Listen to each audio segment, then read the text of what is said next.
I'm Ricky Gervais, with me Steve Merchant, and our producer, I say producer, Karl Pilkington. Alright. Yeah, very good. We've been away for a while. I think the last show we did was January 2004. Yeah. And nothing's changed. Nothing's changed whatsoever. Nothing's been mended. I mean, I'm pretty sure I threw that away in the bin before I left. Yeah, there are some of your old bacon rinds from that sandwich. yeah. The spare ribs on the floor. Yeah, nothing's changed at all. Oh, no, that's not true. The listenership's changed. It went down slightly, didn't it, on the last radio? Well, I don't know. I don't know. Is that what happened? Did it go down slightly, Karl? A little bit, I think. I don't think XFM gets new listeners, because I think what happens is, because the reason it goes down just very slightly each time is that their old listeners die. Yeah. Definitely. Old Cure fans dying of... Yeah, smack addictions. Yeah, gout. Yeah. But anyway, I haven't listened to this station for a year and a half, so that's increased by 1, which is probably quite a high percentage. Exactly. I mean, I suppose that my question, to you, Rick, would be, why now? Why have you come back now? I was a bit bored of sitting at home. Right. Okay. Yeah. Because we're just here for 6 weeks. 6 weeks. Well, we're standing in for Adam and Joe, aren't we? Yeah. Yeah. How the tables have turned. I remember when they were standing in for us, but... yeah. I don't know. But the only reason I'm here is because my housekeeper cleans between 1 and 3. Oh, right, that's a good idea. So I just want to get out of the house. And, Are they listening to XFM? Well, no, she doesn't speak English. I'm not made of money, Rick. If I can help out, a young immigrant lady, then I will do. And there are so many things I can do for her in so many ways. Yeah. But her, picking up my old tea towels and stuff is ideal. So that's why I'm here. But all I'm worried about is I think people kind of associate with the name Ricky Gervais. They associate a certain level of quality.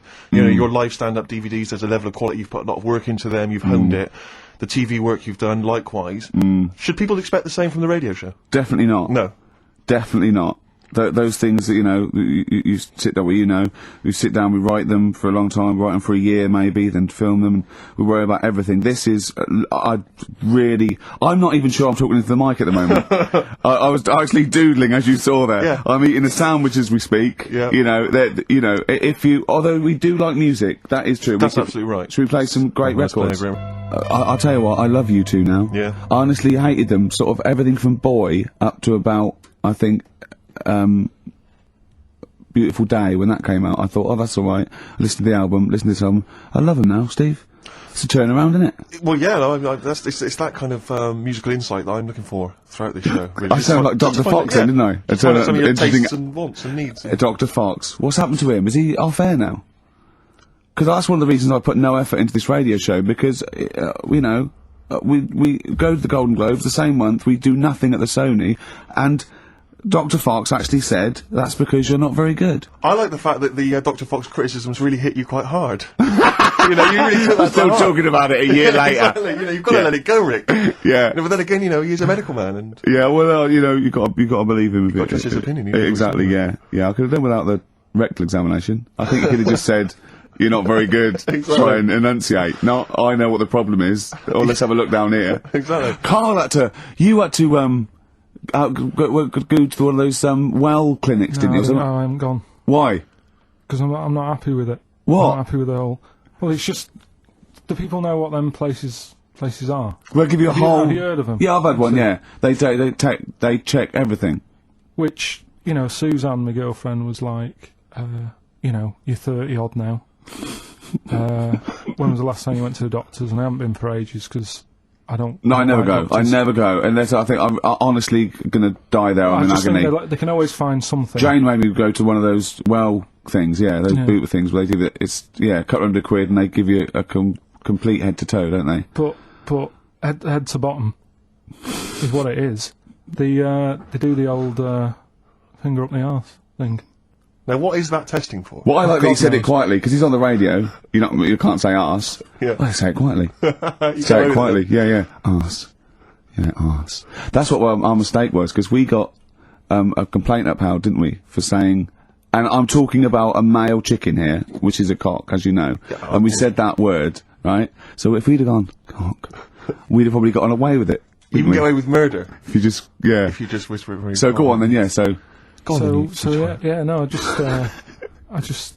I'm not going because I'm not having that done. I don't understand what they're going to find up there. That's your head. No, but why can't we just? I mean, it's the heart that I worry about the most.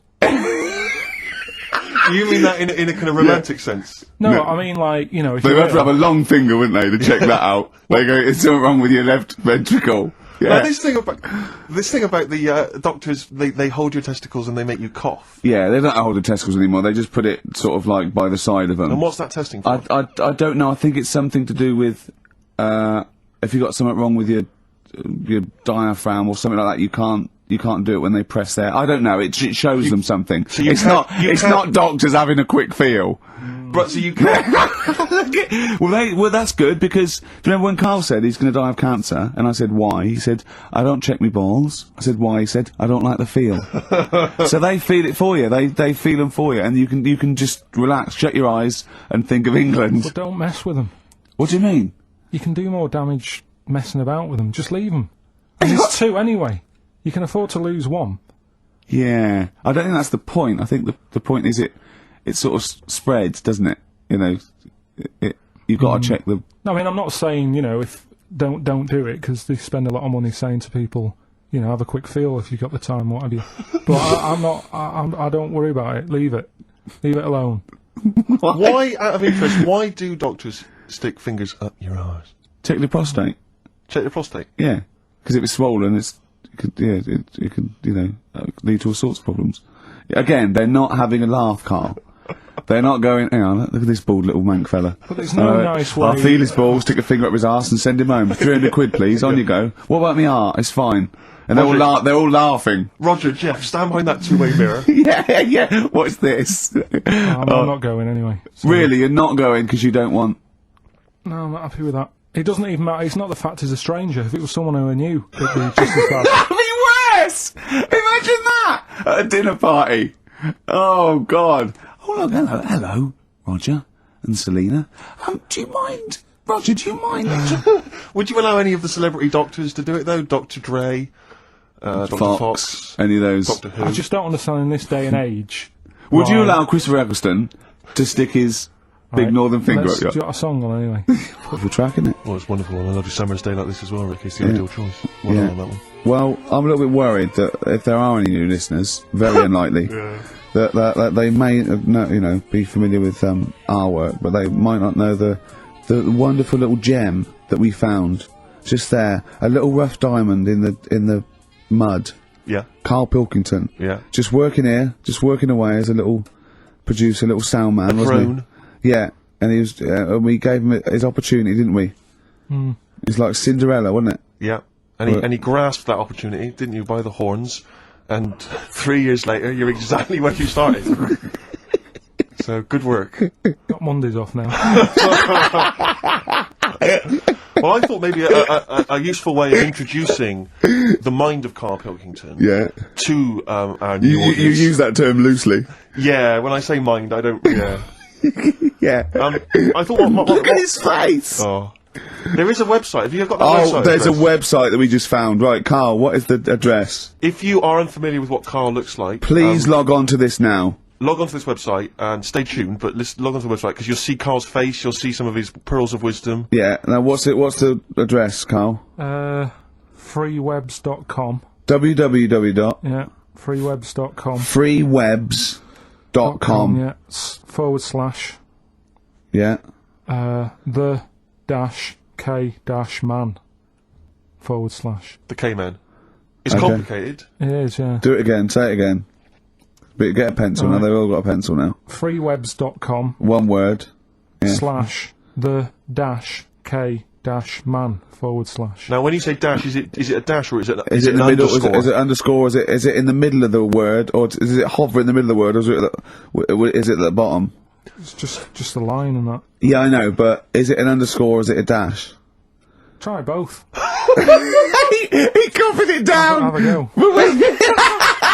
That's the sort of level we're talking about. Well, already you've got some insight into the mind of Karl Pilkington. Yeah, absolutely, yeah. But I thought what we should do is we could hijack... Imagine that! Imagine Bill Gates! Yeah, or a teacher. in an exam. Pop down both. Multiple choice. Yeah. Yeah. Right, okay. But anyway, yeah, if you're a reader of the Weekend Guardian, you'll know there's this thing called the Q&A, which they give to celebrities and thinkers and the like. And basically it's a series of questions they pose to each people each week, and it's the same questions, and it gives little insight into people's minds, the way they think. So What thinker philosopher is in this week's? It's the lead singer of Feeder. So, you're in good company, Karl. No, I like Feeder. No, fine. I love Feeder. So, Karl, I'm just going to fire a couple of these questions at you. We'll maybe drop them in throughout the course of the show, just to try and get a sense of who you are. So, here's the first question. All right, you got your thinking head on? Go on.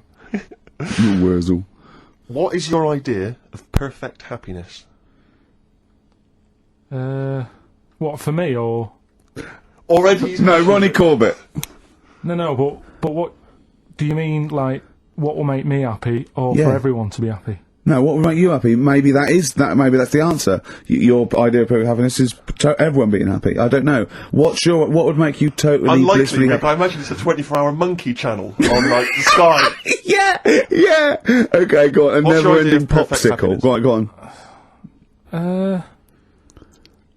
I don't think I've had it yet where I'm, like, really, really happy with anything. Karl, I've never seen you really happy. No. No, but... When have you been at your happiest? Probably... I like sort of fish fingers, potato cakes and beans for tea. Yeah. And You're not. Yeah. Right, well, let's move on. We'll come back to that one. Let's move on. I don't think you're aiming high enough for. Well, what would your answer be for that? When are you happy? What would make you happy? I wouldn't have I'd have fish fingers, but I probably wouldn't have the potato cakes. Yeah. I'd have fish fingers and beans. With See, maybe I'm not a huge fan of the beans. Really? So your idea of perfect happiness is probably just fish fingers, is Just it? the fish fingers. Okay, good. All right, second question. What is your greatest fear, Karl? Going to the doctors. I don't So like so presumably ill health and mortality. that. That's how you No, do it. You just the see? doctors. No, I don't. Yeah, just do it. Any particular doctor? I don't want to live forever either. No, I just want no. good innings. I just want to get to about 80, 83, 84. Specific. So specific. Yeah. Okay. Which living person do you most admire?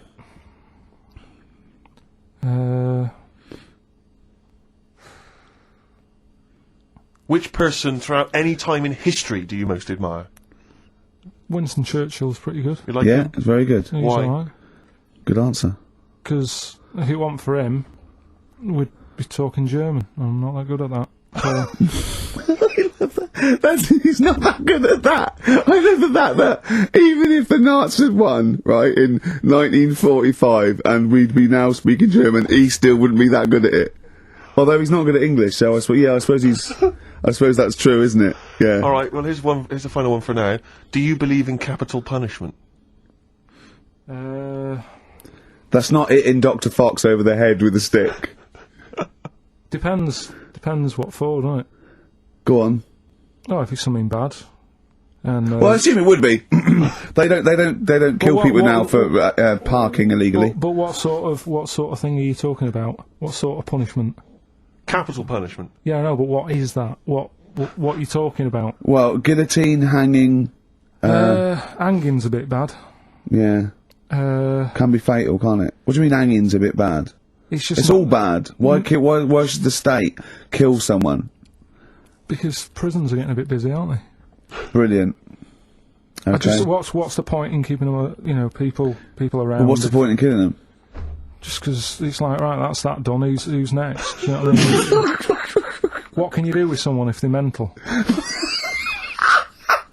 Employ him on a radio show. Yeah. Play a Right. record, Karl. Next question. Play a record. We'll Okay. come back to the questions. What do you want? What have you got in here? Rick, I know you're a massive fan of the Thorns. Yeah, But love maybe them. you're less familiar with the different elements of the Thorns solo work. No, Here's a no. track from Matthew Sweet. I like that. Yeah, just asking Karl some of these Q&A questions. This might be my idea of perfect happiness, being in a room with Karl Pilkington. Yeah. I just watch him look around. When you're talking, he looks at you, and it's like, when the owners say, it's like the cat can understand what I'm saying. Yeah. Yeah. It's like He's he's got on that the same edge of look. that. He's Yeah. on the edge of that. You think he can, and I know he understands the words, but I don't think he understands the full impact. He never, whenever you say something to him, it might be some, you know, a revelation or something. He always picks up on the wrong side. You go, well, that's not the important bit. Do you know what I mean? He always goes. It's a bit like having a 14-year-old French exchange student. You know, their English is not amazing. They roughly understand you, but they're trying to piece together what you're saying. Exactly, but it's great. You see, the thing about Karl is, and don't take this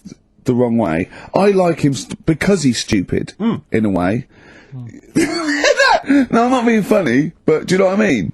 But even though I think he is considered stupid, some of the things he says, I think borders on the, I don't know what the PC term is, the retarded. Do you know what I mean, Karl? Anything in particular you're thinking of there, Rick, when you think of the... Well, he was talking to me the other day because I'm trying to write a show called Science, and he's sort of going to help me out with some of the research, and I want him to do something on the DVD for it, right? And he was talking about it, and he was talking about he says that in the future they reckon we'll be able to soon. He said they'll be able to take us into space, and it's going to cost us £150,000. Said, what's the point? There's nothing up there. He said, when they went up there, right? He said, when Louis Armstrong went in 1966, right? He said, it was nothing there. So there was him, a fella called Buzz. There was one and third bloke that didn't even get out of the spaceship.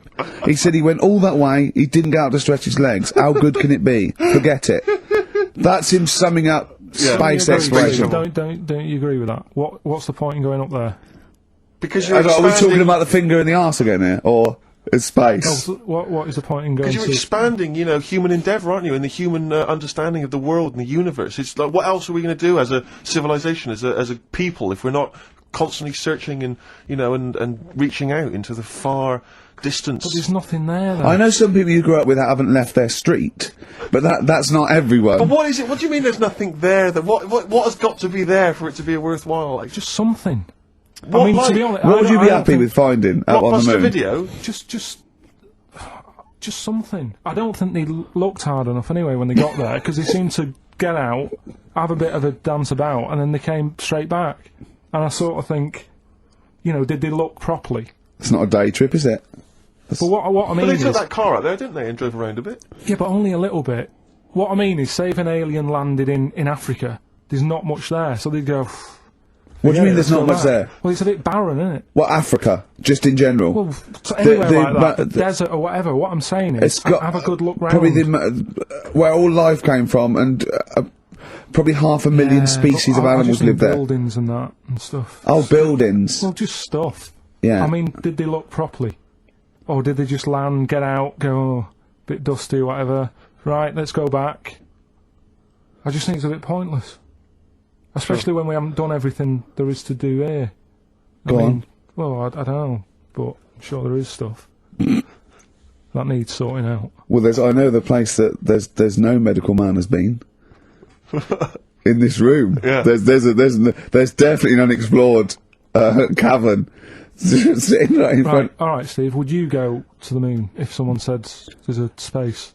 He doesn't march at a concert because he's scared his glasses to fall off. Of course he wouldn't go to the moon. They'd spin him round in training, his glasses would come off, and that'll be it. He'd feel sick. My worry is I'm not sure I'd have to, because would I be able to wear them under the helmet? Imagine him! Like, I went paintballing once, and I had to wear the glasses underneath the mask, and of course it was a bit hot weather, it was awful, it was steamed up in there. Still, I couldn't see anything, I got shot straight away, I was out of the game, it was pointless. And, you know, it cost me like £8. Yeah. You don't have to be that fit anyway, do you? You're only sort of sat there. Well, not, well, yeah, but what are you talking about? Think of G-force alone and weightlessness. Of course you've got to be, what? I think when you said think of G-force, he thought of G4. The follow-up winners in Pop Idol. I could see it as his eyes glazed over. A couple more quick questions for you, Karl, just to try and get inside your mind. What is your greatest regret? Probably, I didn't do that well at school, did I? So I'm trying to like learn stuff now. Yeah. But How's that not going? mentally, but you know. He reckons he's learnt more in the last 3 months than he ever has in the rest of his life, reading a couple of science books I gave him. Well, that's impressive. We'll test you on that later on. Yeah. What keeps you awake at night? Well, I live in sort of central London, don't I? So it's Brilliant. Traffic and that. I think they were thinking more of what but- fears have you got? What worries do you ponder the expansion of the universe? Do you worry about there's it? There's no point, is there? 'Cause there's nothing I can do about it. So with you, it's the little Chinese fellow across the road. Just stuff that I've got to sort out. You know, any bills or anything. I don't worry about the world ending or anything. What's the point in that? It's true. That is I true. can't do anything about it. I always think that people with more sort of intelligence have the world on their shoulders because they're worrying about stuff that's miles away, whereas I'm like, you know, I'm happy if the sun's out. It's like, oh, it's a nice day. Yeah. I don't worry about wars and stuff going on because there's nothing I can do. What would you do if there was a war that maybe there was? What, here? Yeah. Go on holiday. I mean, that's got to be one of the best rock tracks ever, isn't it? Oh, there's no arguing. Did I sound like Dr. Fox again? A little bit. But that's a good thing. Yeah, it's a good thing, isn't it? Yeah. We're going to get a Sony award this year. Karl, how are you doing? Yeah, I'm alright, yeah. Yeah? It's good to be back, isn't it? We're doing Rockbusters in a bit, what? Have we got Rockbusters? Well... Hallelujah! I'll tell you this, new listeners. The new listeners won't believe their luck when they hear Rockbusters. We've got Rockbusters. Have we got, well, dare I say it, have we got monkey news, Karl? Well, I've been away, haven't I? So I've sort of got a few things that I've read about roughly, but I don't know the full ins and outs. You're joking, because usually you do your research quite well, don't you, when you get it off Anna Nova and read the top line. So what are you saying, though? Are you saying that it's kind of monkey news? We might have time to do something later. Well, we've got to have him monkey news. I love it when he teases us with his monkey news. We've had emails about that website address. Oh, yeah. It was a what's the name? An underscore. Okay, so get it out one more time. Now go to this to find out about Karl Pilkington. Someone's put in a lot of effort. It's a really good website. There's some great pictures of Karl. Well, they're not great. They're just freewebs.com/the_k_man/ Okay, forward slashes all the way. Yeah. Except the underscores. Except the underscores, yeah. This is interminable. Isn't it interminable giving out email addresses? I know, yeah. Rubbish, it's so boring. No, yeah. Oh, dear. Is he enjoying the show? Just says, I love spending 2 hours on a Saturday listening about fingers up arses, doctors squeezing testicles and making you cough. Have you got any news on the airy Chinese kid? So... Well, when you say it like that, some of the stuff we got, it does sound a little bit of, drivel. Well, sometimes. Yeah. Karl was worried about swearing, because after we were talking about finger at arse and that, he's generally worried. And I don't have a problem with swearing, although I understand why you can't say certain words on radio. It might be offensive, people aren't listening. I mean, the F word, the C word, and all those. But when they bleep it out in a record, they bleep out the vowel. So in the F word, they bleep out the U, so it goes, beep. Right? What? So they go, it's not offensive, I didn't hear the vowel. Presumably, yeah. So if you change the vowel, it's not, do you know what I mean? So, in the C word, could I say, could I talk about the philosopher Immanuel Kant? Well, you can talk about Immanuel Kant because he's one of the great thinkers of all time. So Kant is not an offensive word, because the vowel's different, is it? Leave it then. No, do you know what I mean, though? But I don't see how it can be offensive. You can't. It can't be. He's a thinker. He's a philosopher. His name is Kant. That is his actual name. Yeah. I think it comes from a long line of Kants. From what I can, he hasn't changed his name. I think his father, his grandfather. They're all German people. Oh, Germany is, I assume, full of Kants. Well, I mean, yeah. Yeah. What? Well, what else? So you can change the vowel. So could I say? Probably not. What if I changed 2 words? What if I said cump? C-U-M-P. Now that's not offensive at all, is it? That can't be offensive. So I could say, you fucking cump. Yeah. Right. Okay. I need a schnit. That would be fun. Wonka, Willy Wonka. Yeah. Absolutely. That's a good one. Willy Wonka. Yeah. You got. Although Willy is offensive? Could you say Willy? It's tricky. Willy Wonka, and Willy Wonka and his fucking cumps. Yeah. That'll be fine. That'll be wouldn't absolutely it? fine. Is that all right then, Karl? You got any other questions or anything, Steve? Well, it's not so much a question, but something that I think might be of interest to you, Karl. I was reading about this in the paper, and I know how fascinated you are by people of the Japanese persuasion. 2 elderly men found on a remote island are believed to be Japanese soldiers in hiding since 1945, desperate to go home. diplomats from Tokyo are investigating the claims of these men who are 87 and 83. What? What are you thinking there?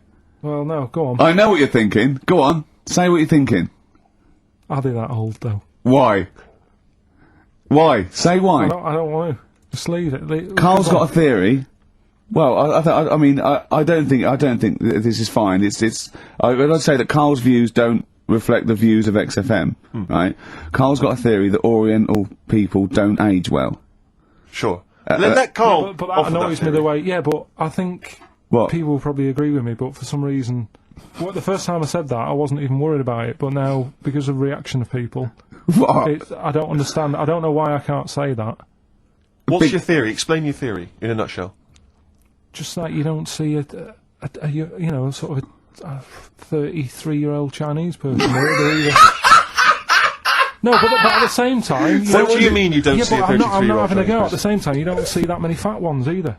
So, in a way, that's good news. Nobody would be upset about that. But what do you mean But you don't see your news isn't bad news, because it's not true. But wait, stop. What do you mean you don't see a 33-year-old Chinese person? I don't understand. What do you mean you don't see them? What do you see then? Sort of, you know, young ones. And then, like, you don't see that middle ground. I don't know what this theory's based on. So you see old ones and you see young ones, but you never see any in between. Yeah. What do you mean? So what's the oldest Chinese person you've seen before the age of 33? How old do you think?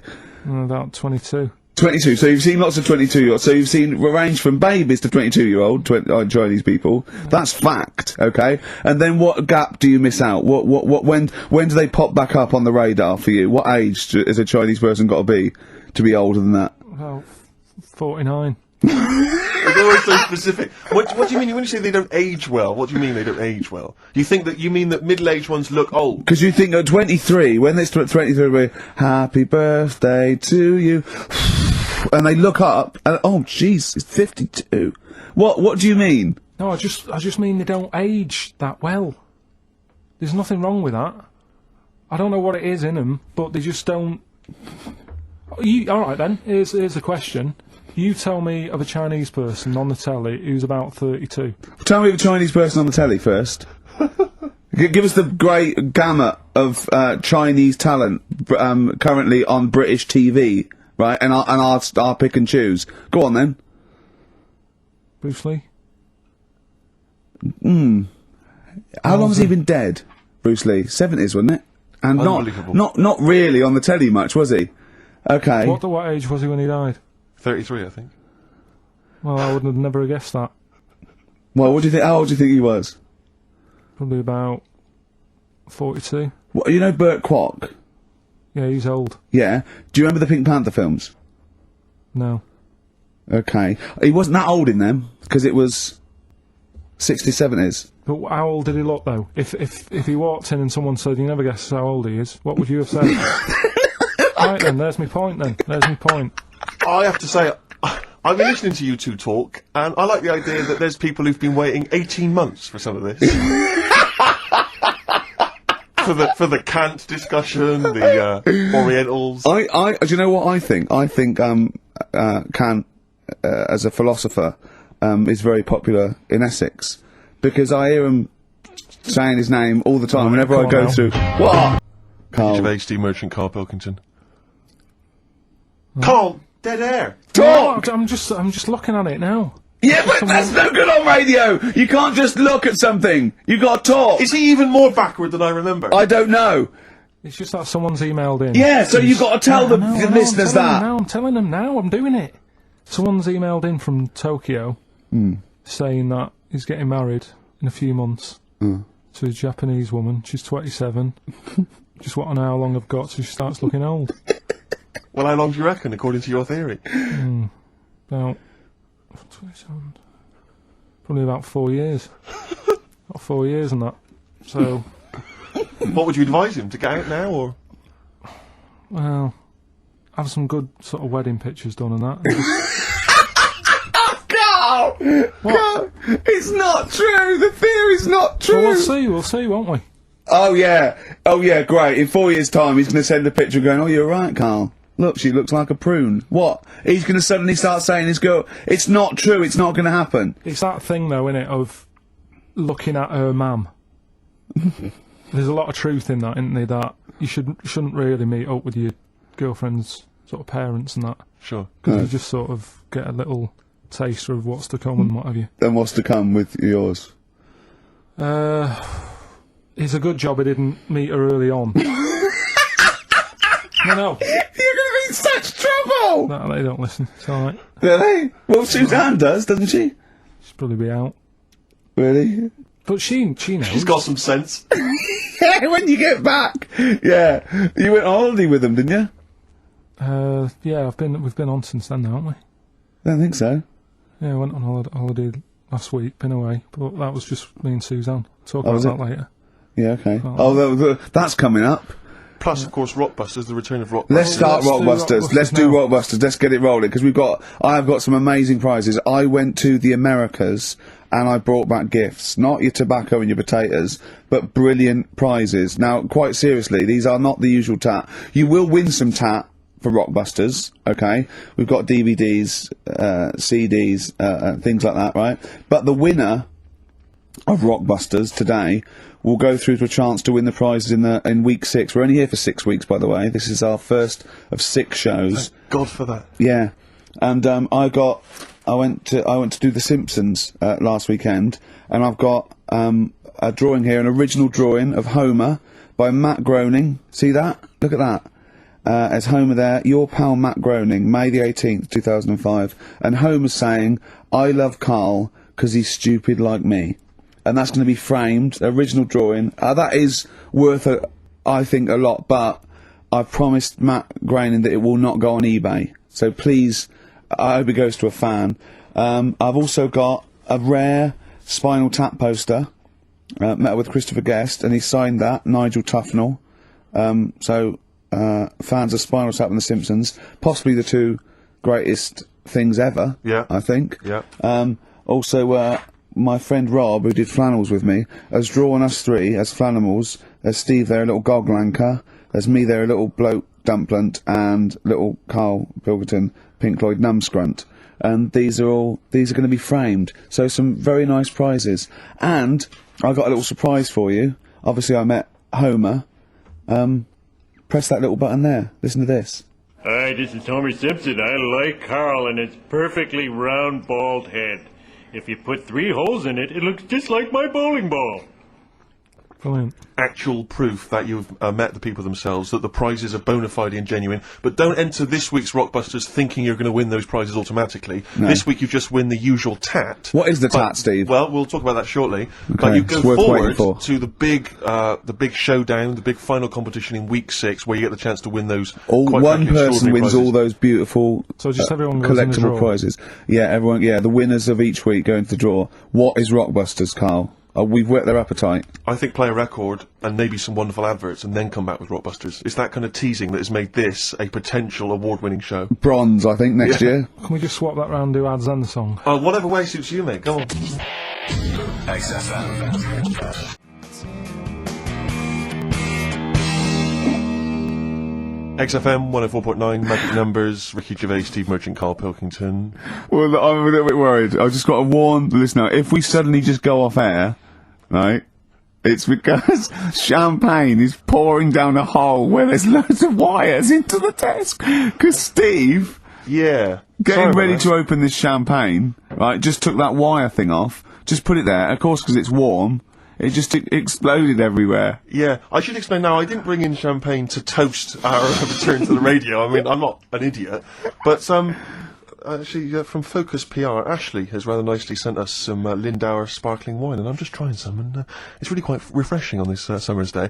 So if you're perhaps working for some kind of PR agency, you know, or any kind of company, and you want to send us stuff which you want us to shamelessly promote on air, then feel free to do that. So you're just looking for free stuff? Yeah, I mean, you know, electrical goods. Okay, it's not just like champagne. Definitely not. Because I was going to say, if other champagne companies, what's that champagne company called that they sent us for free? Lindauer sparkling wine, which I imagine is available now.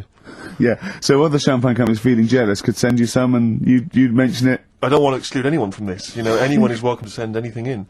Brilliant. And as I say, I'm particularly interested in sort of designer goods. Okay. You know, the Apple Mac people, they're welcome to send anything in. Now, what's annoying about that champagne opening like that is that, as you know, I brought my camera in, and I wanted to film you opening that onto Karl's head. Got the cork. Rick, I got another bottle. Have you ever? I don't want you to miss out on an opportunity like that. That's a bit of a waste of champagne opening 2 bottles. But Karl, would you mind? Because that would have made a cracking noise against your head, that cork going off.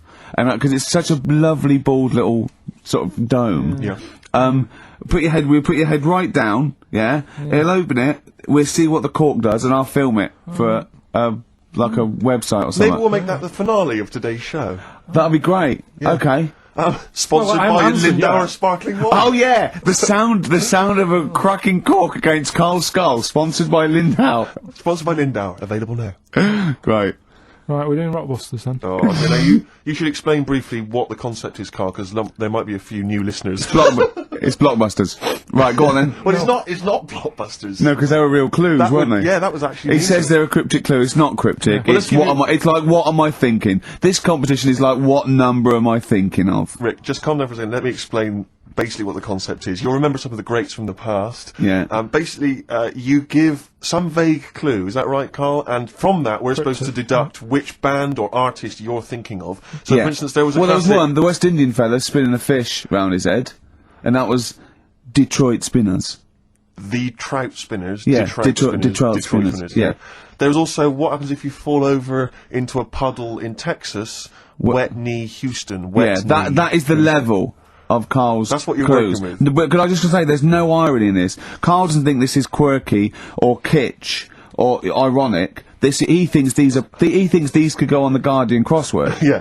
Right. Okay. This is the best stuff you can come up with. Yeah. Right, so there's 3 of them. Yeah. Right, I give you the cryptic clue, Yeah, not and to help cryptic. you along, well, it is, Yeah, and not I really. give you some initials of the band or the artist or whatever to help you along as well. Yeah. 3 of them. This is on the text only. We don't want emails on this one. Just It's the one that gets the highest, or the first one to get 3. The first email with 3, or the first one that is the highest. So if no one gets the third one, which I wouldn't blame you for, so if there's like 30 people that get 2, it's the first email that comes in that we pick, and they win a handful of tat. Would you like to go through? I'll search out the tat in a second. I'm not sure where it is. Yeah, Good stuff. There's some DVDs and stuff in there. It's not bad. Yeah, but it means you go forward to the grand final in 6 weeks' time when you're playing for all that amazing stuff Ricky's got. We've got the signed, genuine, exclusive drawing of Homer Simpson done by Matt Groening, featuring references to Karl. We've got the signed Spinal Tap poster. This is big stuff you can't get anywhere else. No, it's a rare American poster signed by And Nigel it's such Tufnell. a shame that your only chance of winning it is with this inane quiz. Absolutely, it's not down to skill or anything. It's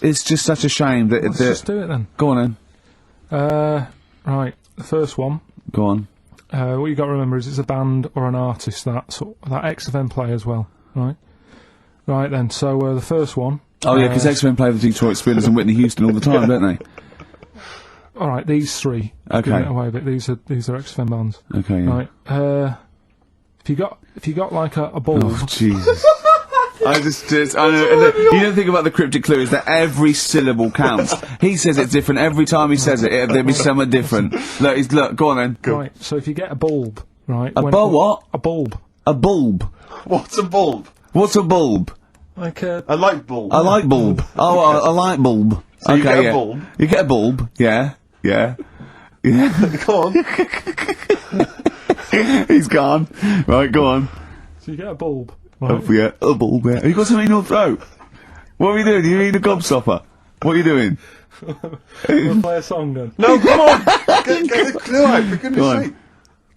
So the cryptic clue is, so, if you get a bulb, right, so... That's the beginning. Okay, great. Right, if you get if you get a bulb, like, go on.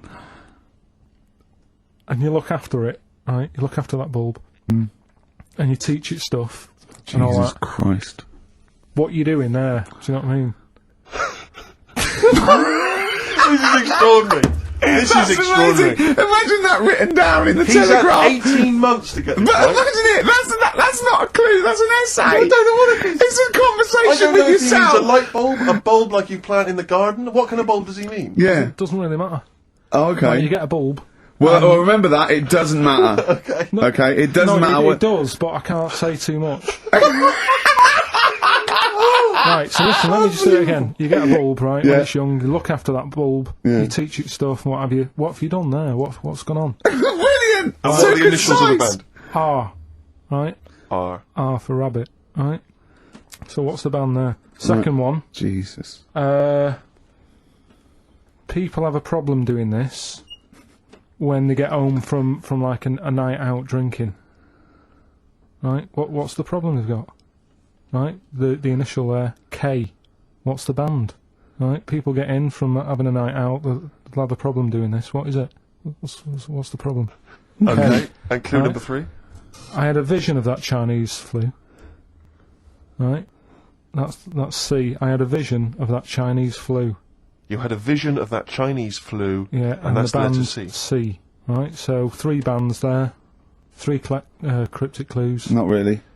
Text in 83 XFM. Just send the 3 band names. That'll do, won't it? Can they do a website as well? If they want, they can email in. Well, tell them what it is. Yeah, ricky.gervais@xfm.co.uk.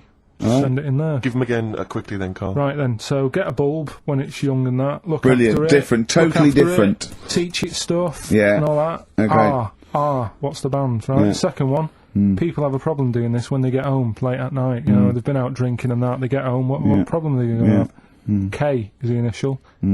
Third one. I had a vision of that Chinese flu. What do I mean? Brilliant. C is the initial. Play a record. I mean, it's abomination. Right, go.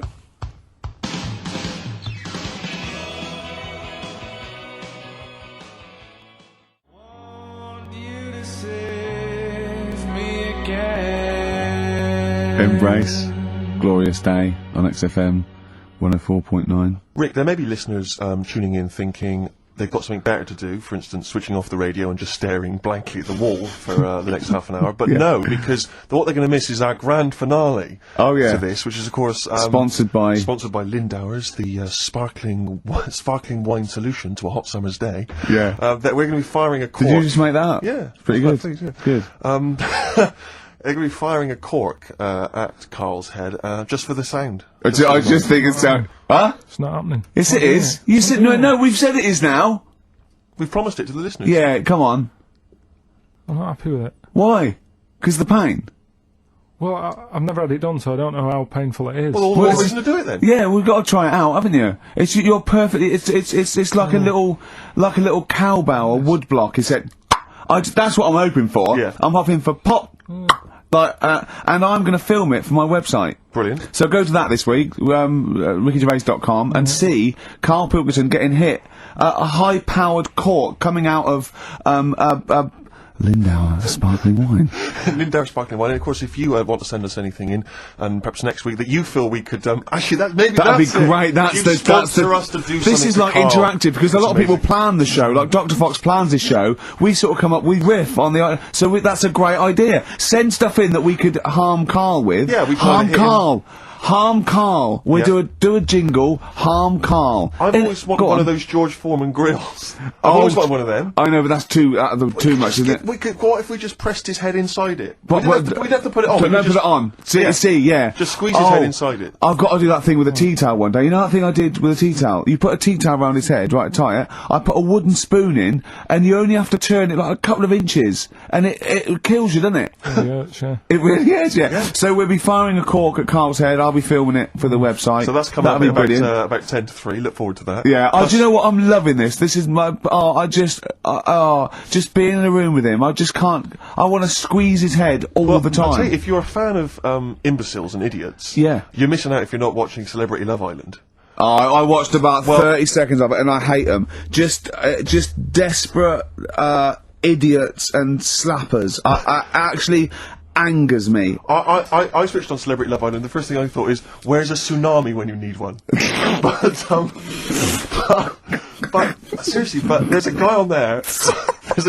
Paul. I think his name's Paul Danan, ex of Hollyoaks, and he's an absolute joy because, like Karl, he's an absolute simpleton. Oh, really? And it was fantastic. And he was on one week, and he was talking about how he fancied Lady Isabella Harvey. Oh, yeah. And he said to her, thing is, right, I really fancy her because, she don't like reading books, and I don't like reading books. I've got something in common! But I love the idea that he's attracted to someone for something they don't do. I know, yeah. I've never killed a kid. She's never killed a kid. We're gonna get what married. about sleep around? That would be a good thing to be attracted to someone for. Unbelievable. Just honestly, and Big Brother's the same. Is it? Just a load of ropey old cats.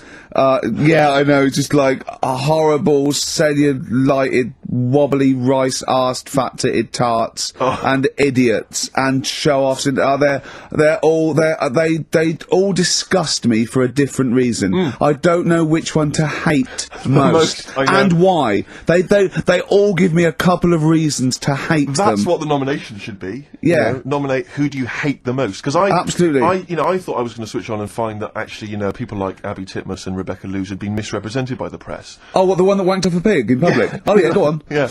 Yeah. Was that? Did you say wonked off? I said wonked off you said a wonked pog. off, yeah. Wonked off a pog. Yeah. That's great, isn't it? But I mean, it's amazing, Rebecca. I mean, don't even get me started on Abby Titmus. Don't even get me. Don't. I like the idea of her parents perhaps going to some kind of someone's birthday or whatever, meeting some old friends who've perhaps been away living in another country. Yeah. How's young Abby? Is she still a nurse saving lives? No, she gets her tits out for a living now. Aren't you funny? Yeah. Rebecca Lewis, by her own admission, I don't know if it's true, but she said she sleeps with a married man, then sold her story to papers, then wonked off a pog, right? That's a hell of a CV, isn't it? I'm looking forward to that. Is amazing. I bet her nan's very, very proud of her. Yeah. Oh, God, don't, just forget it. Don't get me started. I'll be watching every night for the next 10 weeks. Yeah. You can't not. My adrenaline rushes. And you go, oh God, I'll just tune in to see. It's almost like you tune in to see which one gets hurt. Yeah. That's the thing, isn't it? Emotionally scarred. But maybe one of them will come through. We'll find out. We're always going to be we're going to find out that one of them was like had a really, really bad childhood, and we feel sorry for her for a little, like the Jade Goody syndrome or something. And oh God, then they release an exercise video. Oh, Karl, we got to get in on this. Oh, imagine Karl in Big Brother. That would be a joy. That would be amazing. But you turned on and you hated it, didn't you? Yeah, I gave it like 3 minutes and it's gone. There's always something better on though. You annoy me that you watch it. You moan about it now, but you watch I know. it. I know. Yeah, I know. There's always something. I really did not watch any of Celebrity Lover. That was just too awful. I think the celebrities are worse than general public though to me, because if they're so desperate, they want 9 little bites of the cherry, and it's embarrassing. It's embarrassing. Or at least these people, they think that they're gonna get out of their job they don't like, maybe, or it's sort of like. I give them their 15 minutes, but it's, oh, God. But there's always something, I mean, when we were out the other night, Steve, right, there's a programme on about a spider that's a foot long and eats chicken. No one's talking about it. I don't know where to start! What do you mean? What do you mean? No, well, I'm sorry, I had to stand up because I thought I was going to explode. What do you mean there's a spider that's a foot long and eats chicken? There was a programme on about it, about how there's this spider in the jungle or something, but I missed it because it was out, but no one's talking about that in the papers. That's to me, that's a worry. That's about why? In case it nicks your Sunday roast. What do you mean? But if it likes chicken now, Rick, in like 2 years' time, who knows what it might like. I know, it move up the evolutionary ladder, it start liking Karl, then humans. No, I'm not sad about the chicken bit, because I eat chicken, that isn't that shocking, but the fact it's a foot long, and no one's, it's just on a Thursday night, no one's talking about it. What do you expect, though? What do you expect from this? It's got its own PR. What do you want? What do you want this spider to be famous? Where is it? Where is it? In the jungle. It's not worrying anyone then, is it? It's not going to move. Well, why? It's not going to. Though. What do you mean? What do you mean it's not going to move? Well, how's it going to get here? Is it going to get on a bus? There's ways and that. They come in bananas and all that. So don't worry about it. So I'm not. If you're going to be like that. Anyway, listen. We better line up Babushka. We better play that surely, because I know you need to analyse those lyrics. That's very important to you, I know. We've still got that cork hitting. Cork on their head's going to be great. We're going to put his little head down and really give it a firing. Sponsored by Lindauer Sparkling. Jess's Girl by Rick Springfield. The reason I played that is twofold. One, it's one of the prizes we're giving away. It's an album called Rock Gods, and that's with a Z right, and an umlaut over the O. Yeah. And it's got Kiss, Judas Priest, Deep Root, The Darkness. I mean, it really is good. It's all your classic rock tracks. The other reason I want to play it is because I like that song, and it's a great little up-tempo bubblegum pop song, rock, you know, great. But it's got one of the worst lyrics in it. He's worried about bringing up the fact that he loves his girlfriend's his mate's girlfriend, and he goes, "Should I bring it up?" He goes, I tell her that I love her, but the point may be moot." You don't use that in a rock song. The point may be moot. Well, I was listening to Christian O'Connell on the Breakfast Show when he had this bounty hunter thing running a couple of weeks back, and I don't know what happened, but anyway, he ended up with Bryan Adams in the studio doing a live session. Bryan, you know, good natured or whatever, but you can't help but feel with Bryan that he thinks that he's Bruce Springsteen, but there's something wrong. I mean, he's got the voice and the guitar, he can play and everything, but there was a lyric, and he played it completely earnestly, and it was a session, and the lyric was something. It was from his recent album, and the lyric was along the lines of, and I'm paraphrasing, but it was along the lines of, I'm sat in my hotel room, there's a knock at the door and I get kind of nervous. I'm hoping it's you, it's just room service. Which is extraordinary, but Christian came up with the best, they finished it, and obviously Christian was thinking, what did I say? And he came up with the best answer if you've had a session that you're not entirely convinced by. He just said quite simply, that sounded great. That's good. Which is amazing. Who are you complimenting there? The engineer. Yeah. You know what I mean? It's like the sound recordist. What does that mean? That's great. That sounded great. Yeah, good. We got some good mics. Yeah. Oh, Bryan Adams. Is it true he bought the pub next door to him and closed it down because they were noisy? I hope so. Yeah, that's what money's for. Oh, that is what money's for, isn't Absolutely it? Right. Waking up the neighbours. That was his album, wasn't it? That was right. That was. I don't know if that was before or after that, whether it was related or not. Well, if you buy a house next to a pub, you know what you're going to get. Yeah. So move, rather than ruining the fun for everyone. It's more good advice from Karl Pilkington. Karl, while we're talking to you, we should give these answers to Rockbusters. It's the big quiz. And of course, the winner this week goes forward to play in the grand final in 6 weeks' time, where they get to win all these amazing gifts. A signed Homer drawn especially for Karl by Matt Groening. Nigel Tufnell signed rare poster. They're amazing. Should we give away a sort of maybe a original print behind the scenes of extras? We got some amazing pictures filming extras. I was thinking the other day, you know, like how excited I am to be with Karl and let off corks on his head. Well, our editor, long-suffering editor Nigel, we'd worked with Ben Stiller, Kate Winslet, Sam Jackson, all these people for 8 weeks. It was amazing. But my highlight, I thought about it, and my highlight was dressing Nigel up, our editor, in a baby grow. Sure. It was, I planned it. We got the department, costume department hired it, and we dressed it, and it looked brilliant, didn't it? Yeah. And it's just... And that is BBC licence fee money going towards you dressing up your editor. Because you didn't pay for it. The BBC paid for it, so that is how your money has been spent, people. But it's available on the DVD again. Exactly. Nothing's wasted. Which you have to buy for 15 quid. Sure. So, yeah, it's a win-win situation. It's the whole thing is one big reality game show, isn't it? Yeah. Oh. Anyway, the answers, give us the...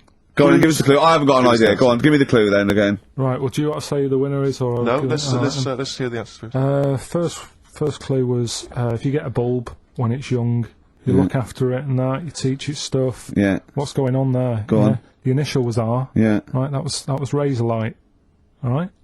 Razor light, you raise a light. Razor light, okay. Kind of works. Yeah, it didn't matter what sort of bulb it was then. It was very specific. Thought it might. Go on. People have a problem doing this when they get home from a night out drinking. Yeah. What's the problem they're having? They have a problem getting the key in. Keen. That's awful. Word. That doesn't count. Keen. And they got it right. It's keen. It's keen. It's one to awful. Awful. I had a vision of that Chinese flu. The initial I was C. That was Caesars. Caesars. They managed to get that as well. I love the fact that even he knows they managed to get that as well. Did anyone get all three? Yeah, a few people. That's terrible. Okay, who was the first one? I don't know what it says about XFM and its listeners that people are getting these answers right. I know. Go on then. I mean, horrific. But anyway, we're going to give it, and he goes forward, as I say, for the big prizes in 6 weeks' time. It's Paul in Bookham. Well done, Paul Bookham, but also he does get the complete series of Alias, League of Gentlemen, that Rock Gods album. So you know, it's pretty good. For Open Water on DVD and a chance to win all those prizes. Brilliant. Yeah. Coming up next, a cork smacking a bald man on the bonce really hard. XFM 104.9 playing Green Day. The studio's falling apart. I know, his microphone broke. Their mine broke. Rick, I don't know why Lindauer's, the sparkling wine, want to be associated with this shambles of a show. It is falling apart. This is awful, this studio. It's got to be fixed. Right? Right, now, Karl, come round here. It's the time where I'm going to let a cork off. Do you want to film this, Steve, for the website? That'll be available on the website next week, rickygervais.com. So see Karl getting hit. One bloke suggested we leave the metal cap on because it's get a better pitch, but we take that. He's stand out. Let's get the camera ready. Get the camera ready. Ready? So if you just joined us, we are using some Lindauer's sparkling wine to basically, what can I say? Really, fire a cork at Karl's round head. Hang on a sec. Let me just put the headphones on. Right, film this then. Okay. He's in position. Look. Just firing up. Okay, Karl, come on there so we can see your head a little bit. We want to get the noise, the microphone there. Right, ready? Hold on. Good. So you're just doing it. Hold on. Now it's in position. What have you? Oh. Ready? Yep. Oh God! Oh!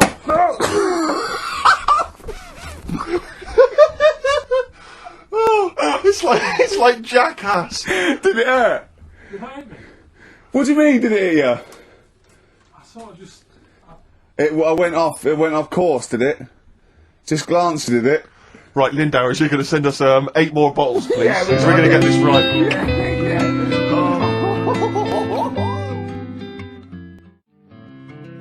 Homesick. Kings of Convenience. Beautiful. Yeah. On XFM 104.9. Well, that's nearly the end of our first of 6 shows, our summertime special. Some of the highlights, Rick, so far today. I don't know what you've made of it. We Finger at the arse. Finger at the arse, testicles early on. Orientals don't age very well. Bit of racism. Bit of racism with the Germany's full of cants. Yeah, that was that isn't swearing. Cork on the head, champagne down the electrical works. So good. Just the finale is monkey news, obviously. Well, I'm looking forward to it. Oh, chimpanzee, that monkey news, yeah. Well, there isn't. I've been away, haven't I? Oh, there's been no monkey news. You can't get. No, but I haven't had a proper chance to sort of, Karl, your monkey news is of spurious tales from the 17th century sometimes. So let's have one of those. No, let's have a monkey who dressed as Zorro and they thought he was a woodsman, but when they took his head off he was a 4-foot hairy chimp. Let's have one of those ridiculous stories. Well, we've done that though. But do you want to go back on some of the ones? Oh, what is the monkey news? There must have been some monkey news this week. The only thing that sort of stood out, do you know, like, they're having problems... You're just making this up. Where's your information? Where's the piece of paper? Where's the document? What is this? Because I've been away, so I haven't got anything. Let's hear But it's bad enough when he's reading it, he gets it wrong. When he's just riffing, it's going to be absolute twaddle. Let's hear it out. Right, do you know, like, they're having problems getting new people to be policemen? Oh, Go on. They've, in America, they're taking them on to sort of join the SWAT team. They've taken what on? Some little monkeys. Okay. Giving them walkie-talkies and all that. And well, they can't talk. They're just walkies. They don't have to... Yeah, giving them some walkies. What do you mean? What was... being given commands and that. And they so it's one way. They tell them they've got the little thing strapped to them. They're good at, like, getting into small places and that, and sort of, cracking stuff and all that. Like I say, it's just half a story I just picked up on. That's not a story. Well, what do you want? Monkey news! Well, I'll get some better stuff next week, but I've literally, like, got off a plane. This is the worst. This is one of the worst shows we've ever done. And that's saying something, Rick. We've done some tripe. This is nothing. And to end with the police in America have given monkeys walkie-talkies. That's nothing. That is a disgrace. And what do you mean that you've not had enough time to prepare? We've been off air for 18 months. Yeah. What, there's been no accumulated monkey news in that time? It's got to keep it fresh, though, hasn't it? Great, well, more time. XFM. Steve, I know you like an insight to my musical taste, but that's my favourite Coldplay track of all time. I just thought I'd just throw that in. Not a fan of clocks? No, I think I've overplayed Parachutes a little bit, and but that's my favourite one. Like it. I'm afraid to say I'm a bit of a philistine when it comes to Coldplay. That sounds the same as all the other ones. I'm sorry to say. Oh, you'll have to meet these boys one day. Yeah, well, I'll tell them to their face. I don't care. A little bit rock and roll. I don't care. Well, I'm Ricky Gervais. That little funny little Wurzel type voice over there is Stephen Merchant, and with us our producer Karl Pilkington. All right. All right. Whenever we say producer, of course, that is in inverted commas. Yeah. Done with the fingers. Well, he didn't have it. I wanted to play some off my iPod today to record it because they didn't have it here. It's a great track called Anthony and the Johnsons. He didn't even have the lead. He went, right, it's difficult. And he went, is it any good? I went, yeah, it's really good. He went, well, why haven't we got it here already then? Oh, that's the paradigm, is it? If XFM hasn't got it, it's no good. Four Non-Blondes doing well, is it? That's still in the cupboard, is it? Unbelievable. We're a little bit annoyed today, aren't we, actually? I'm really annoyed. Yeah, all that stuff we did last week, that Landauer sent us some sparkling wine, and we thought, right, you shamelessly plugged it. Yeah. How many times you mentioned it? Like 20 times. 20 times. Well, the finale was hitting Karl on the head with a cork. That's on the website, by the way. Okay. RickyGervais.com. Go there and see Karl being hit in the head with a cork, right? Yeah. We said, look, send us free stuff, we'll talk about it. Nothing. The cupboard literally is nothing. empty. The cupboard is bare. No one has thought, I tell you what, there's those guys from The Office. Yeah. I mean, let's be honest, Rick, we are taste makers. We're opinion formers, you and I. Yeah. And you'd have thought if anyone was going to send us some free stuff, yeah. you know, it makes unbelievable. me fume. And you know what it is? It's because people, PR people and that, they've realised no one's listening. But not only are we going against all our principles and losing our dignity just for some free stuff. And integrity. Yeah. We're going against XFM policy, because obviously they would have got thousands of pounds for Landauer to be mentioned last week, 20 times. No, it wouldn't. It's 40 quid, isn't it? XFM, Rick. It's 40 quid. Yeah. 40 quid for a 9-minute advert. Exactly. So advertise your quality stuff here. Yeah. Jeff's Garage. Cheaper than some other garages. Anyway, actually, if there Did is we play an advert once for a tattoo parlour? Yeah! Do you remember that? I'm sure we played an advert for a tattoo parlour. What tattoo parlour can afford to advertise on a radio station? Unless it's a tin pot one like this. Oh, God! Oh, I've got some good music today, though, Steve. Oh, really? I hope so. I'll be the judge of that. Go on, what have you got? Well, AC/DC. Oh. Have you got a bit of bare skin? You need colouring in? Come along to Ron's Bike Shop and Tattoo Parlour. He'll write Mum on your hand and give you Harley a tune-up while you wait. I can't believe no one wants to advertise with us. And that only costs, what, 20 quid? Yeah. And they play that I mean, endlessly. I turned down millions of pounds to do adverts because I think it's beneath me. I thought last week I'll give a little bit back. I'll excite all these people who want to get a bit. Nothing. All I'm thinking is, Steve, either our cachet's gone down, no one wants us anymore, right? Which is impossible, surely. I would have thought so. Or we're on a tin pot station that no one listens to. Now, Ding! Correct answer. Correct answer. Unbelievable. I'm having to hold on the pop shield of this mic because it keeps falling off. It's embarrassing. This It's whole room is awful. embarrassing. I mean, oh, God. Well, Karl, what are your thoughts? Why have you stuck it out here? Nothing better coming in on anything. Well, I'll tell you why, because you're always on holiday. You don't do a lot. You get paid, well, doesn't he, really? He's a moaning. I mean, he doesn't try and get on at all. He doesn't deal with people. He moans about everything. And, so he's... I'm alright, I've got my own little room and that. Yeah. Like a cage. It is like a cage, isn't it? And he goes, shut the door, shut the door. If Pete walked past, he goes, shut the door. He doesn't want him looking in. He's like a miserable old chimp.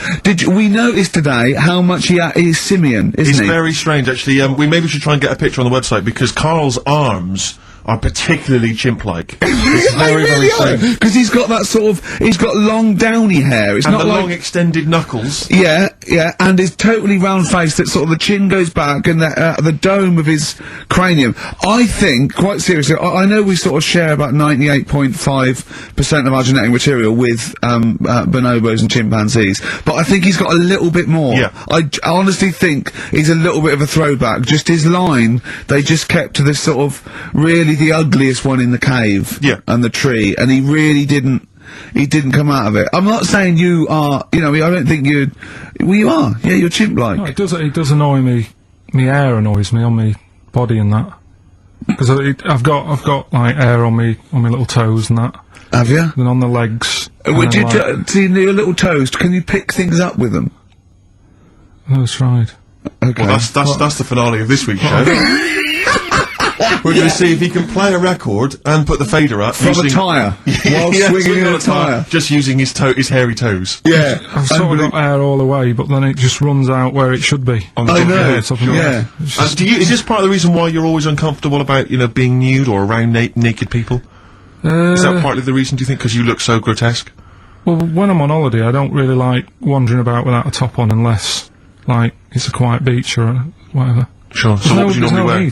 I just have like a nice sort of light, summery, sort of linen shirt, maybe, just a few top buttons open. Yeah. But I don't like the naked body. Isn't that nice anyway, is it? You know what I mean? Whatever it is, if you're a cat and you're shaved, you don't look that nice. You know what I mean? But with I think you'll find a cat is naked even with its fur on. Cats don't wear clothes. No, but what I mean is a bald cat isn't that good. You know it does me head in that I'm bald. I'm not, if I could have hair, it would be nice, but that's like... Would you prefer animals to wear clothes like Mickey Mouse does? Or Goofy? You know that I don't like nudist and all that, we've done it. But don't you think sometimes you could sort of like, maybe, I don't know, fancify a little bit? Like, if there was such a thing as an ape, salon, and there isn't, Karl. There isn't, right? Would you give a orangutan a trim, maybe start with his hair? Because some of those look like they're going bald, but they've got a comb over, don't they? They should just have a shave. When it's like that. That's what I did. Just take it back. And the underarms as well. Yeah, they've really got a lot of underarm hair. Even the women ones. Really? Yeah. That's disgusting. I know. I don't even know why they breed. I don't know how they get their laid from those horrible old, hairy ginger orangutans. Yeah, they are particularly grim, some of those. I know, yeah. The big ones. I know. Ginger ones. Yeah. They can't be happy, can they? What is that? Where did that happen, the ginger thing? Why do people give them, like, a hard time and that? Well, you just gave them a hard time then, so why did you do it? You were just flying in, were you, to people do sort of give... I don't understand why, but ginger people get quite a bit of stick, and I've never understood it. No, it's just, I don't know why. They do, don't they? I don't know, it might be historical, it might have been because... I'm sure they don't everywhere in the world, I'm sure it's probably... No, they are, they're always... I've said to you about even, like, ginger cats are always fat, because they're sort of sick of it, probably. Wait. Ginger cats, what do you mean when you see a ginger cat... They've been eating, like, because they're upset, they've been bullied. You never see, like, a thin, happy ginger cat running about. He's always overweight and looking a bit fed up. It's just a good point, isn't it? Obviously, it's a good point, Karl. It's a point. So, last week, the Chinese don't age well.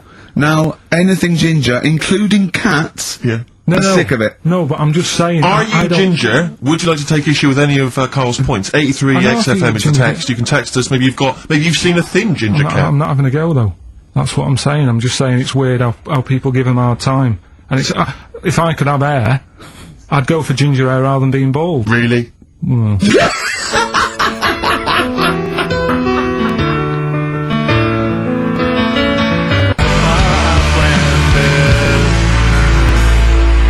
Landed from Ben Folds on XFM 104.9, Ricky Gervais, Steve Merchant, Karl Pilkington. Had a fax. Never mind champagne and freebies like that. Just forget that. We're not doing that anymore. It didn't work, okay? But we are still in demand. Got a fax here, right? So guy says, I produce a programme for the BAS scientists, right? Wintering in Antarctica. Now, what this bloke is saying is, there are scientists, right? researching in Antarctica, and they're already locked away and sort of like out of touch because they can't get to them, right? But they're soon going to be living in 24-hour darkness, because through the midsummer here, it's darkness for 24 hours for like 3 months, and they're totally cut off, and he's trying to get some stuff together, and he wants us to record a message, and it said, every year,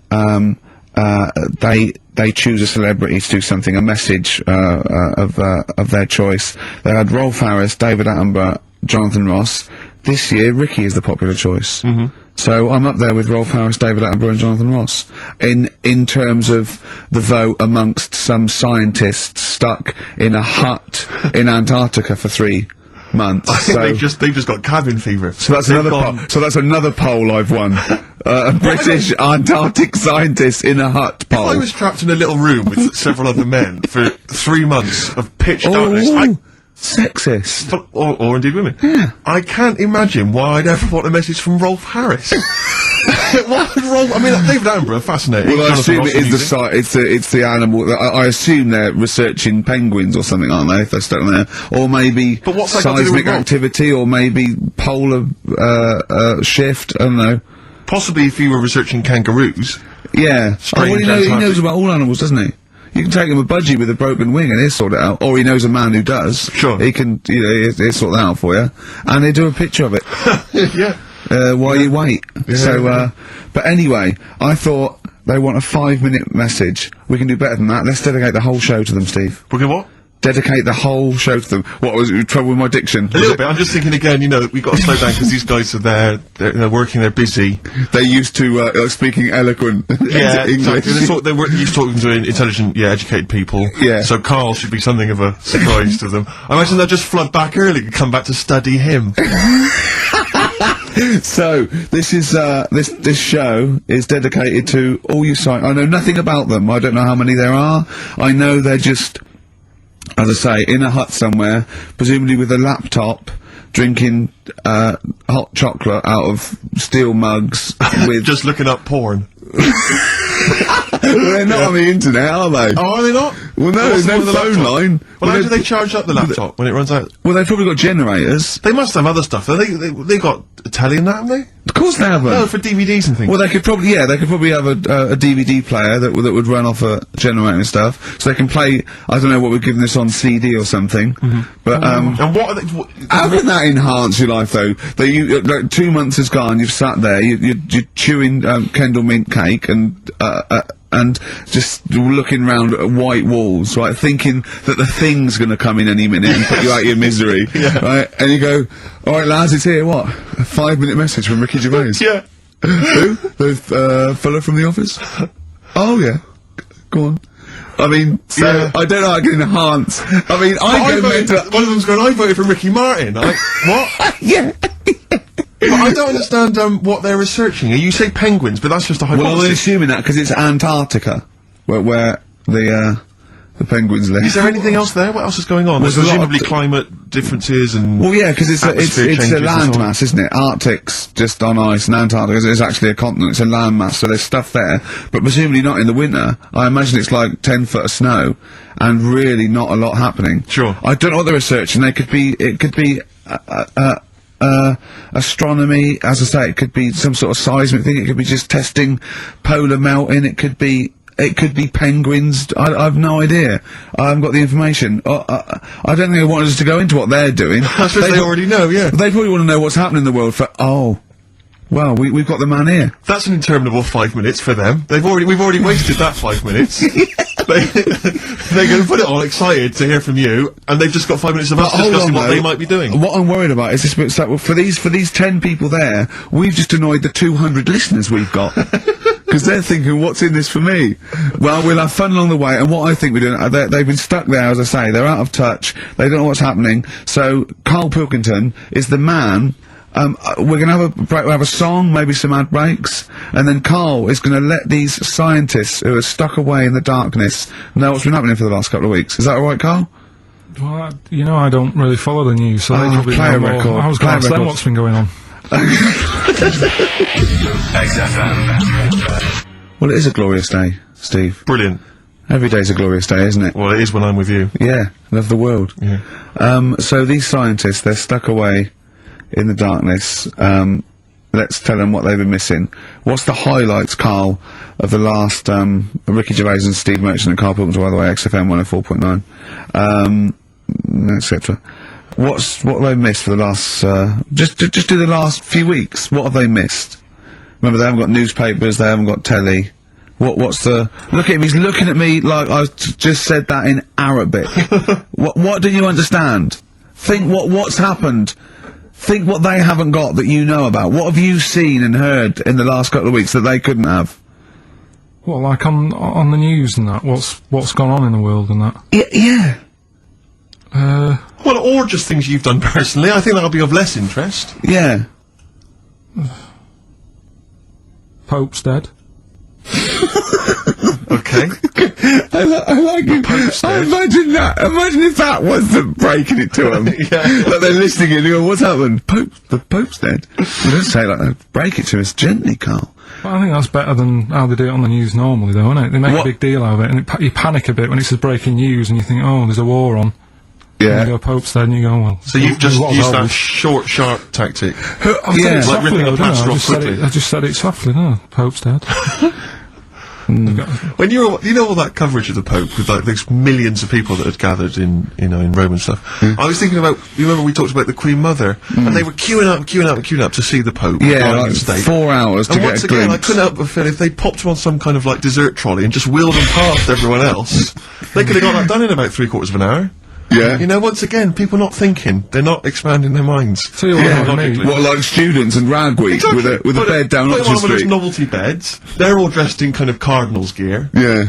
Just, trundling him off and down the... Yes. Well, it's the way they also said they've now got a new Pope. He's hardly new, is he? Why didn't they learn from the last one? Sure. You're taking on old people. Yeah, yeah. My dad couldn't even get a gig in B&Q.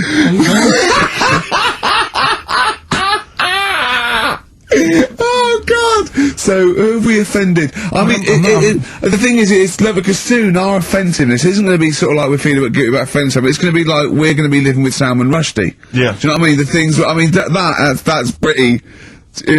Don't have a go at the Pope. I'm not having a go at him. It's good that he can carry on working and what have you, but I thought everyone had to retire at like 60 or whatever. Oh, bloody hell.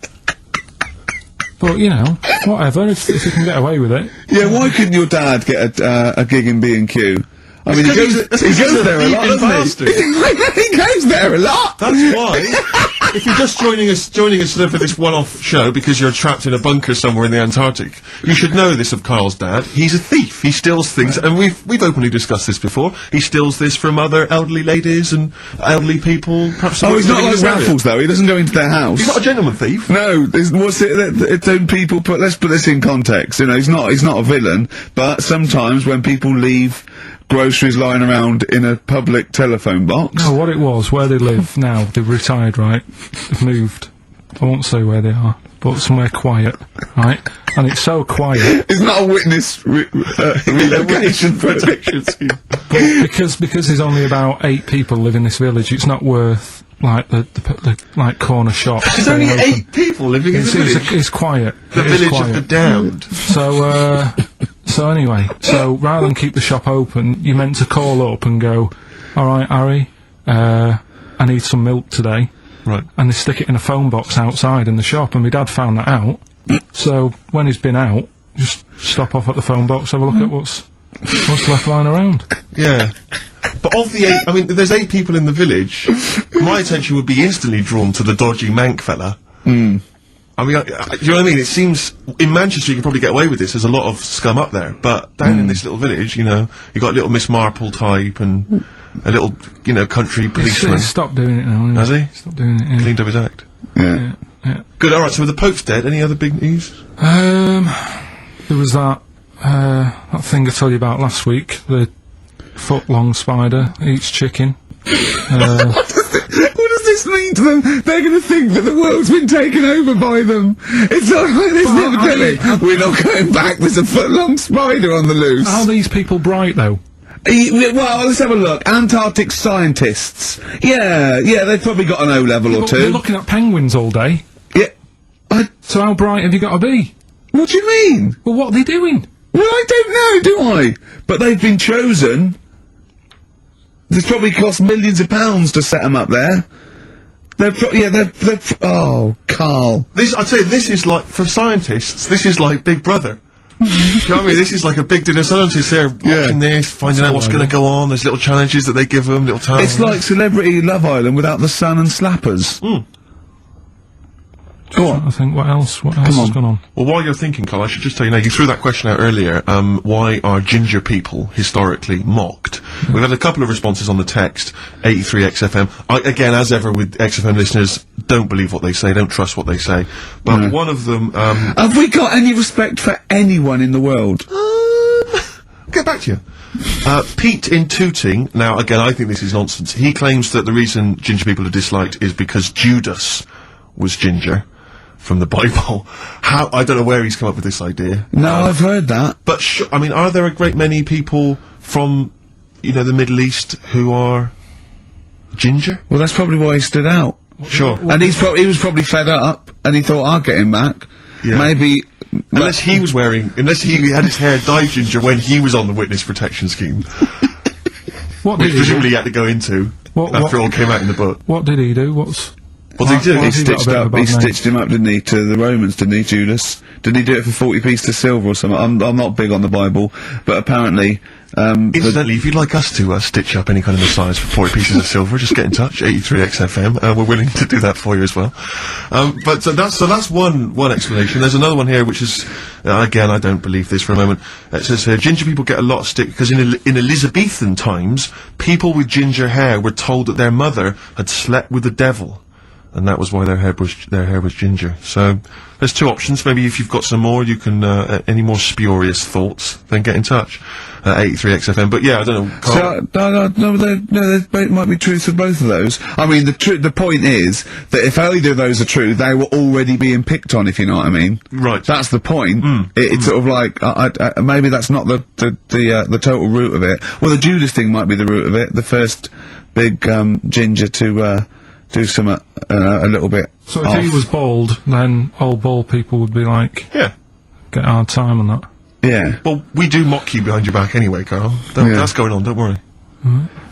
So, play a record and think of something that's happened to tell these poor scientists what's going on in the world.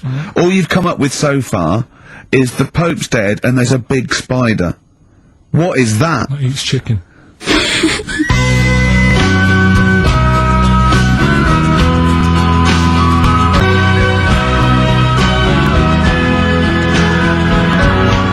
Pogues, rainy night in Soho. I hope there isn't a rainy night in Soho tonight, Rick. You're one of those who agrees with me. So we just had an email here from a guy called James Lee. He says, hi, just writing a bit of info on the scientists in Antarctica. I'm a scientist who's just come back from one of the Antarctic bases called Halley, or Haley. There are 15 people staying there over the Antarctic winter. The scientists are looking mainly at the atmosphere, things like the ozone hole and meteorology. Right. I think there are 6 scientists staying over the winter, as well as a doctor, electrician, mechanic and a carpenter and so on. And so he's saying they do listen, they have the internet, so they maybe could listen to the show on the internet.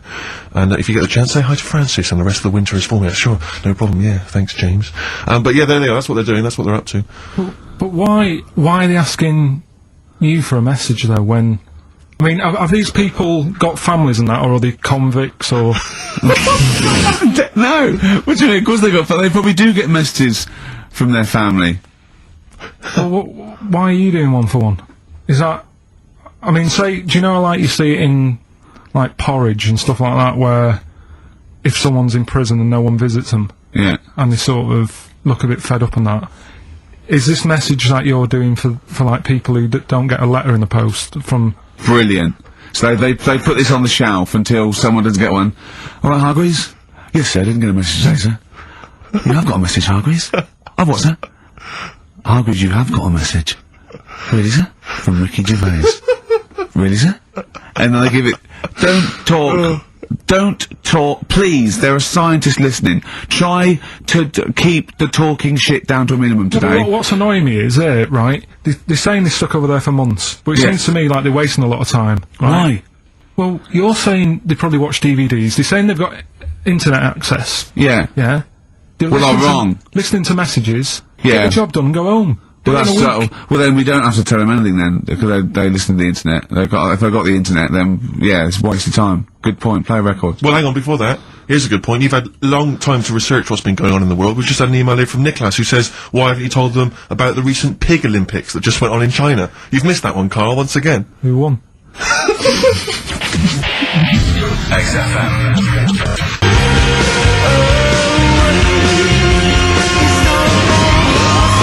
First of the game to die, Morrissey, XFM 104.9. I'm Ricky Gervais with me, Steve Merchant and Karl Pilkington. Well, Karl, you failed miserably. The scientists stuck away. Right, one more chance. What's happened in the last couple of weeks? Just one more chance to... What have you seen in the last couple of weeks? Well, like I say, I don't really watch the news and that, so Right. I can't tell them about that. But in a way, I think they're better off not knowing. I think that's the only good thing about being out there, isn't it? Not knowing about the bad stuff going on. Yeah. So I can't help them there. They don't need to look at the weather, do they? No, don't enough. No. But tell you about the Pope and that. Yeah, pretty extensive. What about the EU Constitution and the no votes? What do you make of that? What are your views? What's the problem there? Oh, this isn't No, but it's better isn't not knowing. broadcasting It's though, better is not it? This is knowing. nothing. Come up with something. Well, the fat baby then, the fat baby that they found, that was on the telly. Right. Well, what was that? It's just a little fat baby. That, Oh, for I don't know what, it's just a little fat kid and that. what? Tell what? It was on the telly, it was on the telly and But that. what was on the telly? You just said fat baby, fat baby, fat baby, fat baby on telly, fat baby on telly. Do you meant to be telling them what's happened in the world? Tell me about the fat baby on telly. It's just they've found some, there's this illness called Momo, right? And, they've just got this woman had a kid. It's really sad, it was on Channel 4 and that, right? And, kid's born. You sure it wasn't Jimmy Carr? Kid's born and that, right? Momo? It's called Momo, Isn't that yeah. that Black Music Award? No, right, little fat baby and that, and there's only 3 of them in the world. These little fat babies, Right. and So one of them, they're in danger. How fat? You're not telling what do you mean? How fat are they? 6 stone. It was only 2. And there's 3 of them in the world, and there was this one, and there was one in Brazil. Are they like endangered? Is that the problem? Because there's only 3 of them in the world. I'm a bit worried. This is like a conservation campaign. Hunted for their flesh. No, it's sad. If you, I know, it's easy to shouldn't joke and laugh, that, but but if you you've could make seen an it, you'd interesting go, oh, it's a handbag. bit sad and that. Well, I haven't seen it, and I know nothing about it. Well, I've told you, there's 3 of them in the world. Okay, what else was on telly? Something I watched the other night, that was just good. Again, you know, I learn stuff from the telly. I don't watch the news. Yeah, well, you don't learn stuff from the telly. Yeah, I'll tell you you, what, though. you told us there's a fat baby in the world. Forget about them. There's a spider eats chickens, and there was a fat kid. That's All right, forget them in Iceland, right? Yeah. We'll give them Rockbusters later to do, right? Iceland. But what's her name? I'll tell you what is interesting, Steve. What? I didn't know that much about it. Autism. Okay. Oh, good. With some more entertaining stuff on XFM 104.9. No. Just to cheer up people. Go on, then. What? Come on. No, right. Have you heard about it, Steve? What it is? Autism. I'm aware of It autism. scares me to death when he comes up, when he touches on a serious subject. We've been talking about wheeling a dead pope round, the Chinese don't age well, and ginger people are hated. And now didn't we're say going to that. touch on a really, I mean, No, I said- my heart's in my throat. Go Yeah, on, Karl, then. I said the little Tell fat me your baby. insights to autism. Right, well, there was this, again, Channel 4, coming up with some good stuff at the moment, right? It might have been Channel 5. But what's the name? It It's was the attention span I like. Ah. it's these people who, they've got like this autism thing going on, Yeah. and, they sort of take in a lot of information, they get sort of they get so into it that they know everything about that subject and what have you, right? And there was this lad who, he knew everything, right, about EastEnders. Right. He sort of, the cameraman was saying to him, so, you know, why EastEnders and that? And he said, oh, I don't know, I just like it. And he said, I remember when I first watched it was a Thursday, it was 5 to 8, Pauline Fowler walked in, she had a pink jumper on, she said, alright, love. and he remembers everything from that moment on. Yeah. Right, and everything, which is great. But then, the way the program was making out, it was almost like they were saying it's a disability. Right. When in a way, it's more like a superpower. Sure. Like Rain Man. If you can take it... Rain Man. No, I'm he not... has special autistic powers. Oh God! We must hope for Rain Man. I don't know what to do. So I don't know what to so do. he would be a But great there's other intentional mastermind. things. Sort of autistic Sorry. mastermind. He'd be Well, what I'm dynamite. saying is, don't be watching EastEnders, though. Sort of, why didn't they give him an encyclopedia and say, get into that? Sure. That'll be useful. Yeah. Keep him away from EastEnders. Wasting his time there. But I don't think it is a disability. No. Yeah, well, there are other things, and they're not. It's also autism is a matter of degrees. From what I know, and I'm sorry to have to do this, but I feel that I have to at least be the voice of reason, as ill-educated as I am on the subject. But I think there's degrees of autism. I think some are higher performance than others. There's other issues with it. It's not they're just got good memories. They don't go around doing tricks for people because they can remember stuff. There are other issues with it. Do you know what I mean? Well, I mean, they seemed a bit... You watched the programme, what did you learn? That he knows when Pauline Fowler came in? Yeah, I mean, there was other bits where they couldn't control their emotions and stuff. Oh, But that other little bit, yeah. But the main bit of it was he can soak up information and stuff, and I'm just saying, it didn't seem really bad. Do you know what I mean? There's disabilities where people say that's a bad disability. It's like how people say about, This is brilliant. This is just like this is amazing to be in a room with this man. It's incredible. You just wind him up and listen to what comes out. And I'm going to sit back now. I'm not going to defend you or explain anything. Just go on and tell me about the other disabilities that are worse. What I mean is how people can sometimes easily get mixed up. How people are scared of like a cyclop. When at the end of the day, he's got a disability. A bloke with Who's scared of a cyclop? No, it's apart just from Jason and his Argonauts. Where's this cyclop that you're scared of? No, I'm just saying in history and in books and that. No, not in history. History happened. Yeah. But What are you thinking of? You're mixing history with Greek mythology and Roman mythology and every other type of mythology. What do you mean there wasn't really a giant cyclop that went round picking up ships and throwing them around? That's not history, Karl. Do you think Batman's history? No, but it was ages ago, wasn't it, when we were sort of forming... No, I'm not saying it didn't happen ages ago. I'm saying it didn't happen. Well, it might have done. There's no... I mean, what's so ridiculous about a fellow with one eye? In the middle of his head, and he's big and scary and lives in a Why is he cave. scary? Because he's got... What, if he had 8 eyes, I'd be scared of him. At the end of the day, he's got a disability... Oh, we'll talk about it in a bit.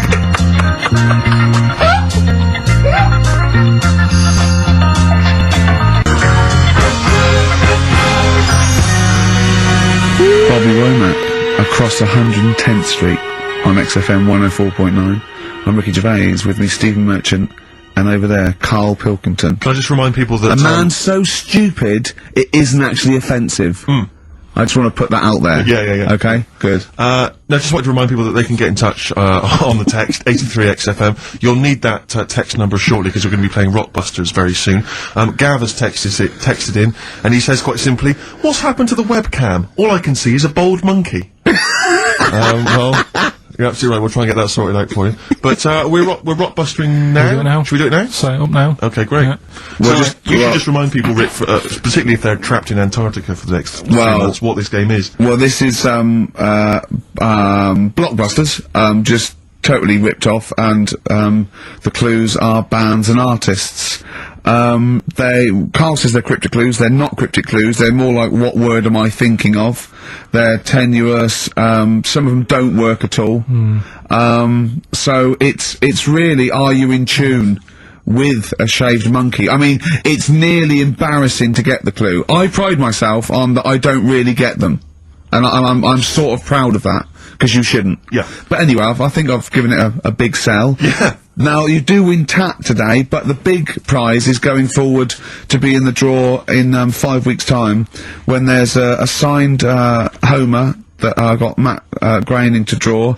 If you go to rickygervais.com, you can see him drawing it. It's an original. Well, if they want to see it, they can go to xfm.co.uk/Ricky, and it's actually, just click on it, you can have a look at it. Oh, you can see all the pictures there, can't you? There's also a signed Nigel Tufnell poster, and us three as Flanimals. But there's a little actually video clip. I was on rickygervais.com. You can actually see Matt Groening drawing it. Well, So, those prizes are the ones the big prizes you can win in 5 weeks' time if you get to the grand final. In the meantime, it's the usual selection of mediocre gifts which will be given away. that we found in a drawer that people would have sent us to give so away. first up, we've got I think most people agree, the mediocre John Travolta film Ladder 49, which I think barely made it into cinemas over here. No. We've also got on DVD. And we're giving that away. We're giving that away. Brilliant. On DVD, the TV series Grumpy Old Men, which I think is repeated every single night on BBC Two. Oh, and that's free as well, is it? Yeah, that's free. Oh, okay. We've got the complete third series of Alias. Great gift, only if you've seen the previous 2 seasons. So, Is that the one I'm in? I don't know, possibly. French and Saunders at the Movies, a collection of all their hilarious movie spoofs. Again, on television, I think, every Friday. And the TV series Operation Good Guys. You know, fine series, but you could see that on UK Gold most nights. So, once again, an excellent selection. But if you win all those and take them straight down to Record and Tape Exchange, you will be able to get 2 albums that you actually like. That's exactly right. So, People send us them, so they sort of get bigged up on the radio, so that's done. We don't need to worry about that. angry. So, anyway then, three clues. Well, hang on, let's play the jingle. No, I haven't got one. You not got a jingle for Rockbusters? No. Well, do one quickly now. Okay. Rockbusters. Brilliant. Alright, so we got 3 of them. Cryptic clue and the initials, the band. It could be a band or an artist. We've done all that, haven't we? Yeah. Alright, first one. The fella let his wife know how he got the bruise on his leg. Right? Give us that again. The fella let his wife know how he got the bruise on the leg. He got a little bruise. Yeah, it's all, imagine that in the Times crossword. You read it again, it's slightly different. Every time I look back at this crossword, it's slightly different. All the words change. It can't be cryptic. The initials there, CL. Right? CL. Fella got a bruise on his leg. He let his wife know how he got it. What's going on? Right, second one. All the muttering! And what's the next cryptic one. clue? Second one. That Potter lad had a lot of bottle doing all that stuff with the wizards and that, right? He had a lot of bottle playing with the wizards and that. What's all that about? Right? I love it! He always asks, what's all that about? TB there, band or artist, the initials TB, that Potter lad, he's got a lot of bottle doing all that stuff with the wizards. Right? And the third one, the Buddhists won't be able to get in their temple without these. Oh. What do they need, right? The Buddhists won't be able to get in their temple without these. The initials TM. Right? 83936 is the text number. We don't want to receive emails from this because we can't be bothered, so just a quick text. Make sure you include all 3 answers. We're not interested unless you've only got, you need to get all 3. Yeah.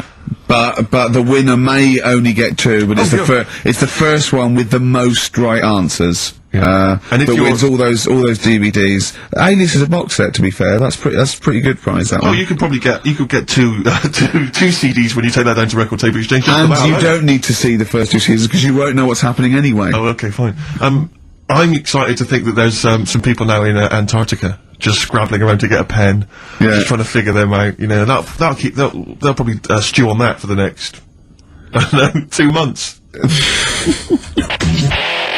XFM.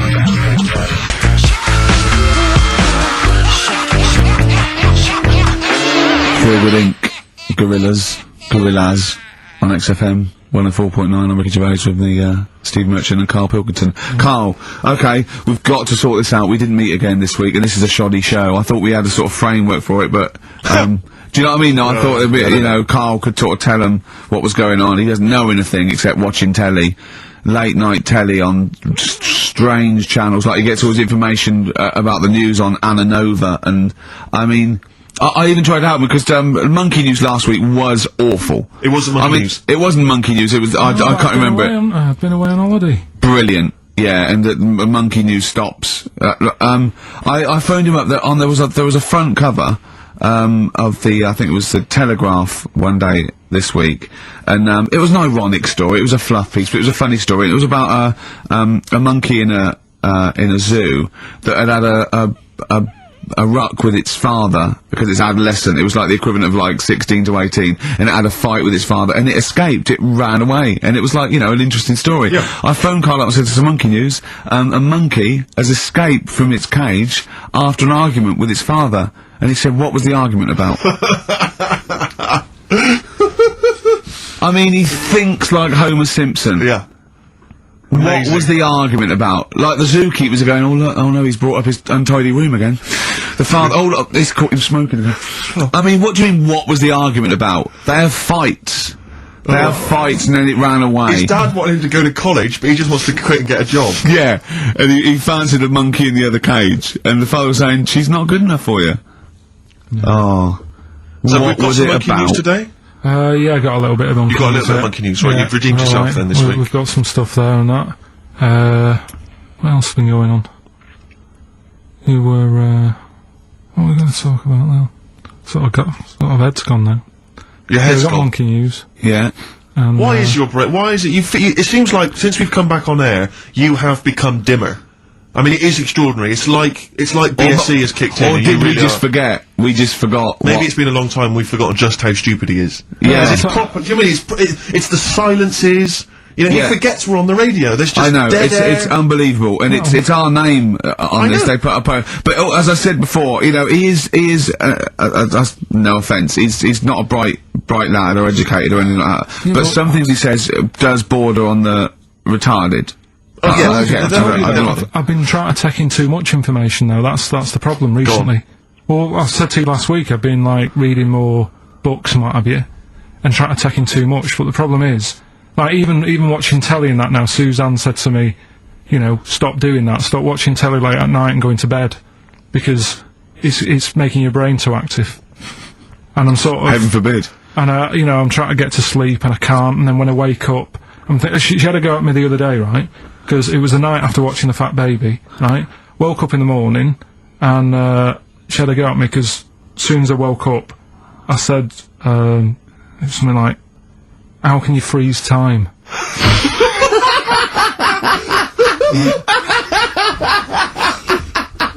And she says, "Aren't you going to say good morning or whatever?" I'm gonna burst! Just imagine it, right? It's that the sun comes up through the window. Oh, she's Carl's like that, his little head. His eyes open, he goes, One of those floppy night hats. "How can you freeze time?" Oh, God! But it's because, like, whatever, the night before I might have heard that on the news or whatever, and it's just been sort of whizzing round my head. Sure. And, you know, it was a big debate. I think have they found a way of doing it or something? What are you talking about? They've done something about freezing time and all that. See, this isn't information, this is nothing. That is nothing, that. They've done something about freezing time. Imagine Jeremy Paxman coming on, going, "Well, the issues tonight said something about freezing time." It's, think before you talk. No, but I don't worry about how to do it. I just think about what effects that will Oh, have. they haven't asked you to get involved? Well, this is what I'm saying, though. You can't explain it. It's a tough thing, isn't it? But what's the point in me worrying It's about not a that? question. Do you know what he said to me the other day? This is unbelievable. This is one of the most stupid, incredible things I've ever heard. He was talking, and he suddenly stopped, and he was thinking about it, and he went, "Oh, I don't know what," he went, "You'd never see a black ghost." Extraordinary. True, though, isn't it? I've never seen a ghost, full stop. There are no ghosts. There aren't ghosts. No, but I mean when you just see them in, like, magazines and that. Play a record! Hope there's someone who'll take care of me.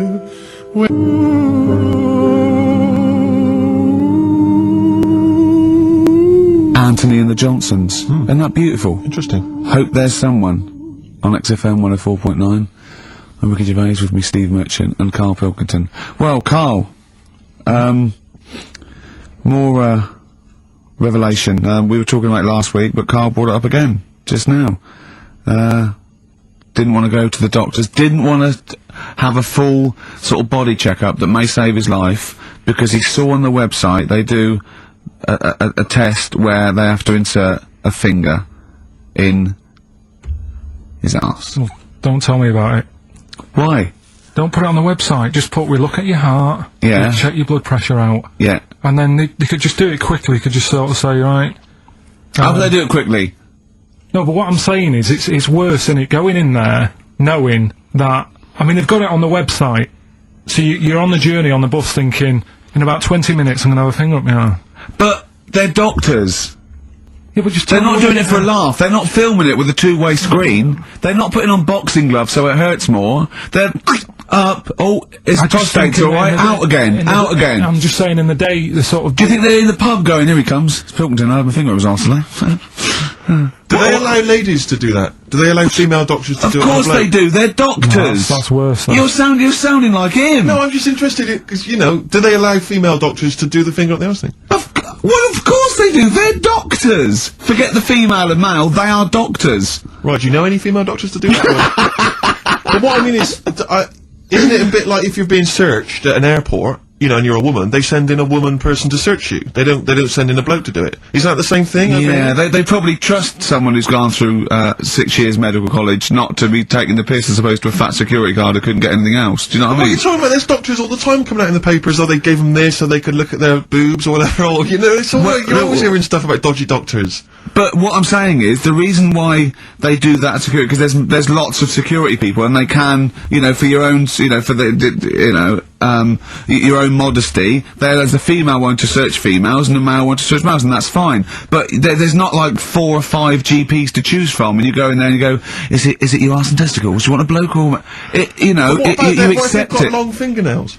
They don't have long fingers. What do you think this female GP looks like? She's sitting behind the desk like Cruella de Vil with cleavage and long red false nails going, hello love, bend over, this may hurt a little bit. There's gloves and Vaseline. I don't believe there's 2 of you now in the room. Karl, they're doctors. They have to, what would you rather do than put the hand down your throat and round your alimentary canal to feel your arse? It's a quicker way in. You seem to know a lot about these doctors who stick fingers up people's asses. You're a very well-informed gentleman about this sort of thing. Well, say if they did find something. Yeah. Would you then have to get, like, a second opinion, so someone else's finger? Well, no. They test it to see if there's anything suspicious. That it's usually a swollen prostate, which can be anything.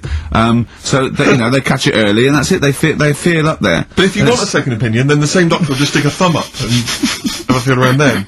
Yeah. So it always works in the same way. Yeah.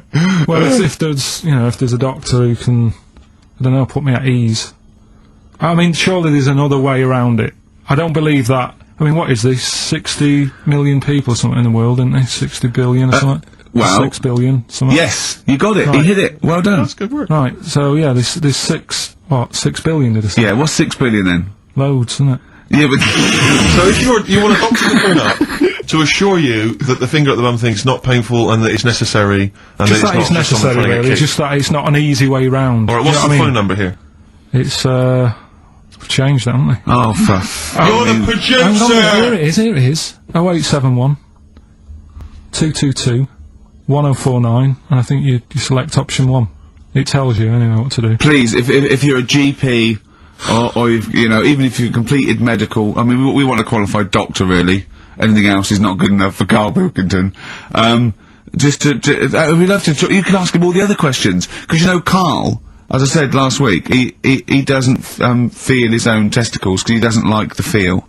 Yeah. So, you know, I'd like a doctor to explain to him how necessary that is. And this is truthful as well. I've got a very slight pain around the genital area at the moment, and I think it might be some kind of groin strain, but I'm a little bit anxious, not entirely sure Yeah, what it is. you've been with me twice when I've gone along to get them checked. Yeah. And I'll go, oh, what's that? Yeah.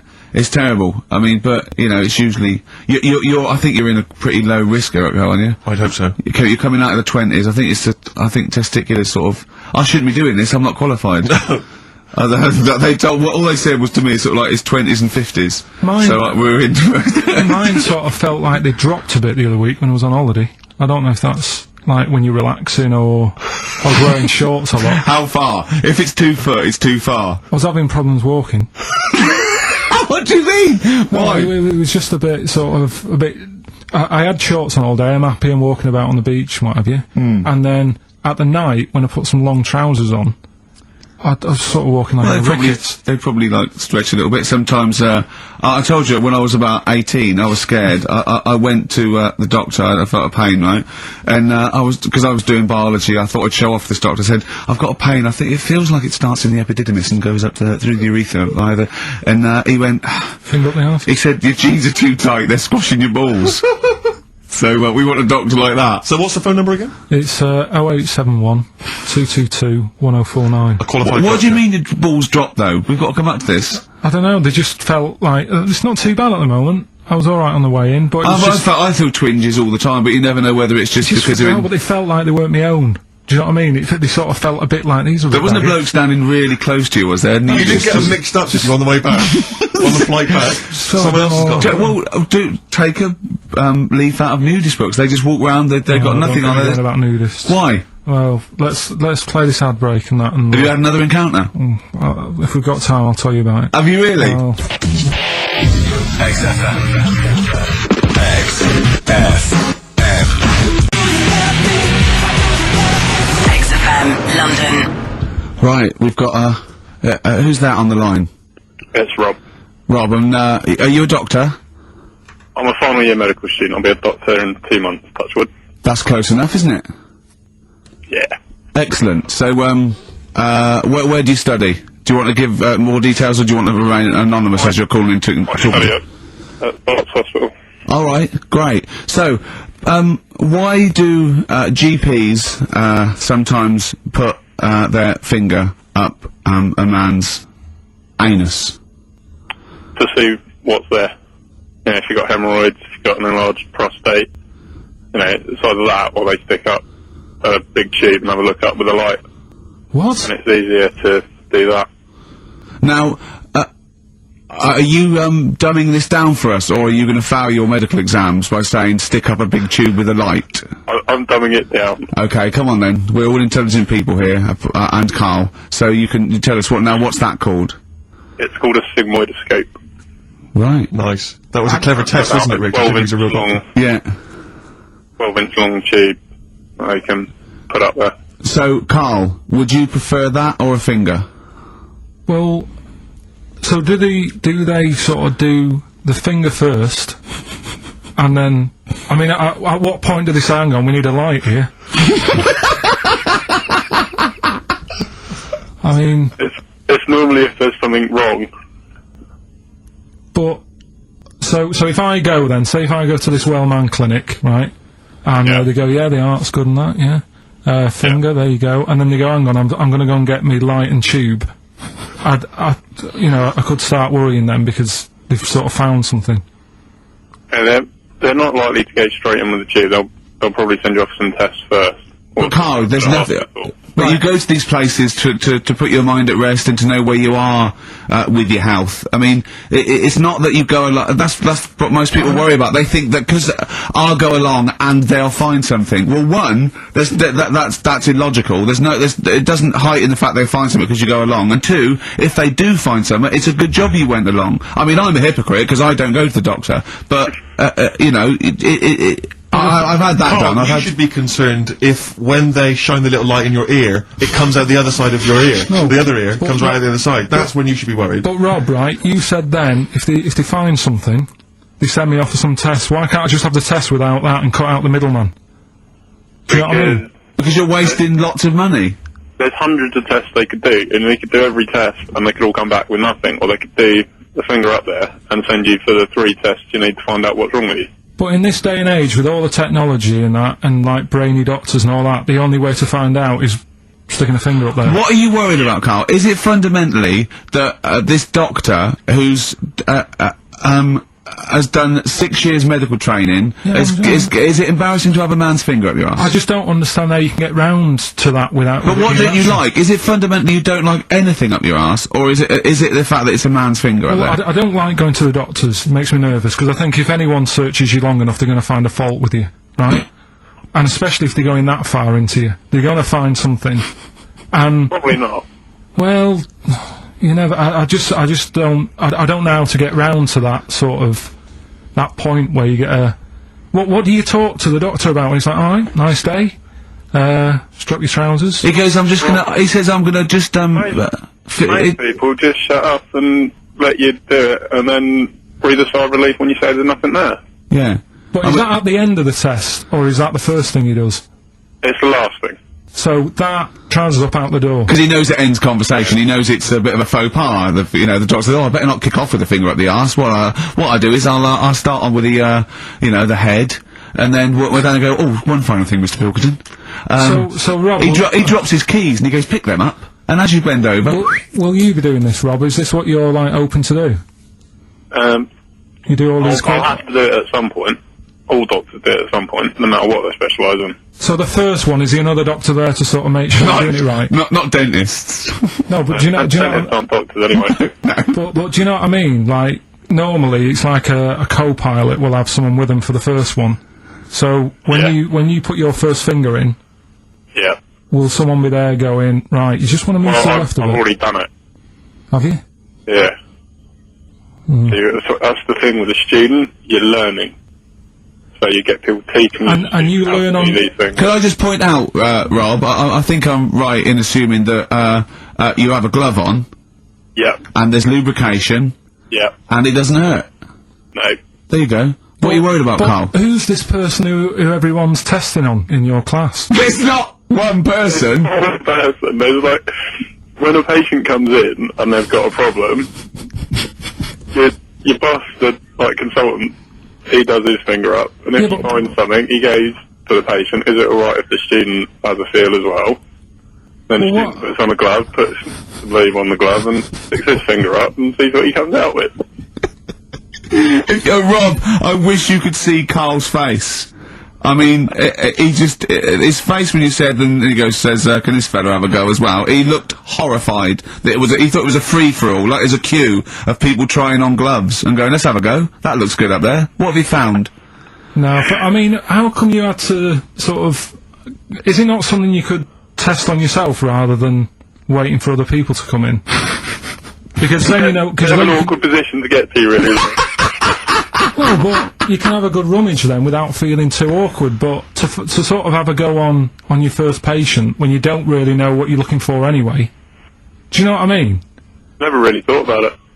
Because you don't, if you've never done it before, you pop your finger in there, and you've got to sort of look, you've got to have an expression on your face like you know what you're finding. Well, they can't see what you look, they can't see your face. There. You got the big boss consultant man going, now move your finger there, and you'll probably feel this. Because he's just done it, he knows what's there. Well, what? Oh, so he's already had a go, he's had a feel, and he's going, right, if you feel to the right, that's the conglomerate or whatever. The conglomerate, yeah. His conglomerate is in perfect working order. Well, I'm still... Thank you, Rob. I'm sorry you had to go through this. Karl is probably the worst patient you'll ever encounter in your medical career. Good luck with your finals, and thanks very much. And do you know any female doctors who do this? Or? Thank you, XFM 104.9. Thank you.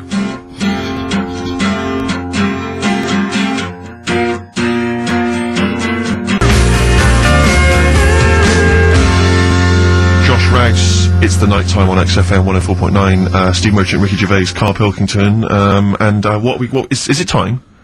I think so. Yeah. Oh, chimpanzee, that monkey news. Right then. So there's this monkey, right? In Canada. It's in a zoo in Toronto, I think it is. His name's Pascal.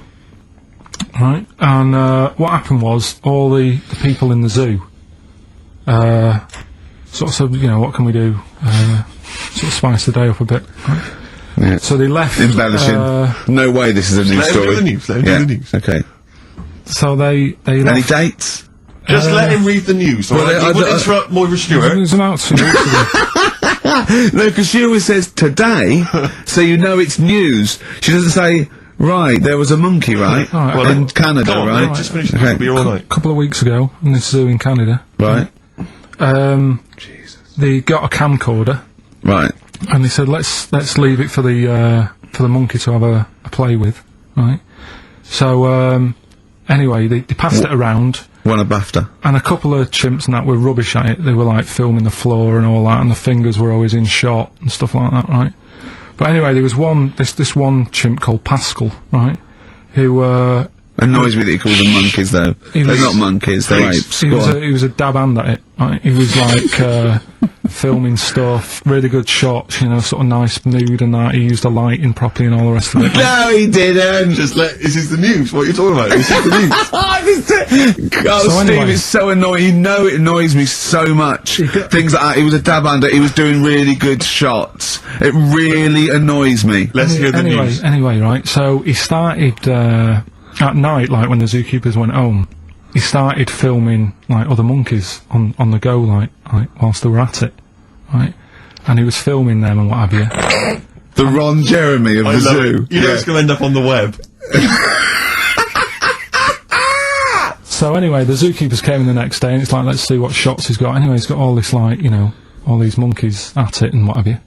So, this is, honestly, you don't know what this is doing to me, Steve. Can I stop him now? So they thought, like, actually there's a few monkeys who aren't at it enough. Do you know what I mean? They have problems and what have you, so let's give them the videos. That is so untrue! This is so untrue! It's so untrue that it was filmed by a monkey! So it's so untrue! Right? Rick, I don't know who to believe. Oh God! You're talking so much shit again! You must know that's not true. There's no way. There's a load of tapes out. Look at me! Look at me! Don't keep talking, look at me! Yeah. You must know that's not true. Can we just hear the end of this news? You had a go at me last week because I didn't have the full story. I've got the full story, you're still not happy. There is no way that, by chance, what should we do? Let's give him a camcorder. That could happen. Right. He then films him at it. That might happen. It might happen, but I don't think he'd keep the camera still. Two, they go, hold on, this is good stuff. This is good shit. This porn's good shit. Anyway, look at that. He's got a lovely shot. Yeah. So this is ridiculous. Let me just recap because I lost my way there. So the monkey has filmed the monkey porn, and now they're showing it to the other monkeys. Is he directing? Can you hear him saying stuff? Can you hear him go? It's just like, you know, Chimp Pimp 1, 2 and 3 and all the rest of it, right? But anyway, so they've got all these other tapes, because what happened was, they said he's quite good at this. And the animals are happy having him around because he's not a human, he's just one of the gang, do you know what I mean? So they started putting him in with other things like, you know, ostriches. Right. And talking shit. There was and you know they have a problem with pandas in Japan. Yep. So they've sent him out there filming a bit of. Where are you going? Honestly, you really annoy me. There's no way this is happening. Can we just hear the end? Why can't he just find a real story about a monkey? Let's hear the end. The end is really that he's going to China. He's filming the pandas and whatever. No, he's not. They wouldn't send a monkey director. They would not send a monkey director.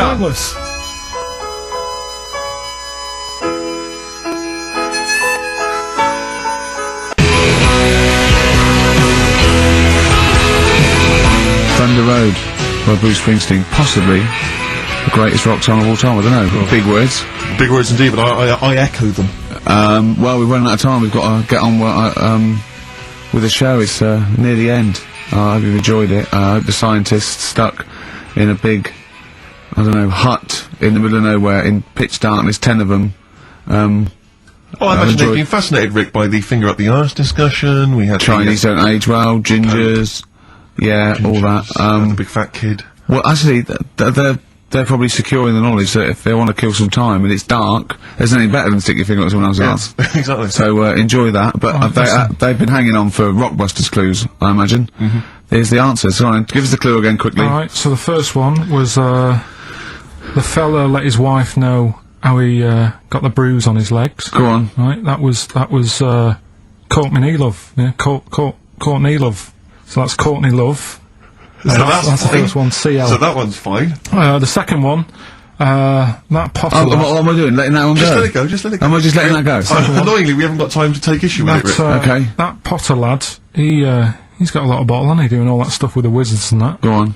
That's Brave Harry, yeah, the Bravery, current sort of XFM band, the Brave Harry, that works as well. No, it doesn't. And the last one. No, it doesn't. No, it doesn't work. The Buddhists. It doesn't work. Won't be able to get in their temple without Doesn't these. work. Brave Harry. Doesn't work. Brave Harry. The Brave Harry. Buddhists won't be able to get in their temple without these. TM. That's the monk keys, right? So who got all them? The Monk Keys? Who got all them right? Which band are called the Monk Keys? The Monkeys. Oh, the Monkeys. Yeah, the Monkeys. Right. So who's the winner this week? The winner this week is Gina. Well, we're letting that go, yeah? Gina got them all right. I think her text said she was from Horrorstead. I don't know, I've never heard of that place, but I assume that's right. But Gina, you win that selection. I can't believe she got them. I cannot believe she got them, but she goes, wins those and also goes into the prize draw. We'll have 6 people competing for that original Matt Groening thing. If you go to rickygervais.com, you can see Matt actually doing that. We've got a signed Nigel Tufnell and original drawing of us as Flanimals. Actually, what I see, xfm.co.uk/Ricky. If you Yeah. want to have a look at the picture. And well, that's it. It's 3 o'clock. I'm Ricky Gervais with me, Steve Merchant and Karl Pilkington. More drivel next time. A shaven monkey. XFM.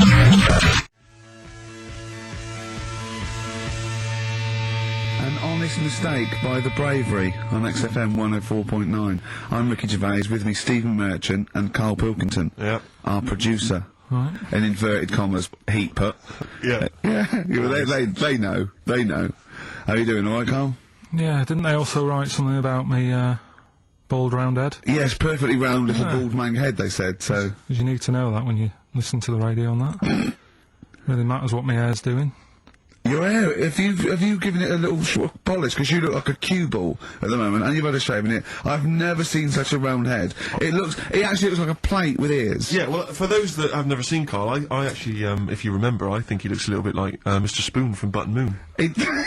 He does! It does. If you've ever seen that show, that's And also he looks like, you know when they say, they find with a little 4-foot human, and it's actually 500,000 years old, and they give it a name, and it's the first, Australopithecus into, he looks like one of them as well. Perfectly round little, he's the missing link. He looks half human, half monkey. He's got a slight slouch as well. So Yeah, it's I know, like yeah. those pictures where you see it going from an ape to a man. I He's one know. of those in the middle. Yeah, and of course his monkey hands, his hairy little wrist to those skinny little things that you can get oranges out of holes with.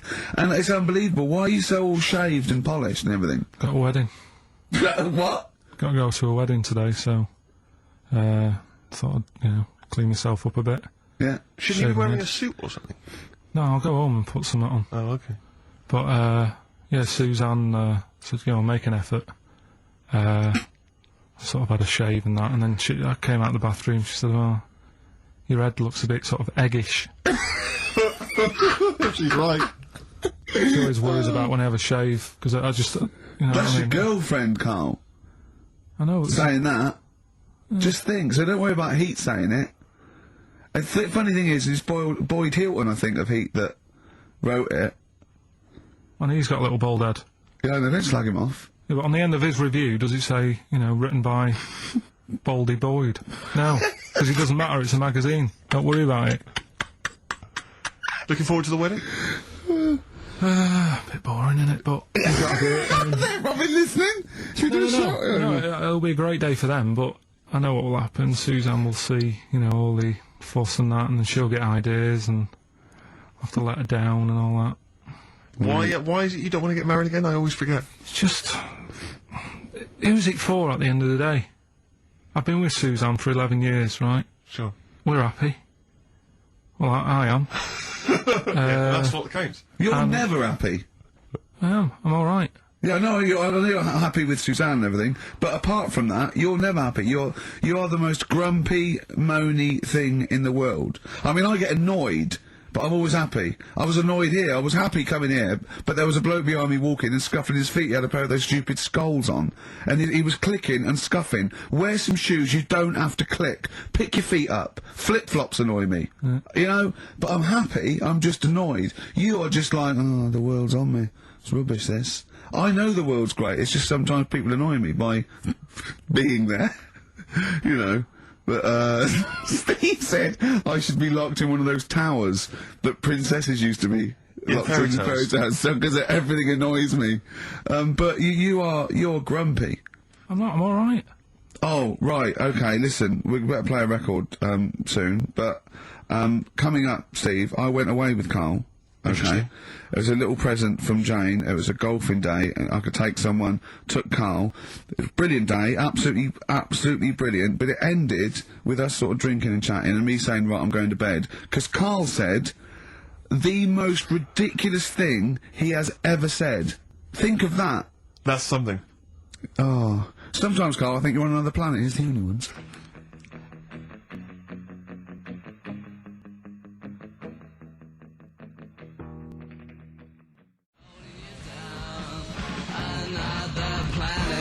Another Girl, Another Planet by The Only Ones. What a song. Amazing. One of my favourite intros ever. Dr. Fox disagreed with me. His favourite ever was, I think, Money for Nothing, if I remember correctly. Interesting. Yeah, Another great tune. Yeah, another great show. I'm not knocking it. I'm not knocking him. If you'd like to let us know what your favourite intro of all time. That number again is right. Well, we got so much to get through with this show. Let me just get this. I don't quite understand. You were given a gift. And the gift was a golfing day of golf. And yeah, for my Christmas present, part of my Christmas present from Jane, a night away, 2 rooms, 2 rounds of golf, dinner for 2, right? But not with her, I noticed. Well, she doesn't play. No, she knew. No, it was a present. It was playing golf. It was a golfing day. She doesn't play golf, so I had to choose someone to take away. It's alright. It wasn't a romantic meal. No, but that was my immediate thought. Yeah. Me and Karl just getting in there in the jacuzzi together. It just sounds like an excuse for Jane to have a day off from you. But you don't play golf, Jane. I know. Go. Yeah. Enjoy yourself. A bowling ball with my name on it. So. Chose Karl, obviously. We went. It was a great day, wasn't it? Brilliant round of golf, absolutely brilliant. Such a beautiful place in Stoke Poges, it's like a really posh place. And are you a good golf player? Well, we'll get to that. Oh, okay. Well, he bought the shoes especially for it. Oh, I'd love to see him in those little shoes. I know, and they were no good because they were metal spikes. We had to change them. He was annoyed straight away. He spent over £22 on these golf shoes. We hired a buggy that was brilliant fun. I was bombing along, wasn't I? I don't drive, but it was great on that buggy. Well, you've been on a buggy with me, and you were a bit scared. Yeah. What? I nearly killed us once. I was just taking banks and things, but you don't see sort of bunkers, and he'd scream, go, stop! And he'd put his foot down the brake, and then I reversed. At one point he sort of did a handbrake turn next to the lake, and then we had to reverse, right? And you just flick a switch and put your foot down. He did that without looking. I looked behind, there's a big oak tree there. He screams, watch the tree, right? So... Dukes of Hazzard. I kept jumping in and leaving him behind because I had to go to my ball. Because anyway, so the first shot, I got on the driver. I honestly did one of the best shots I've ever done. It went straight down. It was great. I thought, phew, got away with that because it's always the first one because there's a clubhouse and you want to look good. Yeah. So. He tees up, right? And I've been saying, buy some balls. He just got 6 balls. I was going, what if you lose me? I want these 6 balls, right? He he tees up, right? Whacks it. It goes miles, like right angles, straight into these, the woods, right? He turns around, he goes, go and buy some more balls. So I'm laughing, because it's like impolite to laugh, but he broke the ice for me, and I was falling around, and then his second shot, I go, you're off for 3 now. If you take another shot, he went, oh, right. So it's his 3rd shot, he puts the ball down. He hits the ground before it and misses the ball altogether. And I was on my back, wasn't I? Unbelievable. Actually rolling about on his back. And we were terrible. I went round 107, he went round in like 119 or something. Sure. It was just rubbish. How long did it take? 5 hours. Of course. And there was no one around, luckily. But it was fantastic. So then we go and have our meal. What annoys me, I said, right, I'll go for a run. He went, I'll have a bath. I said, I'll see you at 7:45. At 7:55, I have to call him. He's not ready, so he's let me down there. I can't stand lateness or laziness. You hate lateness. Yeah, and he's let me down. Do you know his excuse? He fell asleep in the bath because there was no light bulb. There was no light bulb in the bathroom. So instantly he fell asleep. And he was late. No, do you know what I mean though, Steve? If you're sort of, like, nice and warm and what have you. I was tired anyway, I've been stressed out for 4.5 hours, right? My life flashed in front of me a few times in that buggy. So it's all sort of wears you down a bit. I thought, right, I've got a headache. You're going for your run. I'm gonna have a bath. I walk in, put the light on. For some reason it didn't come on, but I thought, it's alright. I'll just, doesn't matter, you can have a bath in the dark. It's summer, so it's light anyway. Well, there's no windows in the bathroom, so, yeah. So you were in the darkness? So I'm in the darkness. I nod off because I'm shattered. he calls up asking me. So I said, well, I won't. It doesn't normally take that long for me because, you know, I haven't got like long hair. I've got a dryer and shit. I can sort of one wipe. Yeah. He's already 10 minutes late though when I called. Well, 10 minutes. 10 wow, minutes. Lateness is lateness. Next. Doesn't matter. Dinner wasn't until 15:15, so we had like another 20 minutes anyway. So it doesn't really matter. Yeah, but we said 1:45. So he's calling up, hurry up, hurry up. So I said, yeah, all right. So I get out. And drying like my tackle and what have you. Calls back again 30 seconds later. You know. No, I don't. No? You know, I don't like that. You're not gonna do that, no. Give it a wipe. 30 seconds later, come on. So I end up going downstairs to the meal area, naked, with a wet shirt on and wet socks. I've got headache as it is. Meant to be a relaxing weekend.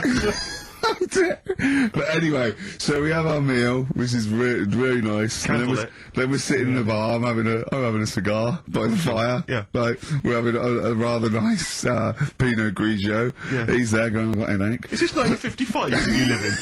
I know. It's so right. We are knackered because you know he's not used to work. I've seen him moaning, falling asleep. He's not used to it at all. And you've been on your feet for over half an hour. Yeah, right. So we didn't even walk round the golf course. We had a buggy. Yeah. Wasn't even exercise. So we get onto conversations. He's talking about. He's asking me stuff about evolution.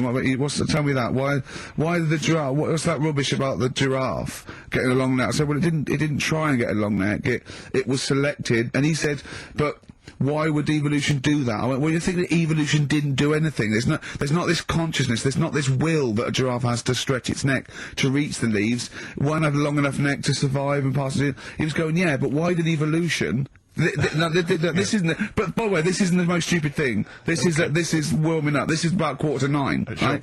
He said, why didn't evolution make a giraffe good at carpentry so it could build a ladder? Right. Yeah. Okay. No. All right. Okay. So he's thinking around it. He's trying to pick holes in evolution. Yeah. We get on to. I said, well, things are. I said, we can see the speed of evolution in lower life forms like bacteria, viruses. They evolved. That's why soon we won't have an antibiotic that can kill some certain bacterial strains. And he said, and this was about 11:30. Then I said, I'm going to bed. Right? He said, in the future, they reckon that you'll be able to wake up and eat a yogurt you can have a chat with. I don't know what that means. Let's put a song on, right? And we'll come back to it. So you're going to explain that? Yeah. You've got an explanation? Yeah.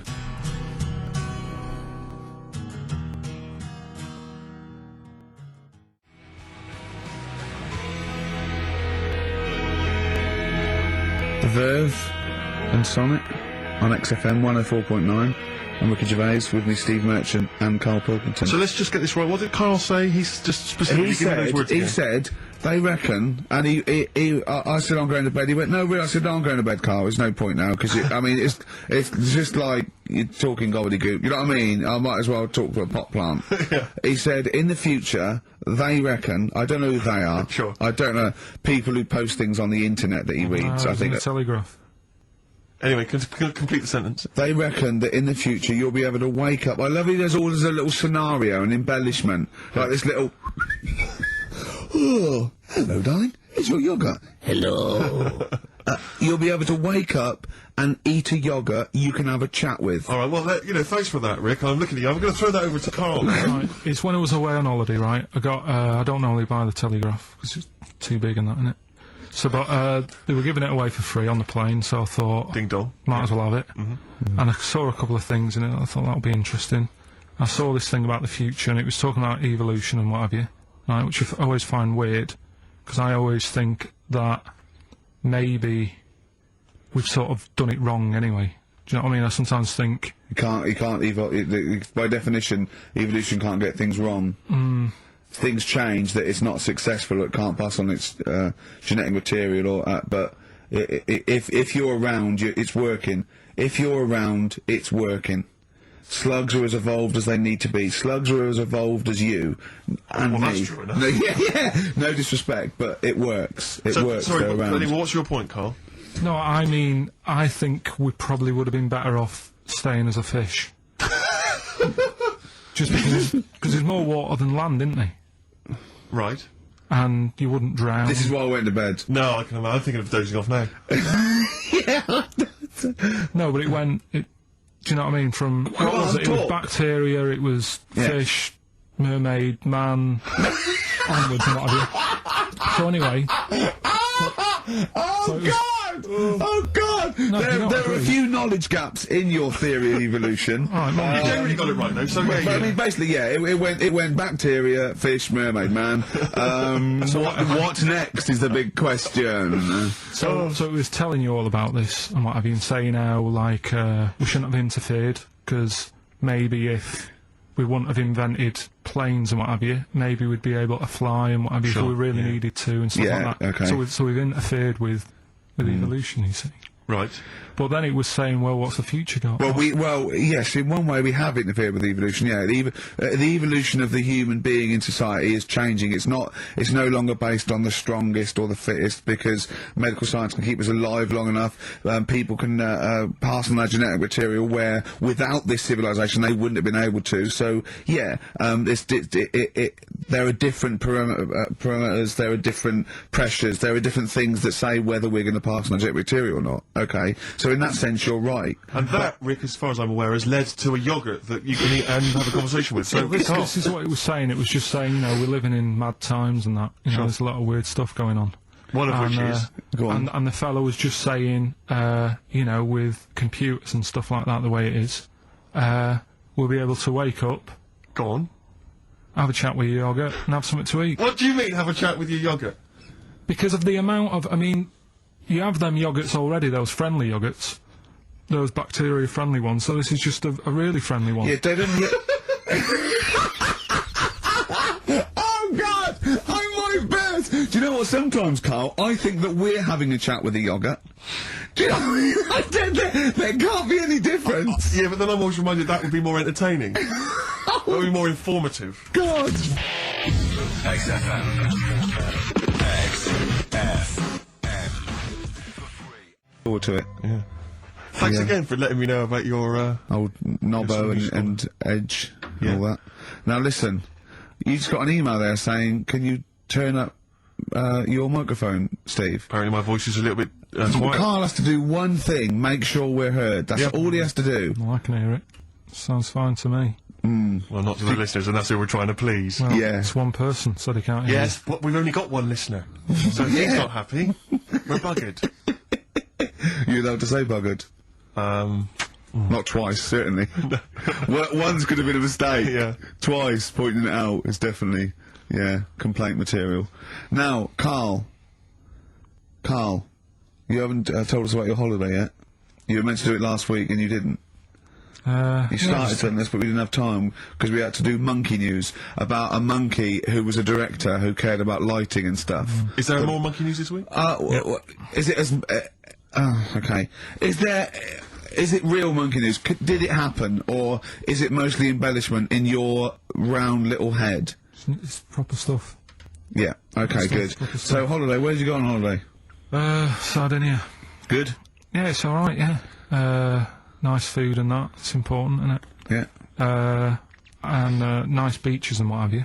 Excellent. Always like a nice long beach to walk down. Yeah. But so we're having a nice walk, right? You know, nudists do me head in. Sure. Right. Not a problem though, is it? It's not like being scared of spiders where they might jump out under the kitchen sink at you. You know what I mean? It's not a big problem having your head done in by nudists. Yeah, but it just annoys me. It sort of ruins the day a little bit. Because it makes me feel uncomfortable. Right. Take your clothes off if you feel uncomfortable. It's much more relaxing. Yeah, but... Well, anyway, right, so I'm walking along the beach, right? Lovely long beach, what have you know, watching the sea, picking up shells and that. And what are you wearing? What's your natural beach club? When he says picking up shells, I imagine he's on all fours going, like that, you know what I mean, looking at things. Just like washing his nuts in the sea to get them tasty. Yeah, going into the sea and then kind of shaking himself and all the water flies off. Yeah. I've just got, flip-flops on, pair of shorts, and like a little light shirt. Sure. So anyway, walking along, and Suzanne goes, "Oh look," right? And there's this woman, German, I think, coming out of the... How can you tell she was German? Underarm hair? I'll get to it. Forget the underarm hair. She came out, it looked like she was smuggling seaweed. I'm gonna burst! I'm going to burst! Oh, God! And the funny thing is, right, she, smuggling seaweed! Oh, God! She was a bit hairy down there, was she? Mental. I felt bad because I hadn't had a shave for 2 days, right? Looked at her, it was ridiculous. She might as well have kept her trunks on. It was just like she was wearing furry trunks, right? So anyway, so I'm walking around. Yeah, go on then. So Suzanne's like, oh, look, and I'm like, oh, not again, you know, because every time we go away, there always seems to be one of these. Is she by herself, this woman? Well, the weird thing was, she was with her husband, right, but he had shorts on, he was happy, right, but every time, like, because I walked past her, and he sort of ran off, because he's embarrassed. Do you know what I mean? There's nothing normal about it. What can he do? He can't go, alright, mate? Because he knows it's odd, right? How old was he? Sorry, how old was she? It's hard to tell when someone hasn't got clothes on. Do you know what I mean? They always look older, don't they, when they haven't got clothes on anyway, but I'd say she was about 40, 41. Okay, right. So I walked past, and the annoying thing is, she got there on a bike, right? No clothes on, little pair of boots next to the bike. So if you can wear boots, just pop some shorts on. You know what I mean? That takes more effort for me, putting boots on. So put the shorts on, right? So anyway, so the husband kept running off. I walked past, and I'm getting annoyed because I'm saying, well, we've got to walk past them again on the way back. I like the fact they weren't scuttling away when Karl walks past. Like when you lift up a bit of, sort of iron sheeting in the woods and loads of mice run away. Yeah. It's like whenever Karl goes, that nudists run away. Yeah. Oh, right, okay. So, but no, so we sort of come walking back and what have you, and you know, I have another look and what have you, and he runs off again. Why another look if it offends you so much? Oh, you might as well just have a look. You know what I mean? It's just putting it on show and what have you. But the interesting thing was, I just wondered whether the husband... If the husband were nude, you'd looked at his tackle, because remember when you went to see those two strippers and it was a woman and man, and they whipped their shorts off, you said you looked at his tackle first. I think any bloke would. Wow. You would. You just check it out, it's natural, isn't it? You just go, oh, right. So it is normal or whatever. Because you don't know if you know what I mean? You don't know if what you've got's right until you see someone else's. No, do you know what I mean? Yeah. But anyway, so, but he got us talking, because I was, then, as soon as I saw her, sort of, today's been ruined a bit, so I'm walking up the beach. Ruined! Walking up the beach with Suzanne going, how does it happen? Do you know what I mean? Why do people do this? What fun are they getting out of it and what have you? And, I just was thinking, is there any chance that fella, right, didn't even know that she was a nudist until they went away? Do you know what I mean? Because I said to Suzanne, if I met Suzanne, it's like we're getting on, yeah, everything's fine. Yeah. And then you go off on holiday and you go, you haven't got much luggage. And she's like, no, it's fine, this is plenty, and I think that's weird. And then we go down the beach and she whips her knickers off. I'd be annoyed, but there's nothing I could do. Do you know what I mean? Sure. So I'm just wondering whether that's what happened to this fella. Every time someone came walking up, he was like, oh, God, this is embarrassing. And he kept nipping off. Yeah. Finding something else to do. Look at some shells. So I'm wondering, Rick, if at some point, maybe today or in future shows, we should get a nudist. You know, one of those official nudist spokespeople. You know, because all these nudist organisations, get them on the phone, justify themselves to Karl, because, you know, in his mind, they are, what would you say, weirdos, freaks? I don't quite get it. I was reading something in one of the supplements last weekend, and some journalist went round to some, whatever you call it, some resort or whatever for nudes and that. And it's just... Were they playing volleyball? Well, the annoying thing was, bowls. Why is that annoying? Well, don't play a sport where you got to bend over.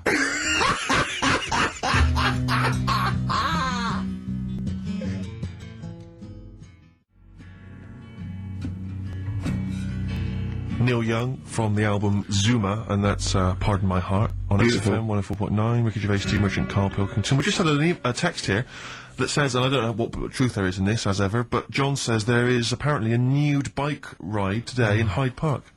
Now, I can't believe that's the case, because I don't think it's allowed, is it? You can't ride around with your veg, can you? I don't know. Why would you want to? Well, it's a good point. On a bike. On a bike, I like that's what disgusts him. I want. Do you know what? If we did appeal for a nudist to call in, I'd want a very specific sort. I don't want. I want a German nudist, a middle-aged man called Helmut. Okay. If there is any, or the closest one to it. So I want a middle-aged man from Germany. If your name is Helmut, you're in. But I'll accept Hans. Karl would be good, wouldn't it? All right. Yeah. I think I'm wondering if the age might. Maybe we could we broaden that out Okay, a just little bit? a German nudist bloke. Right.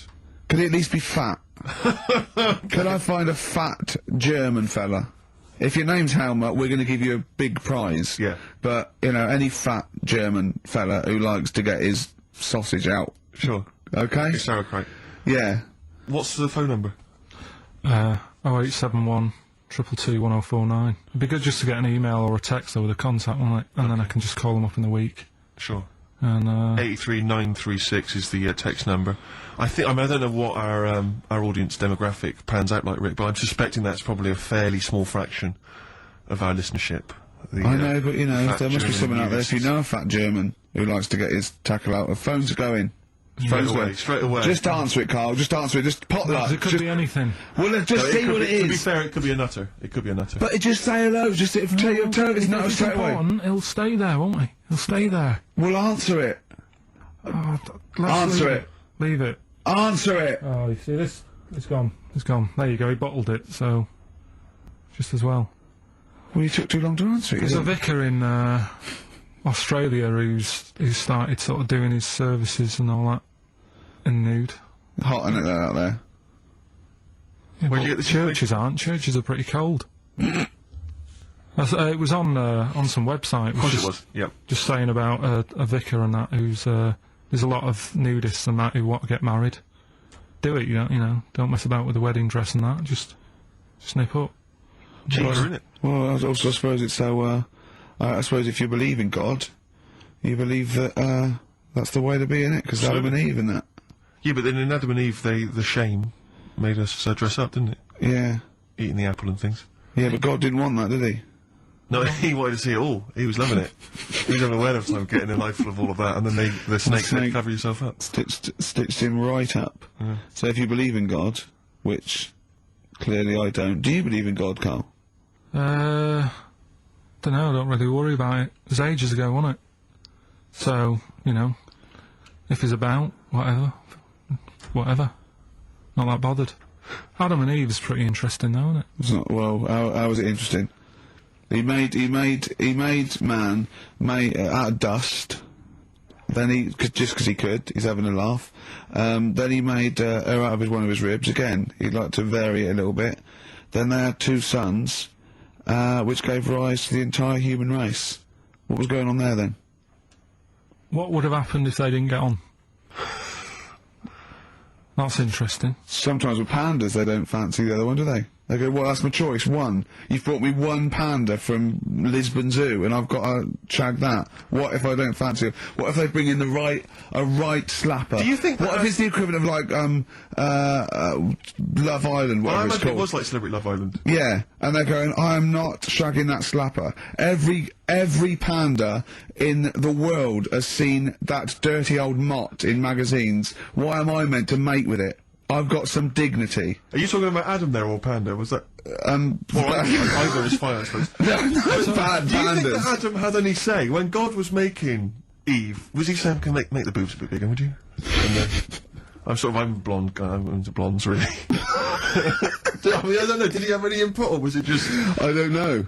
Well, I suppose it was one of his ribs, after I know, all. well, he's probably restricted. You go, well, I'm working with a rib, Adam. Give me a break, there's only so many things I can do. Well, he was probably in kind of intensive care, wasn't he, with the whole... They go, well, I can't just keep making the boobs and things bigger, because their legs will get shorter. I don't mind short legs. Yeah, make the legs longer. I don't mind no legs. I don't mind no legs. As long as the boobs are sizable. I'll tell you what's weird though, Steve, right? Everyone's heard of, like, Adam and Eve, yeah?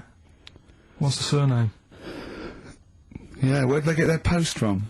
Unbelievable. Now listen, before you play the next tune, we should just, we were trying to mop up some stuff from the last couple of shows which we haven't dealt with yet. One of which is an obsession of yours, because we're on a radio station, Ricky and I come in, we bring in CDs, music we love, it means so much to us, we adore it. You don't really care about music, you work at a radio station, it's just, you know, I don't care. I do. No, you don't. I do like a good track. I don't like everything that comes out and everyone raves about. Yeah, you thought the iPod wasn't worth it because you named the 5 tracks you'd like. What was it? It was In the Ghetto, Babushka, Living in the City. What was the other one?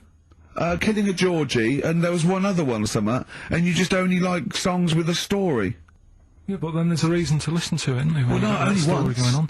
No, because you might forget the ending. Listen to it again. Yeah, But anyway, yeah. you've been listening to Babushka quite a lot, is that right? Because you've really got into your head now, you're trying to decipher the story. When I've been sort of asking for songs with stories, people have texted in, emailed in and whatever, and I've had a couple, you know, last time we did the show. So I've gone, oh right, that sounds interesting. And Babushka, when I was away on holiday, I listened to it a few times because I like the story. It's a good little story going on. You got some thoughts on it there, have you? Couple of questions. Will we have a listen to it? Well, let's have a listen to the track, and then I know you've got some queries you'd like to raise. It's just about a woman, innit, who, I don't know, she's ugly or something, aged badly, and her husband gets bored with her. Have a listen, see what you think. Right. XFM.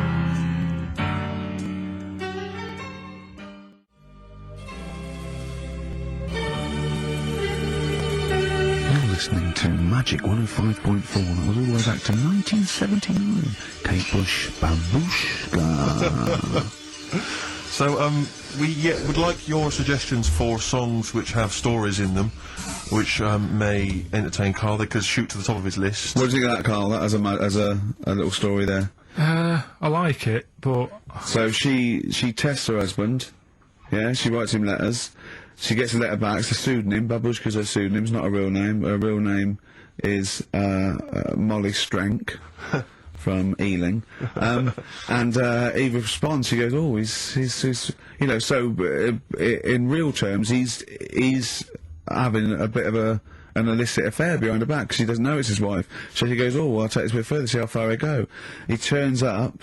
She turns up, he gets it on with her, and he's falling for her because she's acting like she used to act, you know. So was he just playing along with it? Was he like, No, he's not, because they'd have said that in the song. They don't leave it up to... Some people do that, don't they? But it wasn't. Kate Bush would have said, and by the way, he's playing along. She'd have given us a clue. He's not. He's fallen for it.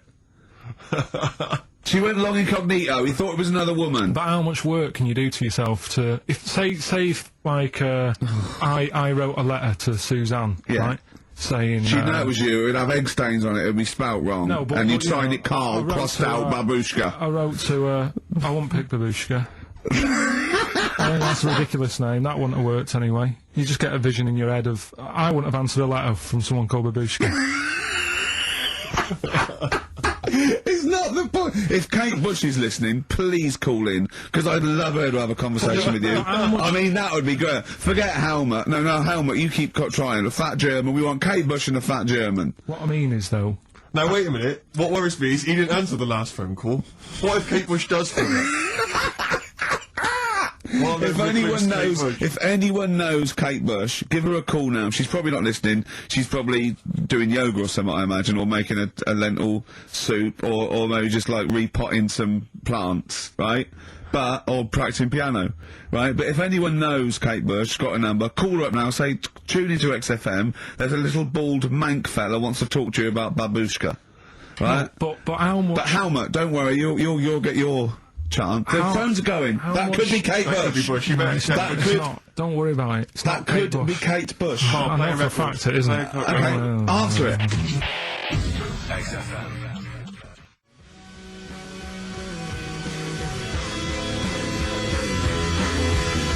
Half Light by Athlete on XFM 104.9. Ricky Gervais, Steve Merchant and Karl Pilkington.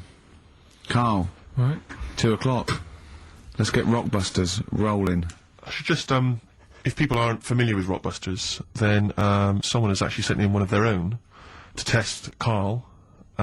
They've used, I think, the same principle that Karl has, which is, utterly random. Yeah. As you said before, really just trying to think of something that he might be thinking of. Sure. So, I'm gonna, I mean, she's done it quite coherently, but I'm wondering if I should sort of say it more as Karl might say it, you know, just slightly less. More different every time. Yeah, slightly less coherent. So, Karl, this is one for you, alright? Go on. You know, it's Sunday morning. You know, I'm just, you know, I'm in bed, but I don't sleep. You know, but like Hollyoaks is on, the omnibus, I'm just watching that, you know. I go and make a lovely cup of tea, you know, in the bed with Suzanne, aren't I, having a cup of tea. What's going on there? Just watching the telly and that, but hang on, I haven't got anything to dunk in me, in my tea. I haven't got anything to dunk in my tea, have I? You know what I mean? I haven't got anything to dunk in there, and I'm just having, you know, what am I doing? Is it LB? It's LR. Oh. LR. So, have a think about that one, Karl. I think I know it. Yeah. Do you? Go for it. Go on. Is it Lionel Richie? It is Lionel Richie. What's your logic? Sort of Lionel, and it's like... No rich tea. No rich tea. Yeah. No biscuits, no rich tea. No rich tea. I think we... Lionel Rich tea. Lionel Richie. It works. I mean, it's just as coherent as one of yours. What's that? We've done one a little bit like it. There's nothing wrong with that. I cannot believe you got it. That's a taster. I cannot believe you got it. I might not have got it without the initials, but that's why we chucked them in, just to help you along. So, what have you got for us this so week? we got three of them. Oh, by the way, don't bother calling in Kate Bush, because Karl doesn't want to answer the phones. He says Kate Bush is not going to call, so it's all going to be nutters, so we apologise. He's got one thing to do. He didn't even get the sound right, because someone was complaining about they couldn't hear Steve. He's got to do Monkey News, which is always twaddle, and he won't even answer the phones now, so I don't know why he gets paid. He takes off Mondays, because he works Saturdays. He gets paid for Saturdays. He takes 5 weeks holiday a year. Not off Mondays and he moans. Not off Mondays. Wow. Right, What have you got for us? right then, the first one. There's a vehicle that sells kebabs. Right? There's a vehicle that sells kebabs. Initial D. Right? D. Great. Right? Have you worked that one out? Of course I haven't. Right, the second one. You're asked if you want that bit of the egg. You what? You're asked if you want that bit of the egg. You Yeah. think about it, but we sort of decide against it. And again? What's going on there? You're asked if you want that bit of the egg. You think about it, but you go, nah, go against it. Right? I've got it. Is So it initials W or Y O? Yeah. Got it. Right, so... Okay. That one works. Right. No, it doesn't.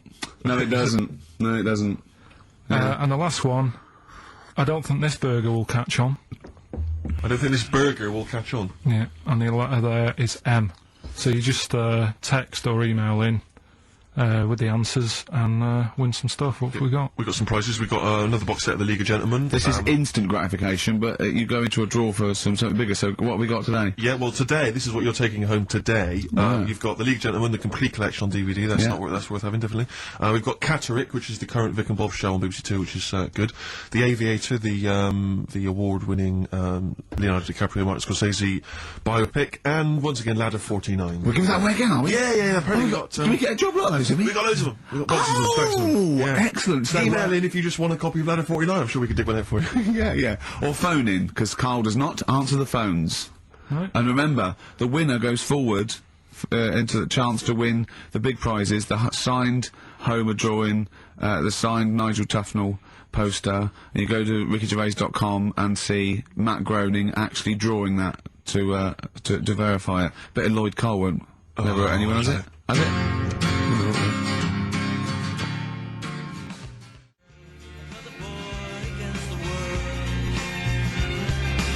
Lloyd Cole, Impossible Girl on XFM 104.9. Wow. Rick, I'm just reading an email we've had, and it is indeed true. Scores of naked cyclists will be wheeling around London today in a mass protest against oil dependency.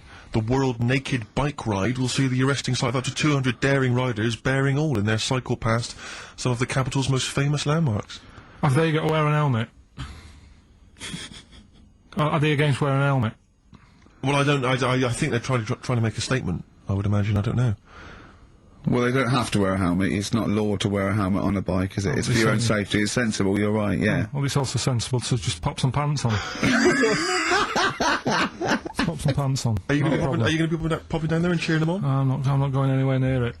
What are they going against? What's the problem that's going on? Oil dependency. I think, generally we're consuming too much oil, aren't we, in the world, and it's going to run out one day, and we've not got any alternatives. Talking of campaigns and things and that, did you see Sir Bob on Jonathan Ross last night? Sir Bob Geldof. Sir Bob Geldof. Yeah. Are you going to walk to Edinburgh or sail to France, Karl? What do you think of all this? The G8? I think it's good that, he's doing some stuff for the world and what have you, but I probably won't bother. No? Having a walk. What do you make of all this campaigning? He's dedicated his life to this now, hasn't he? Yeah. I mean, it's interesting. I was watching him last night, and I respect the man. I mean, he used to work here, didn't he? Did some shows and that. It's good. It's alright that he can do it, but... I assume that's not why you respect him. I assume you respect him because he's trying to save a nation, as opposed to he used to work at XFM for a while. Yeah, I know, but I'm just saying it's good that he's given up a lot of his time to, try and save the world and that, but, there's a bit of me that's kind of like, is he wasting his time a bit? Right, what do you mean wasting his time? Well, he tried it before, and... No, wait. What he's trying to say is that the G8 are I think the 7 most rich, wealthy nations in the world, and Russia, and they get together and they can wipe out the third world debt. I.e. they owe us billions and billions of pounds, they can't afford to pay it back. So he's going to say, let's wipe the slate clean, and pledge, I think, a lot more aid and stuff to them, isn't it? So what do you think of that? But won't they just do it again? Right, what's you thinking? No, I knew I had a little diamond in the rough here. I mean, obviously, I admit, I brought this up because I really wanted to know what Karl thought of it. Sure. Yeah, I had ulterior motives. It wasn't just for awareness, for the very worthy cause. It was because I know, look at him looking at me. Look at him, he looks at me like a cat. Honestly, it's like there's nothing behind those eyes. Right, what do you mean? They're just going to run up the debt again, you think? Well, what I mean is, right, when I was a kid, right, and I wanted to go to the arcade, I'd borrow £1 off my mum, right, and she'd say, don't come back asking for more and what have you. But I'd have a go on a pinball machine or whatever, game on a fruity, and then go back, and she'd go, can I have some more money? And she goes, I gave you £1 before. And I go, I know, but I'm on holiday. And she goes, there you go then. And then I go off and do the same thing. I didn't go... No, I wasted the last one, I'm going to pop this in the bank. Right. So you think that's what's going to happen with... That's a nice metaphor. So what do you think happening there is the Africans are blowing it down the arcade? Instead of putting it towards a fishing rod, they're blowing it down the arcade. I'm trying to win a watch. Look, I've got 100 goals. I think this thing is dodgy. Yeah. I'm trying to win a fluffy toy. Bob said, you're never going to get the Snoopy. You're never going to get the Snoopy. It's always going to fall out of the little claw. It's rigged. The claw is not strong enough. Yeah. Do not waste it. No, Midge. Midge, we have to write a song. Write another song, mate. They've flown it down the arcade. Brilliant. So that's your genuine logic, is it? Well, I just don't know, if they put me in charge of it, I don't know what I'd do. I just think it's a... Could I just say that will never happen? No. Could I just say to London... Yeah. And anyone listening on Saturday... Yeah, don't worry. Karl is not going to be put in charge of G8. It's not going to be him, Blair. Chirac. That would be a joy if it were. That would be amazing. But anyway, so let's assume in some alternate universe you are in charge. What would you do? Monkeys, obviously. It's like Planet of the Apes. What are you going to do? You're the only, the only person with opposable thumbs. What's your solution? We've done a lot of it, haven't we? We've sent, money out there. We've sent them clothes and that. Yeah. Have you? It's gone. You say we. Have you sent? I've done loads for charity. Go on. No, loads. I've done loads of stuff. Go on. For what? Oh, I give stuff to Oxfam. Yeah. What stuff you don't want anymore? Yeah, junk, you mean? Well, yeah, but it'll be alright for them. I mean, I said to you the other day, like, when they collect clothes for over there, I don't know, none of my stuff's gonna fit them well. But the thing is, I do loads of charities, I do loads of things like, Go on. I pay for tools, I do that thing, a monthly payment of £5, paying for, a toolbox and that for someone out there. I help old people, which I'm gonna stop, to be honest. Why? Because, Do you know this thing I do, Steve? Right. No. This is a £5 a month as well, right? I got stopped in Leicester Square one day. He said, "Oh, there's a little old woman somewhere. She's cold. Are you going to help her out?" So I was like, "Oh, why me?" Right. So anyway, so they said it's easier if people look after one old woman, right? So Why me? I've signed up to look after this old woman called, I don't know, to call her name June or whatever. It doesn't matter. So It does to her, but go on.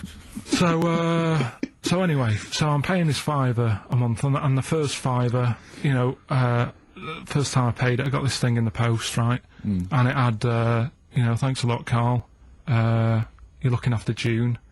Here she is, you know, here's a little picture of her, and she's sat there, what have you, with a cardigan on and stuff like that. Every £5 you pay, you know, it'll be cheering her up, and, you know, look after her, pay for her food and what have you. So, for a bit, you feel good, don't you? And you think, well, I've done my bit for the world. Anyway, 2 months later, get another package, right? Picture of June in there again. She's got a tan. So he's saying you're paying to keep her warm. No, they meant a week in Mallorca or whatever. And this is what I mean. People they can get away with it. I don't know where to start. That isn't having a go though. What do you think? So what do you think? You think they're going? Don't bother getting a job or anything. Geld off a bit, Geld off a bit. It's June, I don't know. It's difficult, isn't it? It's difficult. So you think Sir Bob should just wash his hands of the whole affair? You think it's a complete waste of time? Is that what you're saying? That you should just leave them to it? Just leave them to it, let them sink ever more into debt, ever more into hunger. You just think that should just carry on? Do you know what I think he's saying? I think, now, I'm not putting words in your mouth, are you saying they blew the last lot we gave them, they've got to learn a lesson? Is that what you're saying? No, I'm not going to say that. I'm not going to say that. Is that what you're thinking? No. What are you thinking? I'm not thinking anything like that. All I was thinking is about this gig, it might have been better to do it, like, rather than, I don't know, ruining a grass field in Edinburgh and that, do it out in Africa, right? Get people out there, get the tourists up, do you know what I mean? Get a load of people out there. They've got loads I don't reckon he's going to get people to walk to Edinburgh. I very much doubt but people are going to fly to Addis Ababa to see Coldplay. cheap flights and what have you. Right. Hot dog stands and that, locals will love that, right? Job done. Brilliant. Let's put him in charge. Yeah, just for one day. Let's put him in charge of Live. If Bob Geldof is listening, I know, you respect him because he used to work on XFM. No, but he's done a lot Bob, as if well. you're listening, please, I would love, oh my God, a conversation, Bob Geldof talking to, forget Kate Bush, forget That would be Halma. amazing. Can Bob please call in and speak to Karl? No one call except Bob, so we know it's Bob calling. Right, get on the phone. What's the phone number? What's the phone number? Can't we talk to him next week? He might be busy next week. No, He's he got won't. stuff to organise. You won't, don't worry about it. Don't worry about it. You can talk to us next week, alright? I'm not gonna I'll go through the phones, it's mental. Play a record. Alright, what we're having? Bit of Killers? Yeah.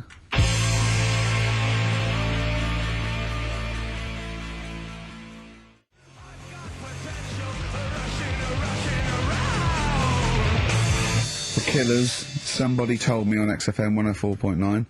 Tell you what, talking of starving, I went to what is meant to be the best restaurant in the world on Oh, yeah. Wednesday, yeah. Sure. He must be famished. Well, Jonathan Ross booked a table there. It came out, I think he's been trying to get there for a while, and I think there's a waiting list and everything, right? And it Well, was he's got very over you, you're walking straight in. he's walked straight in with that, yeah. Me and Jane went along with him and Jane to the Fat Duck in Bray.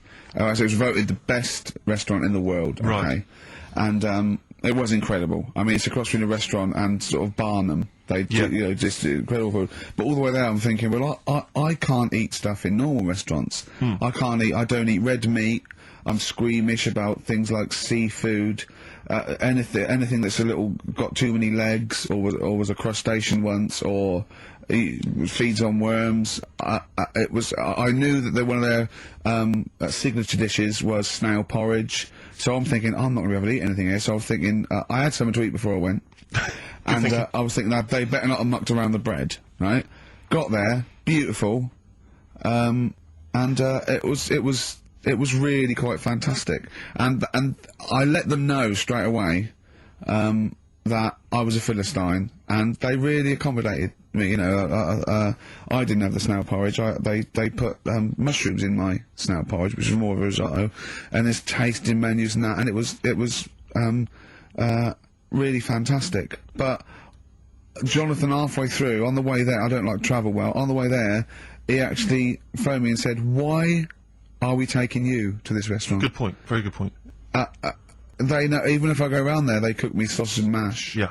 Or, do you know what I mean? Well, you have the palate of one of those kids from the Jamie Oliver school dinners programme, they've got the lovely Jamie Oliver cooked, you know, kind of, ratatouille, but they're going for the sort of chicken Twizzlers. Well, there's nothing wrong with chicken. I love chicken. I like the chicken I can eat. I'm squeamish about red meats. There's nothing you know, it's a mixture of, it's not morals. There's only one thing I don't eat morally, that's veal. But the other thing else is just like, if it's got eyes and legs and things sticking out of it, or there's But it hasn't got eyes and legs things sticking out of it. What are you talking about? I mean, it just infuriates me. I actually got to a point now where I refuse to eat out with Ricky. Because I can't, it just sucks the life out of me. It actually makes me depressed. I can't enjoy the experience. If you go to an awards do, they bring out lovely food, you know, 3 courses, and you're whinging. You're always whinging. Which is hardly cooked, followed by lamb. Lovely bit of lamb. Who doesn't think lamb is the best of all the meats? Oh. And you whinge, you complain, you look at Jane like a little boy who's like, "Oh, Mum, why have you brought me here?" You are just... and I tell you, and I put it at you know, I don't want to, you know, badmouth people, but I suspect it's your family. I suspect it was your upbringing. I imagine, you know, that if I came to your house, you know, late 60s, early 70s, came round to your place in Reading, it would have just been the smell of chip fat. Just everywhere, pervading, just one of those chip fat fries that's just, yeah, like you say, constantly, 24 hours a day, I used to eat just bubbling away. I used to eat beef and pork and that, and I used to have to, eventually, when I was getting sort of squeamish and getting older, I'd make her burn it so much that it was just like chewing on a piece of leather anyway, where I couldn't stand the sight of blood or so. A salad in your house would have been I'll tell you what, a pickled onion and a packet of crisps. No, a salad in my house, right, was when it was summer, we were out in the garden, lovely salad, grated cheese, grated egg, 2 bits of beetroot with your leaf, a pickled onion, and a packet of crisps.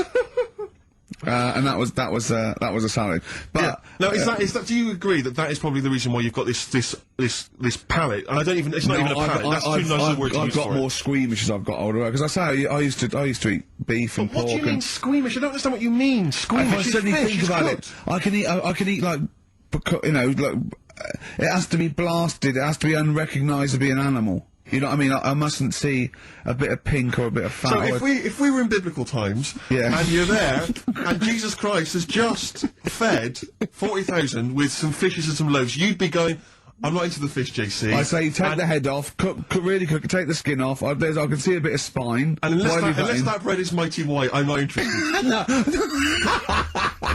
Yeah, but the thing is, what he hasn't said is he gets frustrated because we have to go from restaurant to restaurant for something I can eat. But the reason we've only got about 3 restaurants to choose from are because he doesn't want to spend more than £5 at lunchtime. At lunchtime? If I was going out of an evening, you'd spend a decent amount of wallop. But lunchtime, Would you? You'd be happy to spend 20 quid on lunch. Imagine that every single day.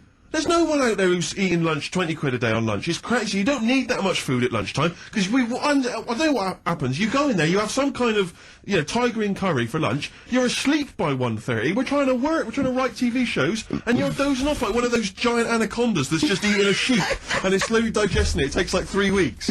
He doesn't eat Karl. He does not like the spare. He'll walk a mile out of his way to get a sandwich. Having an argument over that 50p that time. I don't want to bring that back up again. Here's the situation, Karl. I lent you 50p, and you decided you weren't going to pay me back. It should be to my discretion if I say, "Don't worry about it, Karl. You should offer me the 50p. Go, there's that 50p I owe you," and I'll go, "Don't worry about it, Karl." But you didn't even do that. No, it's the way that you were like. I said, "Where's my 50p?" You went, "Oh, you don't need that." That's not your decision to have. I didn't say that. I said I don't think I've got it at the moment or whatever. Rubbish. And you're going through my pockets and that. Rubbish. 50p. Ridiculous. He's just given him a keg of beer for free, hadn't you? Well, let's not go over it again. I just think value for money is important. Like, now, okay, so for instance, in the morning I have to get the tube, but you can get a travel card, zones 1 and 2, right? It's about £4.70, I think. But before 9:30, it's about £6.50. Alright, and then at 9:30, when the clock, literally on the clock ticks over to 9:30, it's £4.70, right? Now, sometimes I'll get there, it'll be about 9:20. Now, you'd be saying to me, "Oh, just spend it, and I'm thinking, I've got 10 minutes. I'll perhaps read the paper, wait for it to click over to 9:30, and then I can get a cheaper ticket. Now, surely that makes sense. Surely that's logic. Don't, I mean, if you were in that situation, Rick, if you were there, right, and you had, let's say you had 3 minutes to wait before 9:30, what would you do? Would you stand there and wait? No, because waiting to me is worse than anything. It's madness. It's madness. I can't stand queuing. I can't say no. I'd pay. Yeah. How long would it have to be before you'd wait? If there was like a minute on the clock to go, would you wait? If they literally said if you wait 30 seconds, I go all right. Well, that is the case. That literally is the case. Okay, but not 10 minutes. No. What about you, Karl? I feel if it was 30 seconds, I'd feel flash going. I'd spend £3. But if it was like a couple of minutes, I go. Oh, it doesn't matter. I just wouldn't. Madness. Yeah. Think about how that tots up over the years. Amazing. Karl, What about you, Karl? Would you do it? It depends, doesn't it, what your job is and that. If you're a doctor, you've got to get to, go and save someone, whatever. You can't say, oh, just give it 10 minutes. Depends. Depends on the situation, depends. Most of the time I've got to get in work early. I can't be hanging around till half 9. But you don't know, do you? I've called him when I was filming. He was I've seen him do one day, right? I've seen him for one whole day. He went away. He fell asleep at 7:45 in the bath because he was knackered. So he has 5 weeks holiday a year. He's taking the piss. XFM.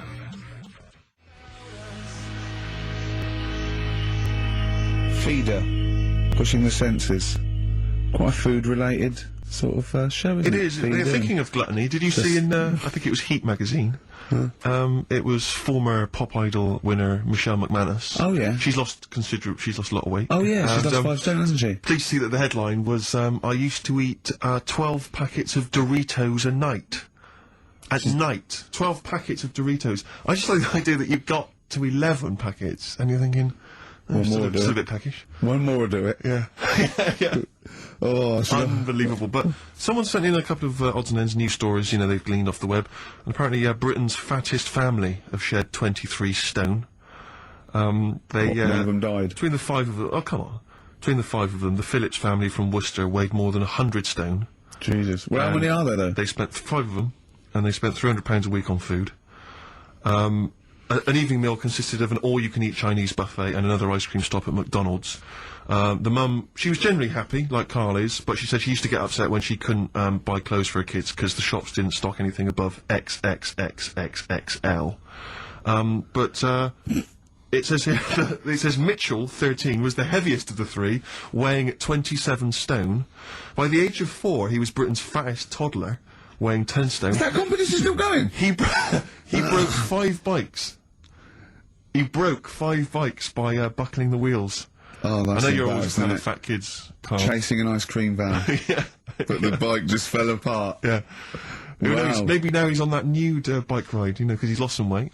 Oh, that would be painful, wouldn't it? If one of them buckles. Yeah. Well, I've got another food-related item here. Now, Karl, I got a little email via my agent sent from someone here. Okay, sent from someone at XFM. Okay, and I won't say it was. She just said, I thought this might be good for Ricky to use on Saturday, and obviously what happened is Suzanne has sent you an email in the week. It was Wednesday, and you've returned it, but I think you've returned it to the wrong email address. You returned it to someone here who, of course, immediately forwarded it to my agent for ridicule on the show. Don't panic, it's nothing that bad.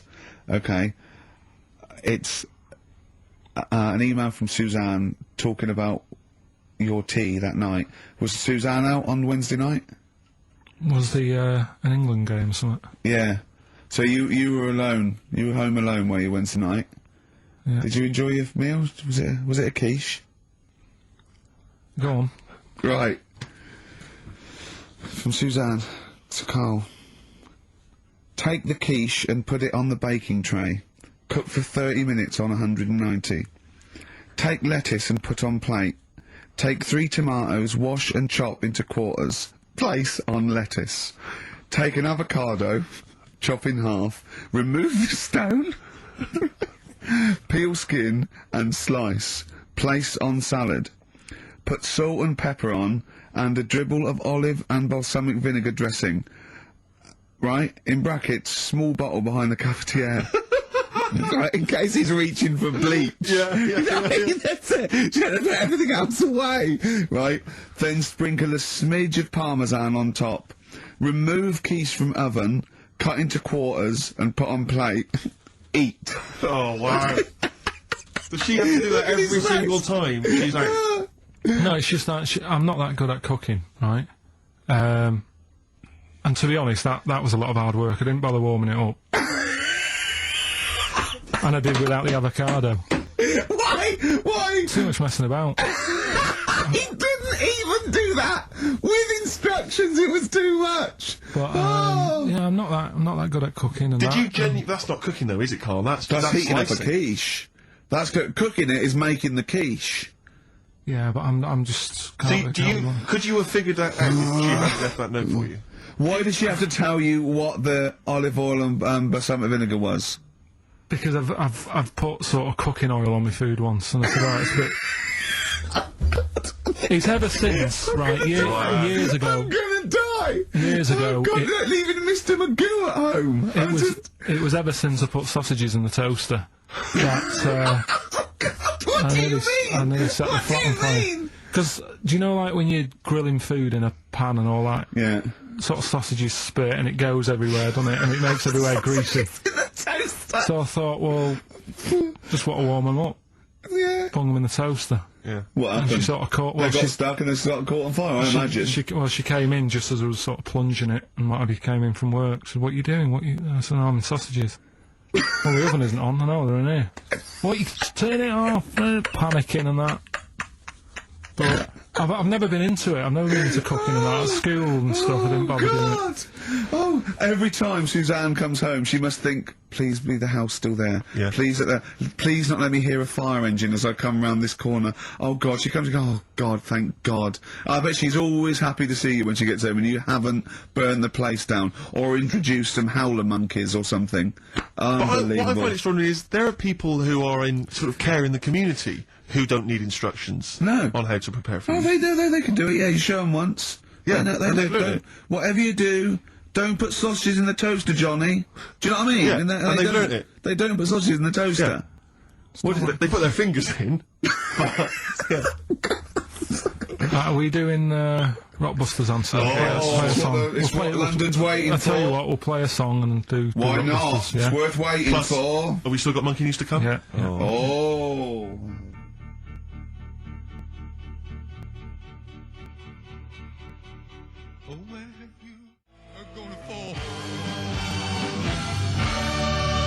Roxy Music with the old Dylan classic Hard Rains on XFM 104.9.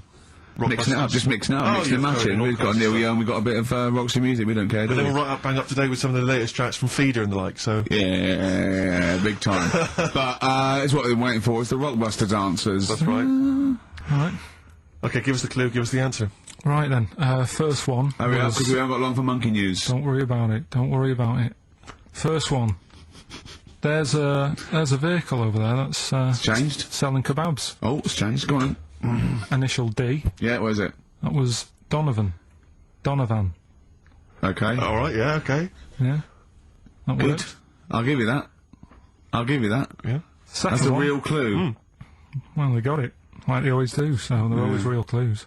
Second one. You're asked if you want that bit of the egg, right? You think about it. Then you decide against it.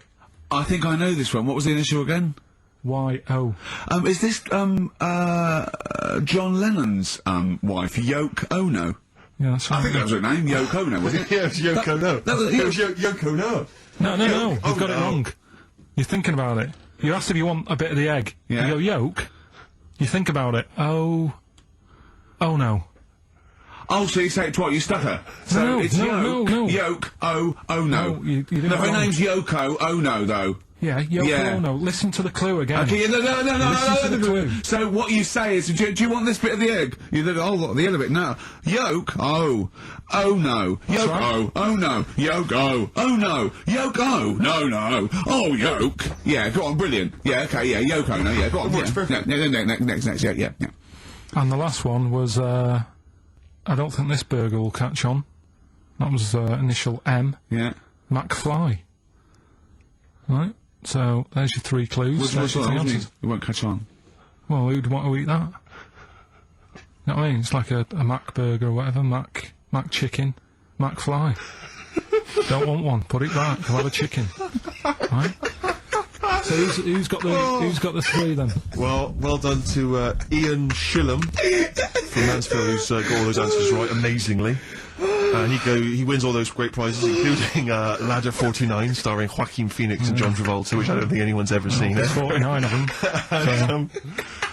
And he wins that, but he also goes forward, as you say, to the big draw, which will come up at the end of it's our little to run. win the signed Homer saying "I like Karl 'cause he's stupid like me," and you can see Matt Groening drawing that to know it's real on rickygervais.com, and you can win that and a signed Nigel Tufnell poster.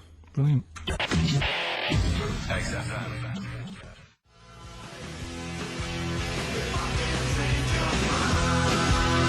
It's a Ricky and Steve classic on XFM, Sugar, If I Can't Change Your Mind. Brilliant.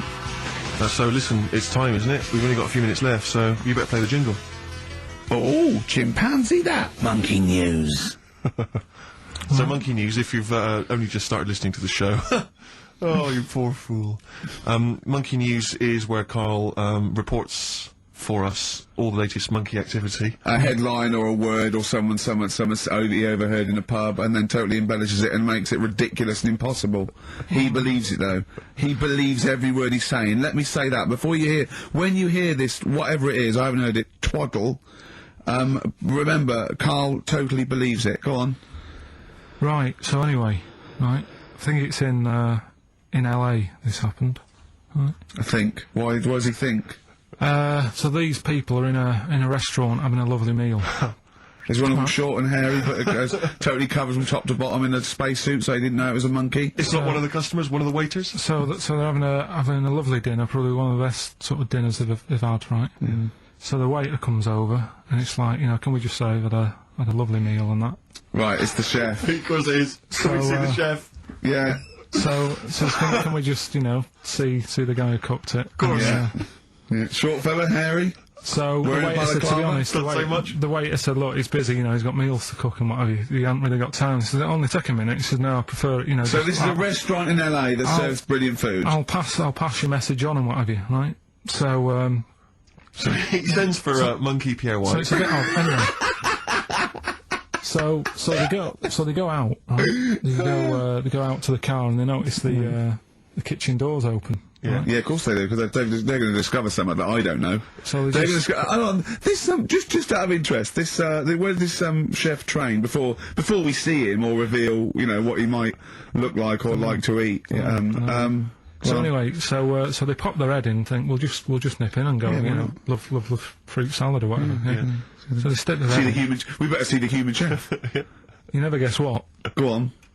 Monkey stood on a chair, right, cooking veg. Right, so anyway, so they're like, what's going on here? What do you mean? What do you mean he's cooking veg? What is he doing with it? Well, he's stood on a chair by the cooker and he's chopping stuff. Oh, he's chopping as well now. He's just that, isn't it? Yeah. It's got a little, you know, he's got the bosses in there. They're like a bit shocked, so he's a bit panicking because he's got this monkey working for him. So they say to him, "What's going on here? We didn't know this is what's going on. You know, why have you got a monkey cooking stuff?" So he said, well... Incidentally, a monkey, I should point out, who probably doesn't need instructions from its girlfriend. Oh, forget it.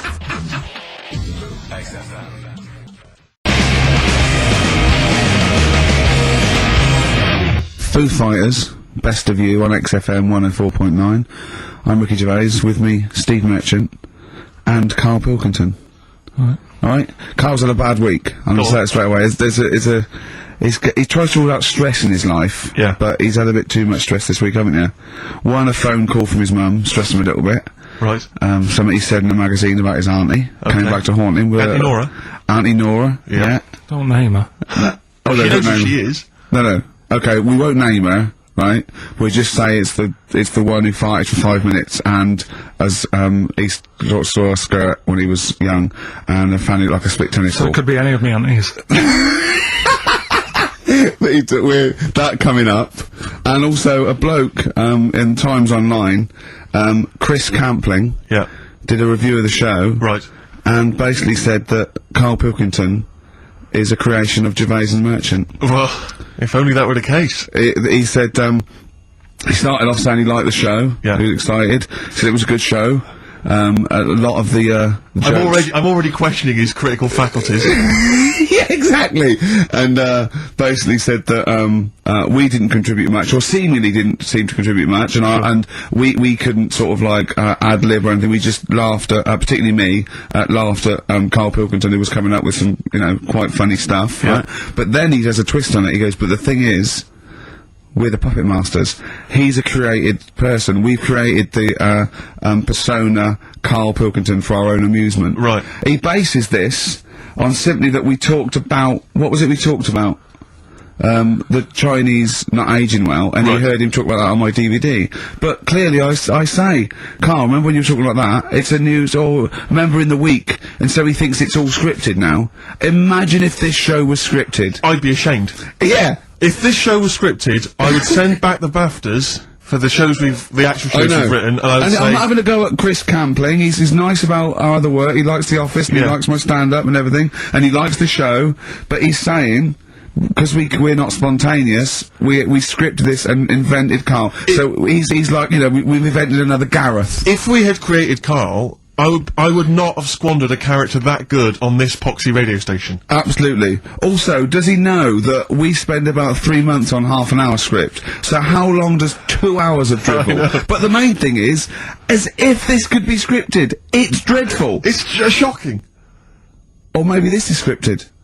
Hang on, you've lost me there. Let me just check the script. Maybe Chris Campling does not exist. Maybe I've made him up.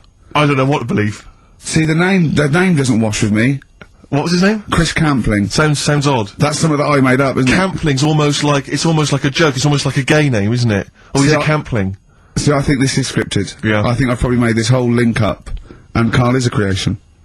Campling, that's not a real name. I made it up. I should have come up with something better. Yeah. Sorry.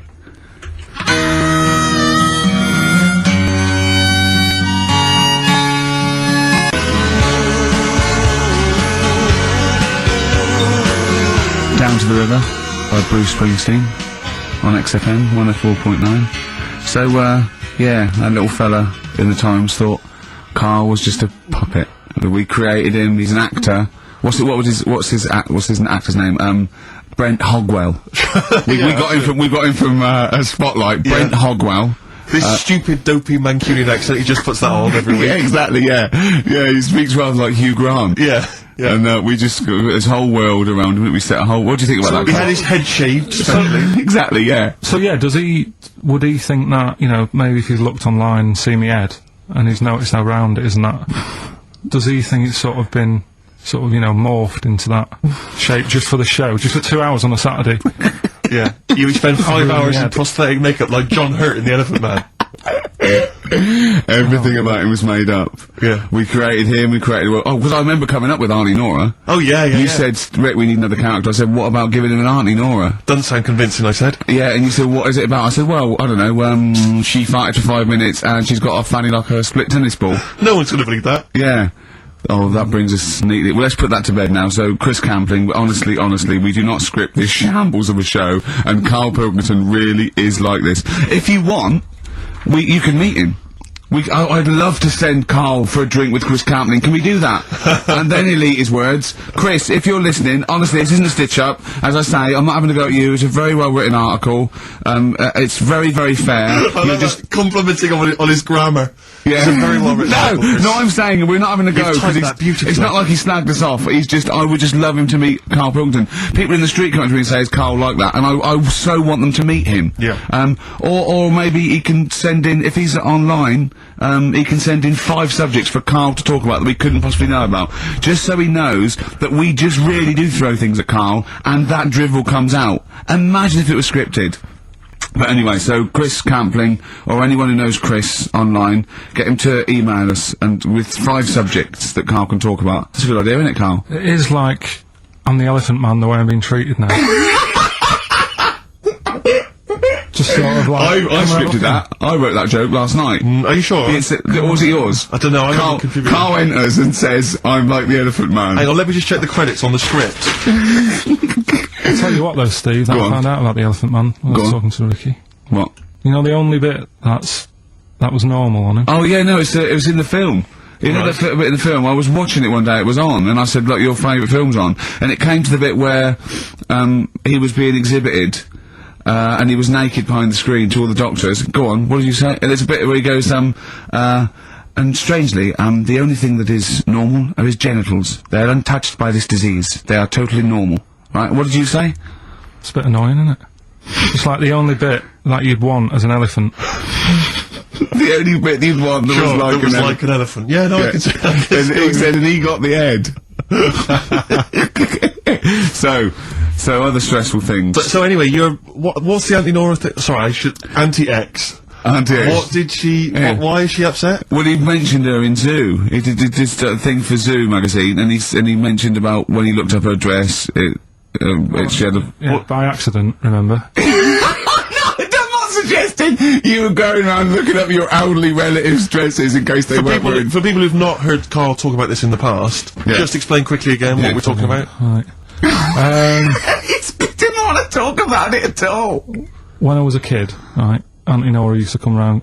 my auntie used to come round... As if there's any ambiguity now. Yeah. My auntie used to come round and stay, right? And I'm sat on the floor watching the telly, right? She's sat on the sofa with a caftan on. I turn round, right, and it was there. It was looking back at me, right? And we've mentioned this, and Ricky sort of said, what did it look like? And, you know, a split tennis ball came to mind. That's what we talked about, right? So anyway, Zoo magazine, when they did the interview... And she's the one that used to put a valance on everything, isn't it? Well, not everything, obviously. So anyway, so I've done this... So you did interview in Zoo? Yeah, and like they said, you know, it was like, you know, do you plan stuff and do you worry about stuff when, after you've done the show, you worried you've upset anyone? And, you know, I was saying, really, I forget people are listening. And, you know, we're just having a chat with mates and that. I said, but now and again, I do worry, when I'm on my way home from the show and that, and I'm thinking about what we've talked about. And I was saying, you know, the Auntie Nora incident.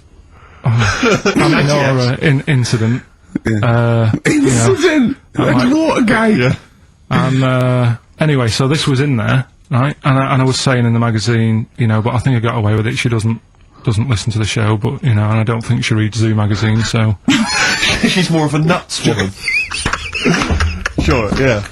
So, anyway, so my mum calls up the other week, right, and she goes, wish you wouldn't, you know, talk about Auntie Nora and that.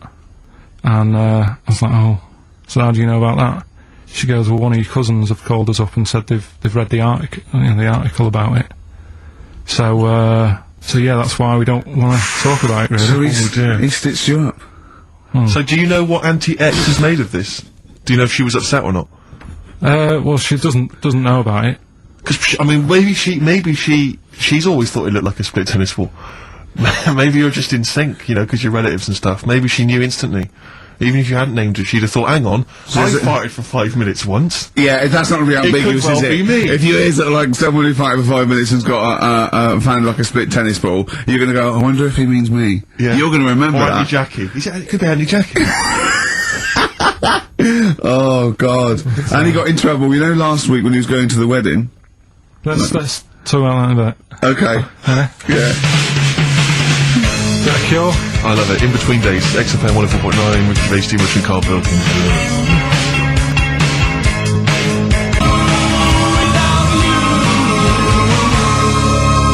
The Cure, In Between Days on XFM. So, Karl, you were going to a wedding last week. Was it last week or the week before? No, it was last Saturday, wasn't it? Yeah. And he said, looking forward to it. He went, no, it's going to be boring. Suzanne was listening.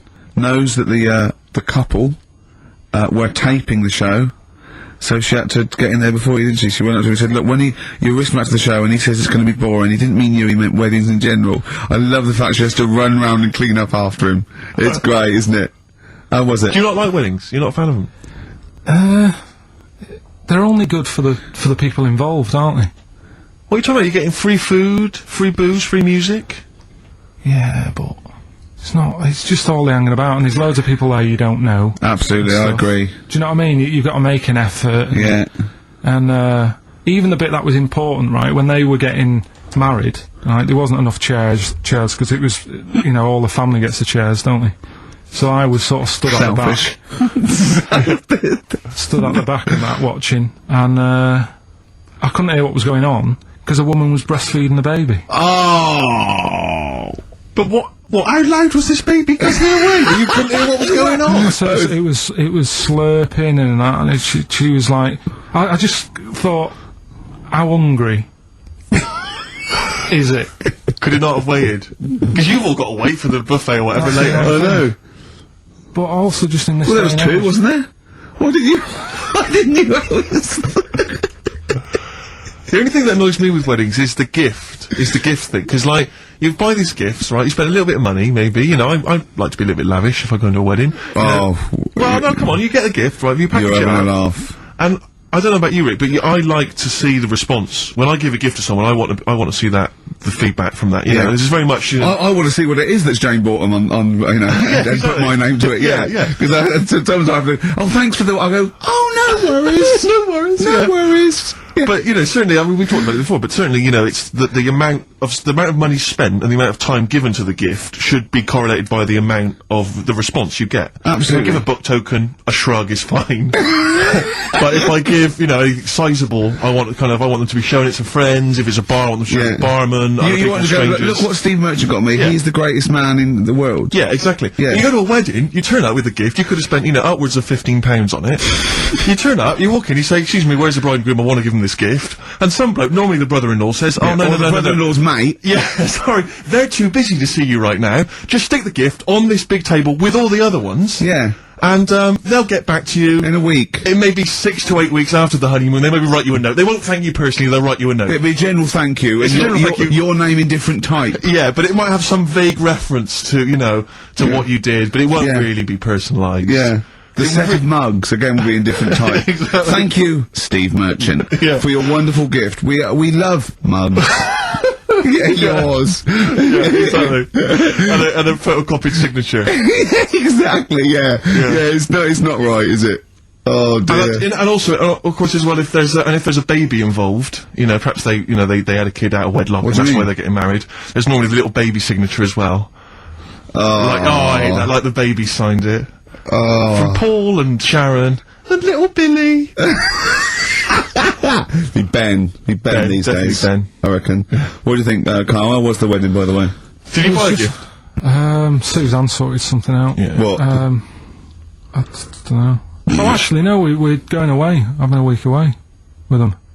That's your gift? Yeah. What We're going away. No, we're going away to Cornwall or something, and, yeah, that's it. We've sort of paid for a place to stay and coming along and that. And their gift is to spend a week with you in a confined space. I love it. They'll have a great time and that. Will they? Yeah, it's fine. Can I get a pen? I'm making a note of how many times you say "and that" during today's show, and so far there's 3. I've noticed 3. I'm just gonna make a note because I think we can have a competition here. If you can predict how many times he's going to say "and that," the closest one wins some of the crap DVDs that we've got on offer. Hold on, tell me we've got a load of 49. Definitely. XFM.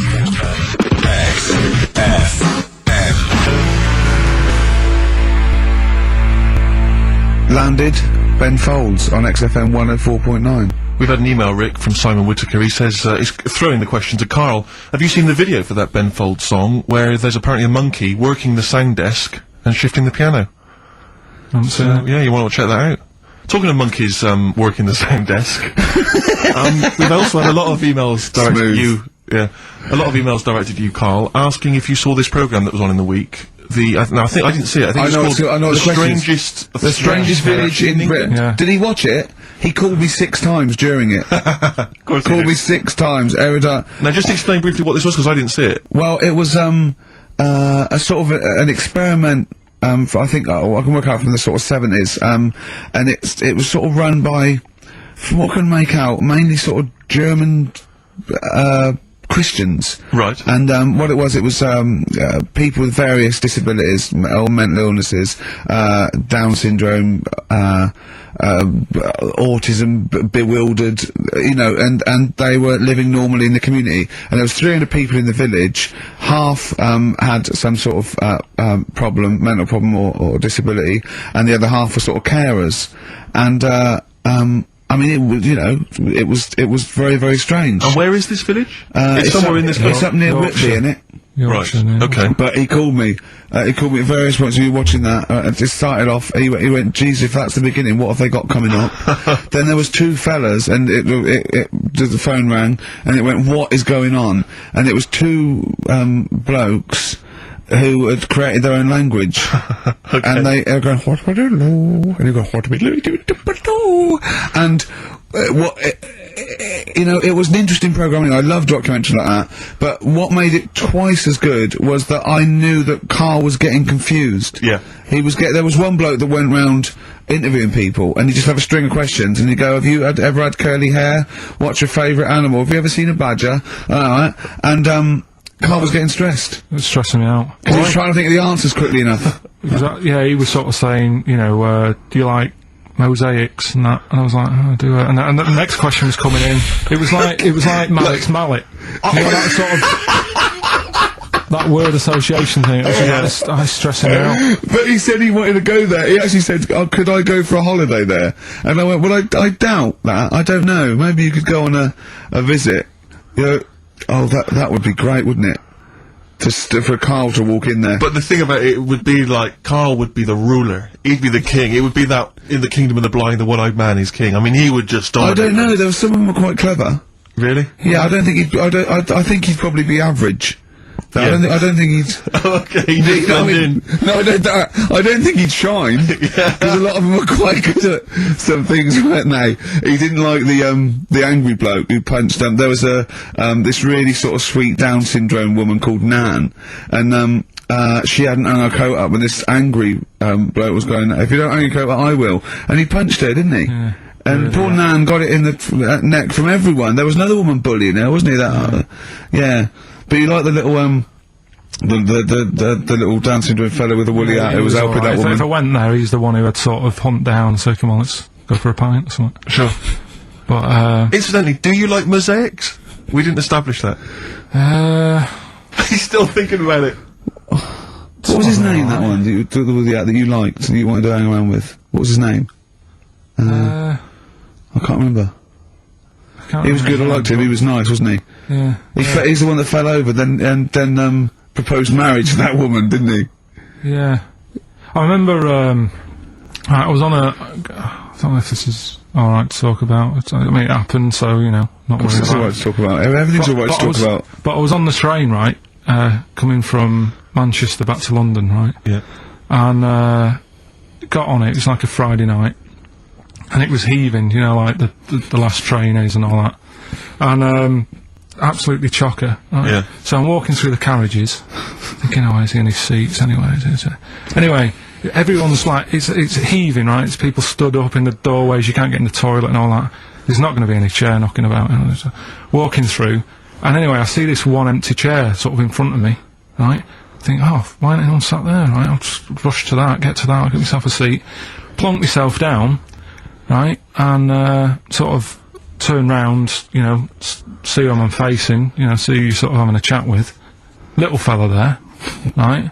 Little, well, Down syndrome kid, right? Sat there, and he goes, "All right," and I thought, oh, right, not bad, but do you know what I mean? They're always talking, aren't they? They ask a lot of questions, right? So I was like, oh. Here we go, 2.5 hours, and I couldn't get up because the thing is, that's obvious. Sure. Right? So that's like mean. I never want to be mean, do you know what I mean? No. At the end of the day.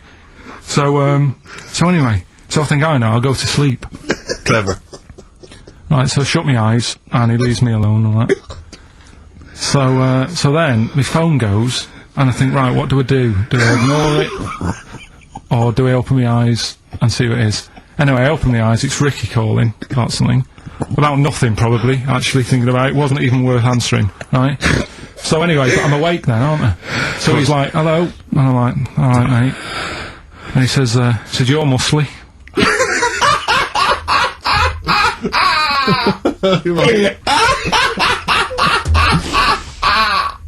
Oh God! And I said, yeah. And he goes, why?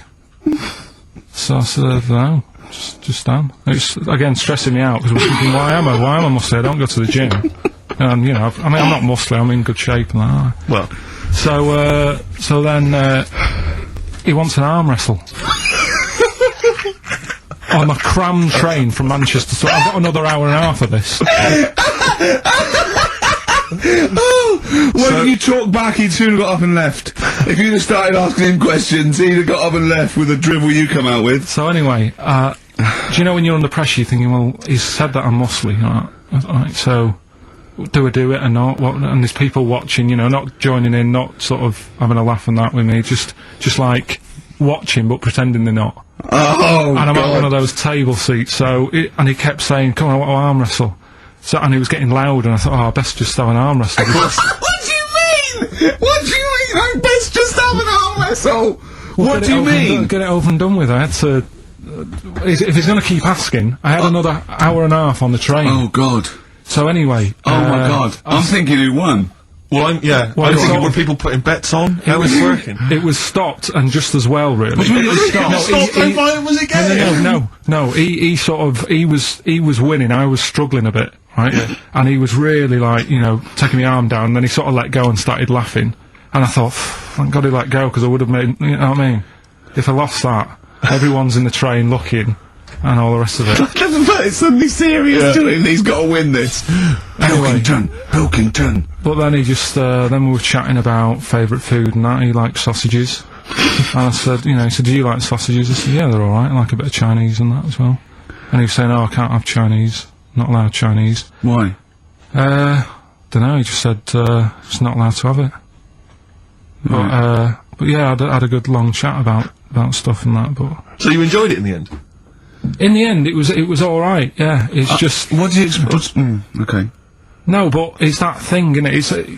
It's whenever you're faced with something different, it's always awkward, isn't it? And that's the thing. You're talking about him now, are you? And I think I did alright, because everyone else was ignoring him. But I probably made his day pretty good. Yeah. We were a nice bloke. I like the idea that newlywed couple are probably thinking that's going to be a similar journey down to Cornwall.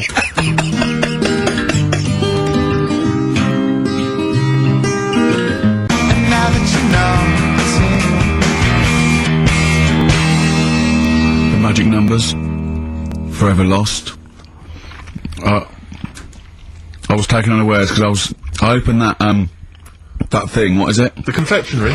Well, we were sort of doing it ironically, like people getting shameless plugs by giving us stuff. But then I opened it, and it's brilliant. It is brilliant. It's all retro stuff. It's got a curly whirly, a fountain, sherbet fountain. I've just been eating a drumstick that I didn't quite finish in time. It's got some of those little cola bottles.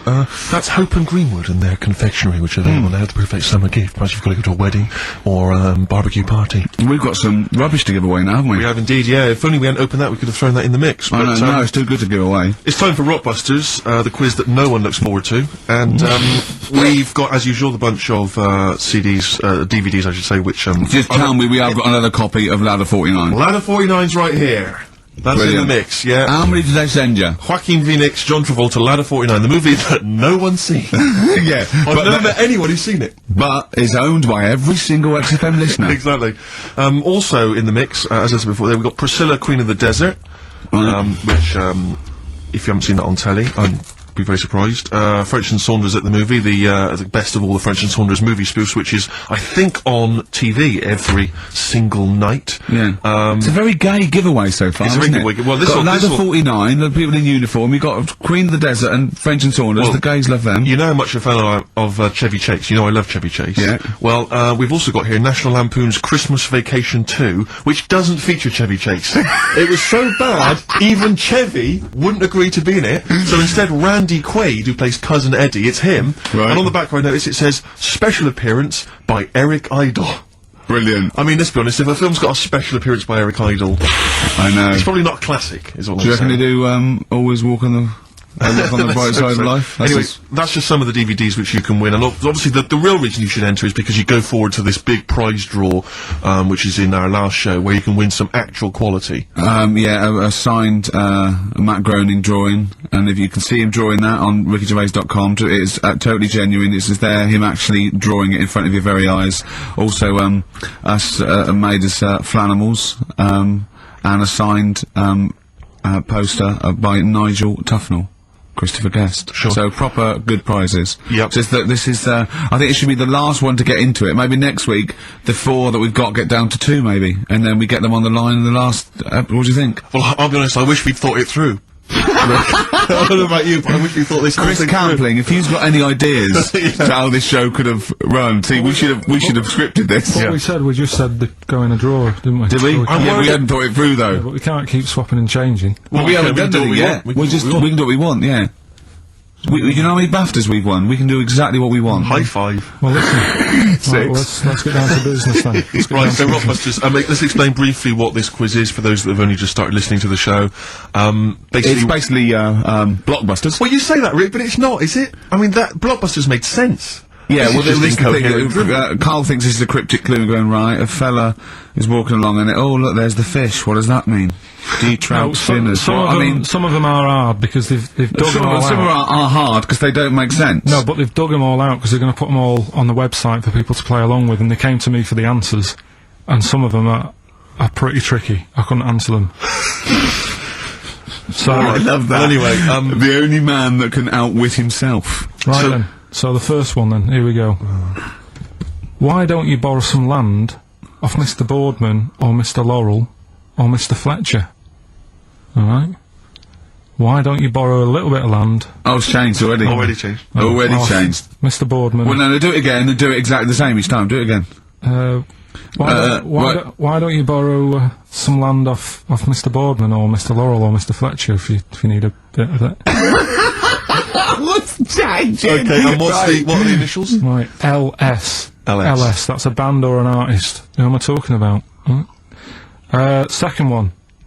I'm gonna, sorry, he's got a sweet in his mouth. I'm gonna annoy those seabirds over there. Right? I'm going to annoy those seabirds over there. Well, just those seabirds, it doesn't matter where they are. I'm gonna annoy them seabirds. I don't know what he's talking about anymore, Steve. Honestly. B is the initial. I love the fact that he was fascinated by the strangest village in Britain, but the stories he's told us about where he comes from, there's him going around with 2 fellas with big heads, webbed feet, a little pigeon-chested bloke, him on his grifter with Maggie pecking at him, his dad in the telephone box nicking groceries, and a horse in the house next door. I mean, how strange was his upbringing? Yeah. And him hanging from his satchel. Unbelievable. There's another woman who I remembered. Actually, I'll tell you later. Go on, what? I'll tell you later about another woman who I remembered. What is it? Give us a teaser. It's just a woman who rode around on a 3-wheeled bike with her husband in a basket. Right, I'll tell you that. Right, and the final You don't get clip. teasers like that on the other radio That's a hell of a funeral service. Right, listen. Right, the final clue. What the Scouse fella said to the robber who he found in his house next to his vineyard. Oh, Jesus Christ. What? Again? Right, so what the Scouse fella said Right, this is going to be a pronunciation thing. to the robber he found in his house. Oh, God, which was I've next to lost his- the will to live. I want to get in that woman's basket on the street. We'll just be driven round and the rest of my life. the initials there, AW. AW. Who is it? Alright. Well, Email in and that. should we have also on the text 83XFM? You can win Christmas one to get all National three. Christmas Vacation 2 and Ladder 49. Yeah, what's that, man?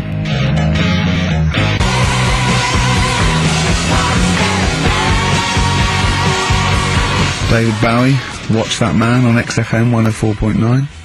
Now, coming up, Steve, and listeners, I'm talking to them mainly. I'm not really, I'm talking to you and Karl, really. Yeah. But, coming up, an old feature, Knob News. Oh, Knob News. The welcome return of Knob News. Yeah, and, Monkey News is still there, isn't it? Yeah. Just briefly, you don't think you really gave that, competition justice, did you, not handing out the emailers. Let's just quickly whiz through the questions again. Yeah. John's texted in, by the way. He says, I never get any of the Rockbusters clues. Is this a good or a bad thing? Definitely a good thing. Definitely a good Definitely thing. a good thing. Yeah. Yeah. All other people do. Well, First one. Why don't you borrow a bit of land off Mr. Boardman or Mr. Laurel, or even Mr. Fletcher? Right. LS. Second one. I'm gonna annoy those seabirds. Right. B. And the last one. What the Scouse fella said to the robber he found in his house next to his vineyard. AW. If you know what they are, email in or text in. Tell us about the woman. What's the text? Quick. Well, 83936 on the text. Ricky.gervais@xfm.co.uk on the email and that. Right, and that. Mark that one I'll down. just make a note of that. And that. Right, tell us about this woman. Well, it was just because you were saying about the, our living. We are broadcasting now, aren't we? This is actually going out. This is live. This isn't us sort of like.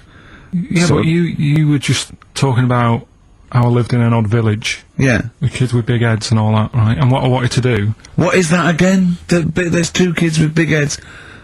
Yeah, they just had sort of big heads and webbed hands and that. They went to my school, and when I spoke to my dad the other day, because I'm going to see my mum and dad tomorrow. Oh yeah. So I said, have we got any school photographs with the big-headed kids in? And he said, no, nobody bought those sort of school photos because they were in it, so it was always a bit ruined. But I said, well, no, he said sales would, because he obviously talked to other dads and stuff like that, and he just said, oh, no one bought them. But anyway, so, I would love them. Yeah. That's why I'd buy them. Yeah, but I wouldn't stand out, would I? If it's on the mantelpiece. Yeah, well. But anyway, so I was talking about, When you say they had big heads, what do you mean? Do they look like someone from Doctor Who? They were just quite big. But they weren't related. No. So why did two blokes with big heads and webbed feet? I lived in a weird area. There was a chemical plant close by. I can't believe you've never told us that before. That explains a lot. Not just the freaks in your neighbourhood, but there was loads of weird stuff going on. There was this, like I said, there was this woman who used to live in one of the council flats, right? And she had a three-wheeled sort of big. What do you call it? Three-wheeled son. He was the weirdest bloke we ever knew. Well, they call it like a big tricycle, but for an adult rather than one for a kid. It was a big one. It wasn't a motorbike though. It was a no. It was a push bike thing. Right. Yeah. And she used to sort of ride down the road with a fella sat in the basket on the back with his legs dangling over, and they'd be going to the pub and what have you. Was it a different fella each time or the same one? Same little sort of bald-headed fella. Sure, it wasn't collection for organs and things. Bring out your ill. And then people just throw Grandad just in the back and go, right, we get £4 for Grandad. But she's got a lovely pair of testicles on him. They're very low, but they're Bring out your dead or nearly dead. She used to pick on her husband quite a lot. They'd be in the pub and what have you, and they'd be sat by themselves, but she'd always be sort of, having a go at him, moaning at him, sort of pushing him about and that. So my dad and his mate, right, they went round to their house, knocked on the door, she answered, and he said he was a copper, right? He said, Detective Pilkington, gonna come in and have a word. So I'm just going to make a note of impersonating a police officer. For the good, he went in and sort of said, now, I've heard, superhero. Yeah. I've heard, you picking on your husband a lot. Yeah. We'll be keeping an eye on you. Do it again, and there'll be trouble. And she backed off after that. She was all right. And how was the husband? Was he still in the basket though? Was he allowed to ever sort of ride up front with her? Or was he just always in the basket? She'd sort of stopped picking on him in public places and stuff. That's good. Just you can't get done, can you, just for doing that? I think impersonating a police officer. Well, you probably did. There was no gain. I think you can't impersonate a police officer full stop, but I think they'd probably be lenient on him that he was, But let's face it. He's not going to be caught because why would anyone know? But it's not like his son's going to say it on a radio station, is it? And stitch him right up. Is this something you did generally? Kind of a little bit like vigilante work? Just whatever, him and his mate, just, if they saw something going on, they go, what can we do? What little scam can we do, or whatever. That's fantastic. That is brilliant. Right, okay, coming up, Knob News. And Monkey News. And Monkey News. And the answers to Rockbusters. What a show. I'm not sure of what I see. Sorry, I was just enjoying You're that eating. Hope and Greenwood confectionery. Lovely. But I wish I had something to wash that down with, Rick. Won't you have a glass of lovely Banrock Station red wine? Oh, lovely. It's barbecue friendly. Yeah, perfect. Good. So just keep sending stuff in. For Free stuff, please, free Good, stuff. good stuff. Carl, what are we talking? What are we doing? I've got something to tell you, actually. You know, we teased Steve about not ever spending any money. Careful, I'm careful with money, I'm not... Yeah. Guess what?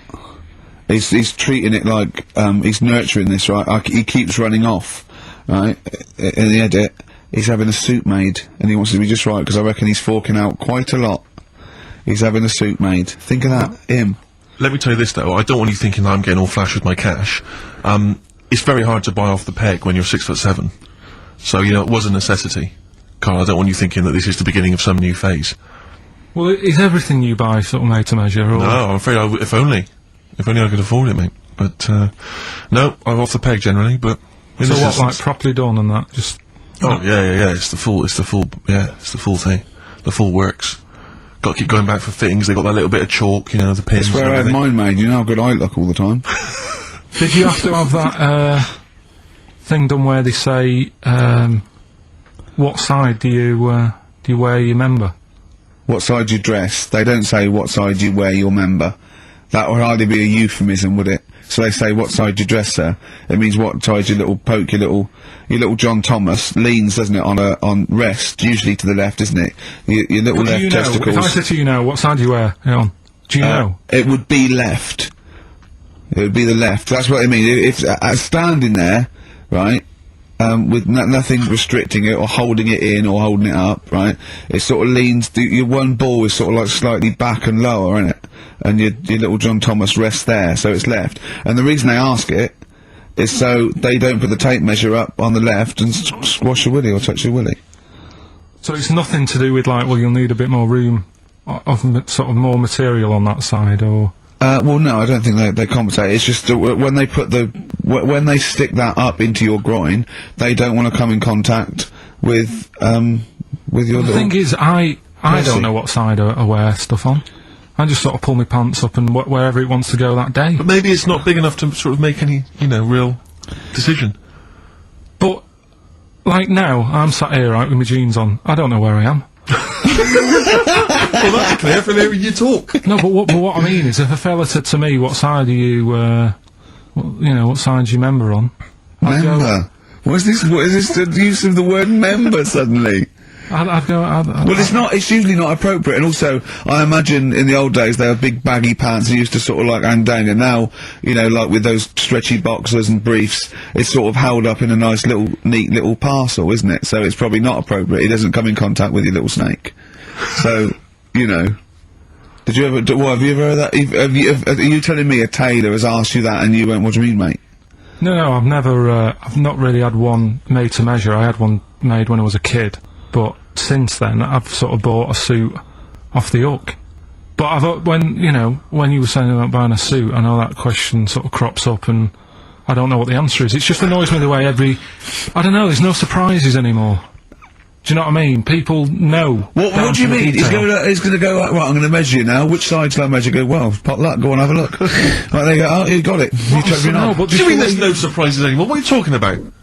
Everything you say is a surprise. Everything you say, every opinion you have is a surprise to me. What I mean is, why aren't people just happy just to go, well, depends, doesn't it? I'll just pull the pants up wherever it wants to go, I'm happy. What do you mean? Why is this such a big issue? But Karl, when they ask you this question, they're not making a note of it somewhere. It's not statistical research to find out what the kind of common leaning is. It's a question so he doesn't touch it when he's using his tape measure. Just be careful. But he is being careful by asking the question. But what's wrong with him touching it anyway? If he's, I mean, it's only like a slight. Fair enough. But if he just sort of, knocks it a little bit, you can just gotta go. Do that again? To me, it's the same as the prostate thing. It's just happening all over again. But the doctor doesn't go, oh, what side's your arse on, sir? Trying to avoid the arse. He wants to go, he knows where your arse is, and he's aiming for it, and he wants to get it up there. He's aiming for it, for a good cause. This little fella's going, well, I've got to measure his leg. I don't want to touch the knob. I'll just ask him, sir, do you mind telling me where your cock is so I can avoid it? It's a big difference. But like I'm saying to you, I'd have to have a look first to let him know. I don't know where it is now. I don't know, it could be the left, could be the right. You telling me you don't know where your knob is Without now? looking. Well, what do you mean without looking? How could... Well, you're saying it as if, like... Should we have a guess? Well, have a look and tell us where it is. What are you wearing? What sort of pants are you wearing? I've got my jeans on. But you got pants on underneath them? Yeah. What are they? Briefs? Or boxer shorts? Boxer shorts. Boxer shorts. Well, it's probably free, but the jeans are probably strict in it. I think it's probably either in the middle, dressed in, or just slightly to the left. Have a look, and we'll tell the listeners after the break where's Karl's knob. It's a good competition. Oh, brilliant. We've got to send this to the Sony Awards people. XFM.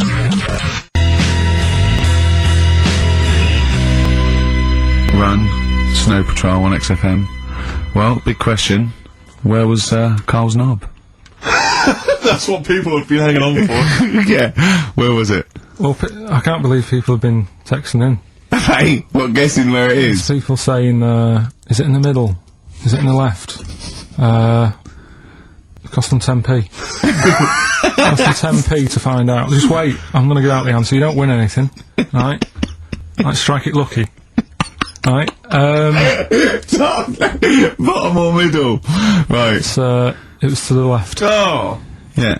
I went with the right. That's annoying. See, I thought it would be to the left. If not, maybe if it was all scrunched up, sitting down in that right, it might just pop up to the middle. Just pop out. Like, you know. Well, next week we'll be finding out where yours is. Where's Ricky's bollocks? Right then, which leads us nicely into... Knob news. Oh, it's the welcome return of knob news. Right, okay, it's very much like the news at 10, this, isn't it? I do a bong, or in this case a schlong, and he gives me the headlines, the knob news of the day. The big, where have you collected all this knob news? Was there a lot of knob news this week? It was mental this week. The amount of stuff. The way it works, you give us the bong, Yeah. I'll give you the headline, Okay. Steve decides which stories we're going to talk about. And now on XFM, knob news. Schlong. Man grows knob on his arm. Schlong. Man gets doctors to make him a second knob. Schlong. Turkish prisoners made hole in cell wall to produce third inmate. Schlong. Doctors accidentally remove man's testicles.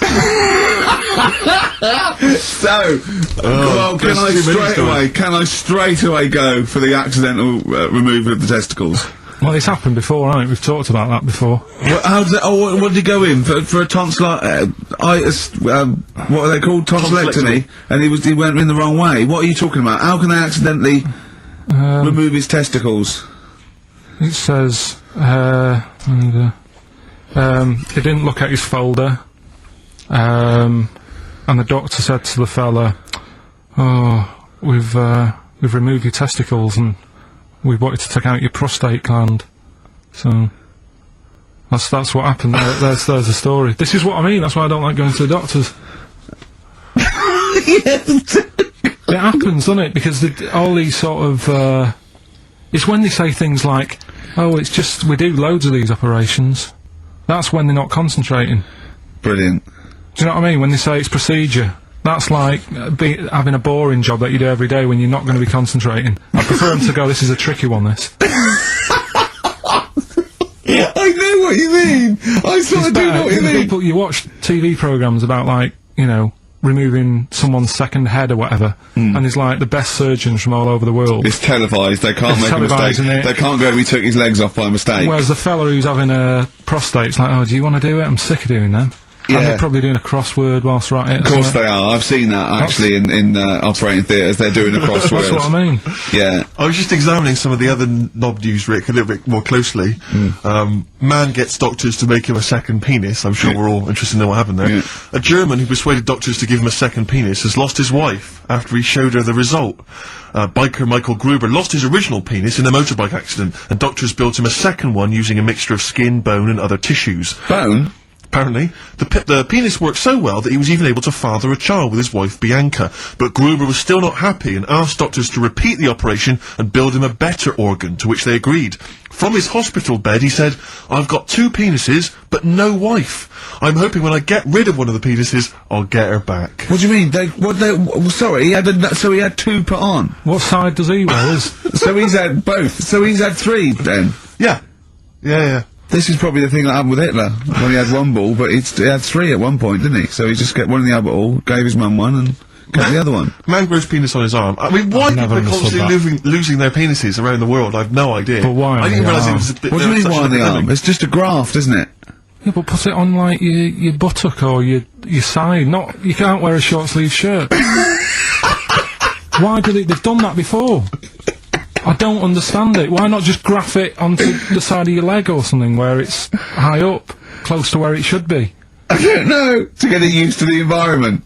Like when you release a duck into the wild. I've never understood that. If there's a doctor, again, you know, we had a doctor last time, if there's someone who can let us know why they put it on the arm. So they can keep an eye on it, presumably. He's not going to work with this knob on his arm. He's probably in a hospital bed and under examination. Right. So what do you think? They pop the knob on the arm, say come back in 3 weeks. What do you do, by the way?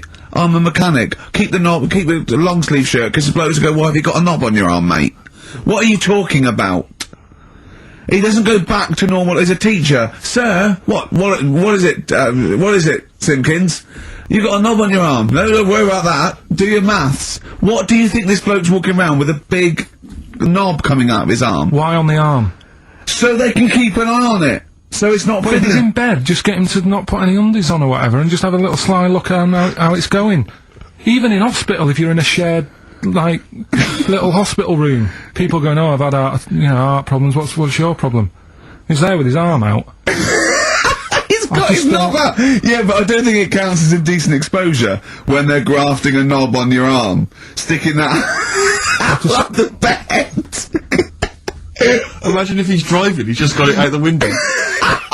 People driving by. Yeah. At the end is that bloke giving me the finger? At the end of the man grows penis on his arm story, it says, a Moscow surgeon said the man will be able to have sex in a few months. He said, women will never suspect. But what kind of a doctor talks like that? Yeah. I'll tell you, is this cock now, seriously? The birds will never know. He'll be able to go berserk. Yeah. They'll never realise we grew it on his arm. That is unbelievable. Will he have a little scar on his arm, do you think? Yeah. I don't get it. Like I say, 83936 if there's a doctor out there. Or indeed if you've ever grown... Or a tailor. Making you a shirt. What side do you wear your cock on, sir? It's on my left arm. What's this? Bit of stones. Yeah, beautiful. Lay it on me.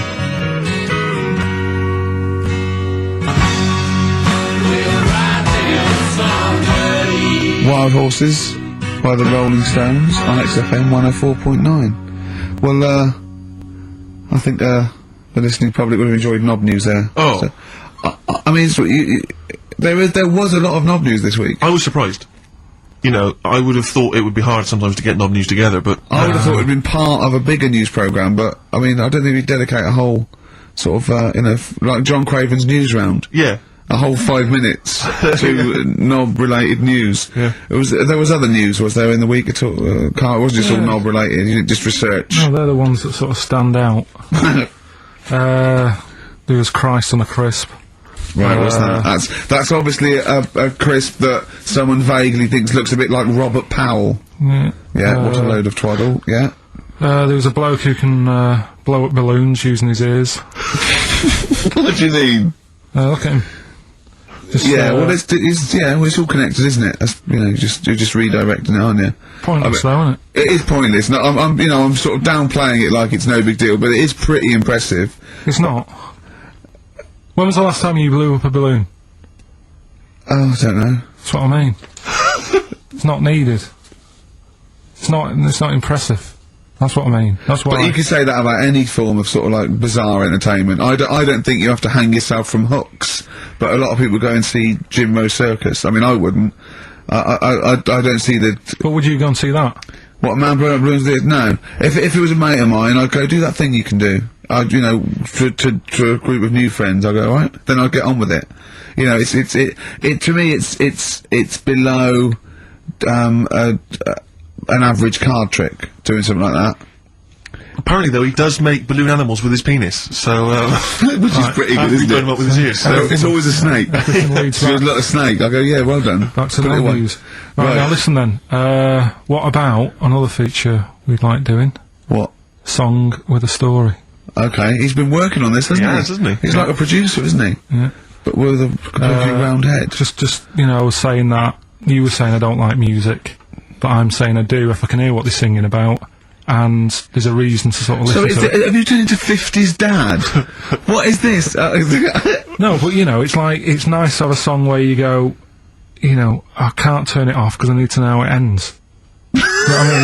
It's like a mini... Right, it's like a mini film. little You mini can't film. sit through a film unless it's got a grotesque in it. You can watch The Elephant Man because he's getting a glimpse of this. He's waiting to see the bloke's face. That's all he's waiting for, right? And so 3 minutes is about as much as you can maintain his. Well, last week we did Babushka.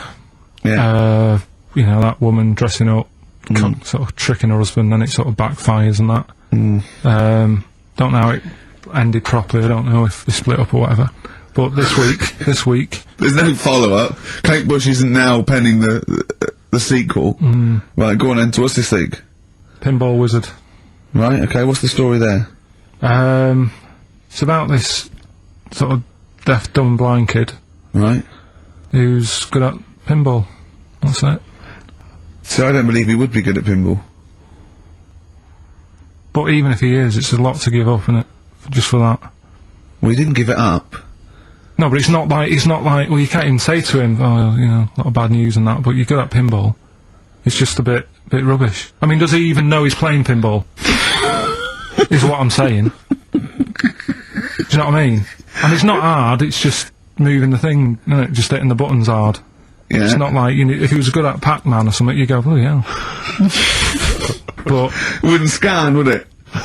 Well, I mean, what were they thinking of? What were the Who thinking of when they wrote this? well, let's have a listen to it. But, you see, now, being He's a deaf, Pac-Man wizard. it kind of works. Yeah. He's deaf, dumb, and blind, though. Yeah, That's pretty grim, isn't it? it's rubbish, isn't it? Well, don't say that. Oh, that's alright, I can't hear you. No, but it is like, it's just the worst, isn't it? I can't imagine what that would be like. It's pointless. Like being a tapeworm or something, isn't it? It's just... No, but what I'm saying is, what sort of a life is that? It's horrible. It is a bit like being one of those creatures deep in the ocean. Well, look, can I just answer your questions? It must be terrible. Yeah, that's what I'm saying. Yeah, job done. But would you want a song about it, and, you know, he's good at pinball? But it's not a real person. I mean, we were getting onto the realms of Well, let's people with have a disabilities, listen then. but he is not a bloke that existed. They sang a song about. Well, listen to it. Anyway, let's... Well, it's not a true story. I don't need to listen to let's it. have a listen. Pinball Wizard by The Who. A little song with a story there about a little deaf, dumb and blind kid. Thoughts, Karl? I just, it's depressing, like I say. I don't know why. Is he enjoying playing the game? I don't know, let's get Pete Townsend on the phone. Karl, what are you talking about? I'm just trying to Listen get... to the lyrics, right? Deaf, dumb, blind kid. He can't hear, no bells and bells. He can't see any flashing lights. He plays by sense of smell. Now, I'm pretty sure that isn't a scientific document Pete Townsend is reading out there when he wrote this song. He's making it up. But the thing is, with all songs or stories, there's got to be a little bit of realism to it. What, do you know what I mean? Why bother putting money in it? Just let him hit the buttons if he's happy. That's true. That's a fair point. That is a fair point. That is a fair point. Yeah. That is great. Yeah, well, I think you've made Daltrey and Entwistle and the whole crew look like fools. Yeah, they won't get fooled again. Oh. Nice. But it's, I mean, of all thing, I mean, it is horrible. We're not, like, having a go. This is what I always worry about when we play. But at the end of the day, that's what it's singing about, so we're not having a go. No. And it's not a real person. It doesn't really exist. I say again, it's a fictional person playing pinball and always getting a replay. Okay? This fella's saying that he's good at pinball, he's played from so to Brian, but there's this little deaf and blind kid, he can't believe it. He cannot believe it. If you had to lose something, Steve, right? It wouldn't be money. That's good enough. Your sight or your ears. What? That's too much. I can't decide. That's too painful. Sight or your ears? What about you? Intuitively, it would be hearing, because I couldn't... No, I think it's got to be sight for me. Yeah. Well, you're always together, so that's alright. Anyway, listen, is it almost time? Well, I've got to ask Karl. I'm sorry, I've got to ask Karl. I'm sorry, go on. Karl, what would you rather be, deaf or blind? When does this question ever really come up? When the doctor goes, well, listen, you've got our son, well, we can either lose your eyes or your ears. It's up for you. This is never a decision that has to be made by anyone ever in life. But go on then, would you rather be blind or deaf? It depends where you live. I'm not even sure these are PC terms, blind and deaf anymore. Would you rather use your sense of sight or sight of hearing? Depends where you live. What do you mean it depends where you live? Well, if you lived in, like, a barren sort of, Africa or whatever, right? Now to sea, right? Sure. So, you could lose your sight. Sure. But if you lived in a woman's locker room... Well, if you lived in... Quite noisy. Yeah, it's quite noisy. Stop banging that door. Yeah, I'll have my sight, lose your hearing. But if you live in, like, New York, low to sea, but a little bit noisy. Sure. So... Perfect. That is a brilliant answer. Unbelievable, once again. Can we have monkey news? This show's like one long monkey news, isn't it? When you tune in to hear Karl Pilkington. I don't know. I'll tell you what. Why don't we play a little short track? Right, what was your short track? What? What is it, Steve? It's Green Day. Time of your Play a life. bit of Green Day. We'll cram in the monkey news. We'll play the ads. Justin's here. That'll be that. Right, go on. That's what we'll do.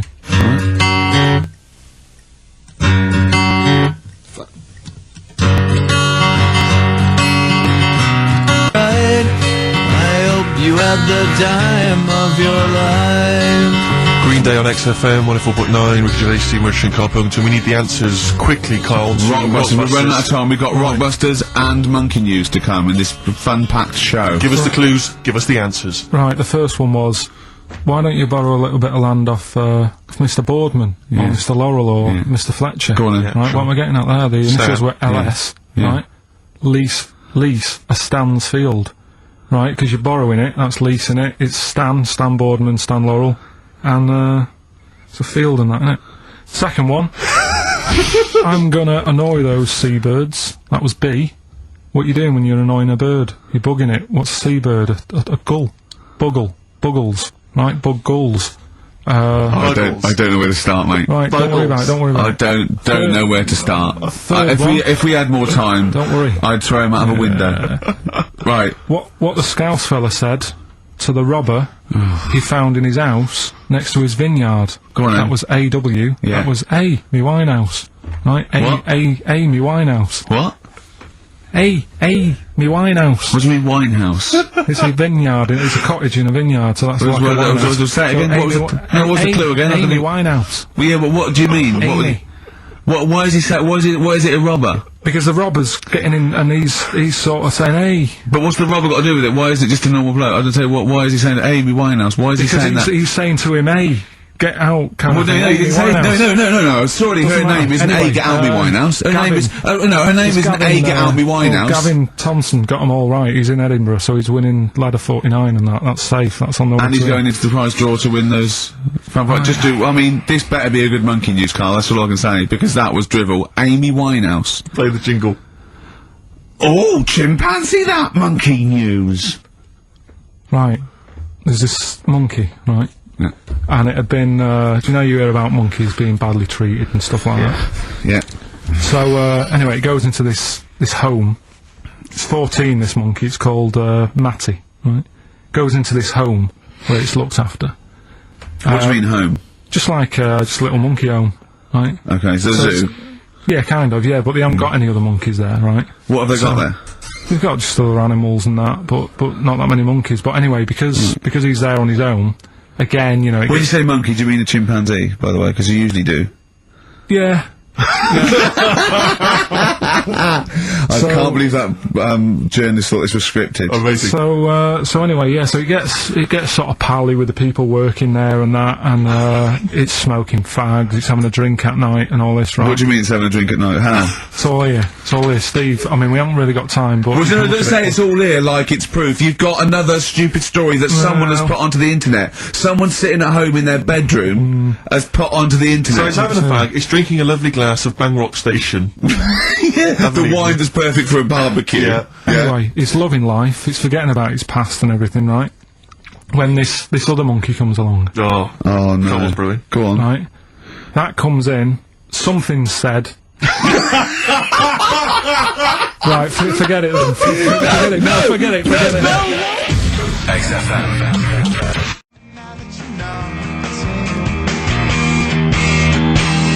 Forever Lost. The magic numbers, and the magic number is 104.9.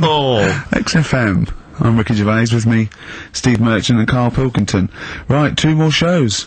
2 are off air for, I don't know how long. Is that 2 more including this one? Yeah, no. 2 more after yeah, no, it's this is one, and then there's another one. Right, 2 and more that's shows. the last one, there's Okay, 2 right. more shows, yeah. Including this one. We're starting now. Starting now. If I'd have said this at the end, it might have been ambiguous, That was but I've why said I at the was beginning, there's 2 hours, that's a whole show, Right. so there's 2 more shows. 2 more shows including this one? Yes, well, Okay. obviously. So 1 more show after It's this only one. 1:05. After this show, 1 more. Yeah, one more, yeah. Next week there's 1 more show, that makes 2 altogether. Oh, no, it's only 1 more show. Good night. Okay. Now, it better be a good one, Karl. Have we got, Rockbusters? Yeah. To win those prizes? Check. Have we got Monkey News? Check. Is it a real Monkey News, or is it something that's slightly made up that you... What? Always is. Check. Okay, Knob News? Yeah, we've got a bit of knob news, yeah. I'm worried that Knob News, because it's only about penises, is a little bit sexist. Have we got any fanny facts? Can we sort that out for next week? I don't want to alienate our female audience. Welcome to Minge London. Good, I'm glad that's that. Well, brilliant. We've got a song with a story? Yeah, doing that. What is it? I don't want to sort of tell you what it is yet, because the song isn't that great. Do you know what I mean? It's not a song that's like an XFM song, but every time I hear it on, say, like Magic or whatever, I have an argument. 105.4. Yeah, I have an argument with Suzanne that, you know, what I think it's about, and she says, don't be stupid, it's not about that, and I'll say, no, it is. And so we're gonna decide who's right. Yeah. Well, I don't know what song you're talking about, and I don't know what the argument is, but Suzanne's right. Definitely. No doubt about it. Yeah, well, I'll listen, but I'm hoping that once people sort of listen to it again with my thoughts every time Well, I hear this it, song sums up what people should think of you. It's don't believe a word. Alright? That's the sort of links I'm capable of. If that doesn't bag us as Sony, then nothing will.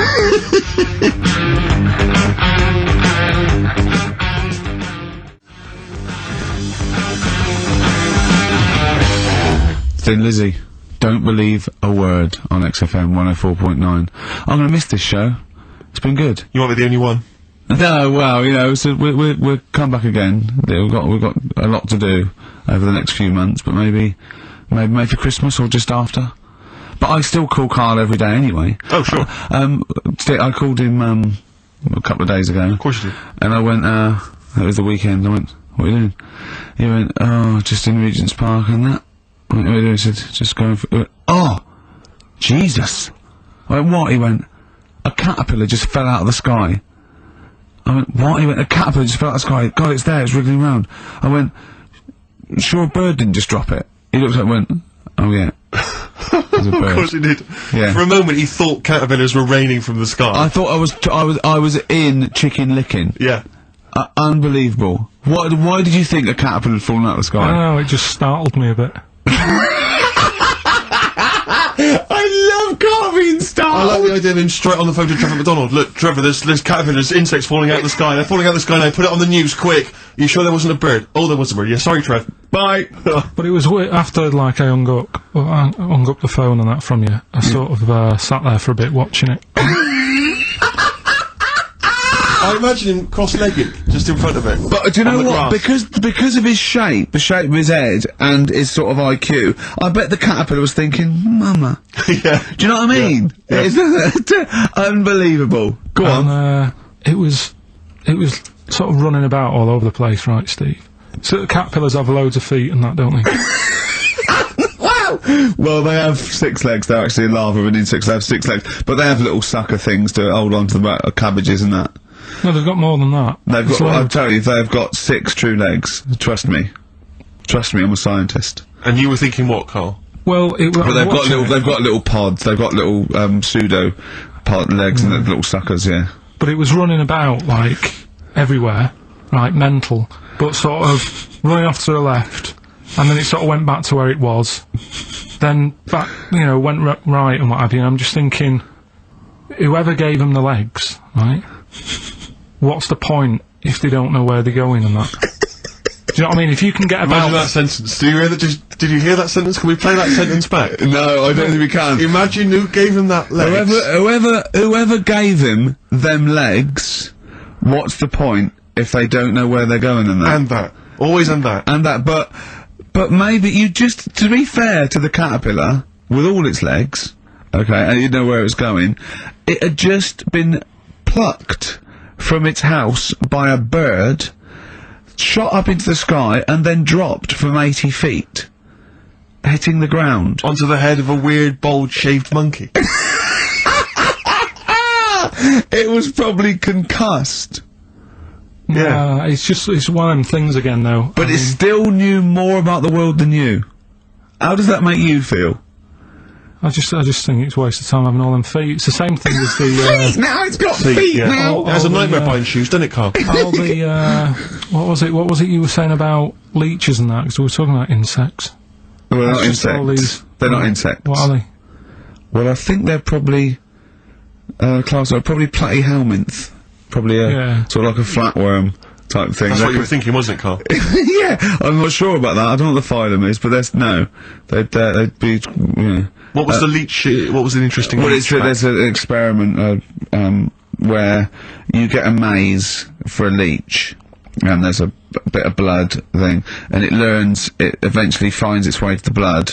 Okay, and then it knows. Okay. And if you put it back to where it starts, it knows where it goes straight towards it because it's learnt it. If you liquidise that leech and feed it to some leeches who have never done the maze, because of a thing called chemical memory, they find their way straight to the blood. That is extraordinary. It's extraordinary. Yeah. I mean, it's incredible. We should try that at Hampton Court one weekend. but maybe with some tourists. We'll just blend up some tourists. Or the people on them, I'll tell you who would do it, those people who go on Celebrity Love Island. Any of them. They will do anything to get They will be liquidised. People have enemas, they will do they wank off pigs, they will do anything to get on telly. What about that? Be liquidised and fed to another, get one D-celebrity slapper, liquidise her and feed her to another slut. So and see if she can find her way, and see if she can find her way to Channel 5. Yeah. What a brilliant show, hosted by Jimmy Carr. Of course. That'd be amazing.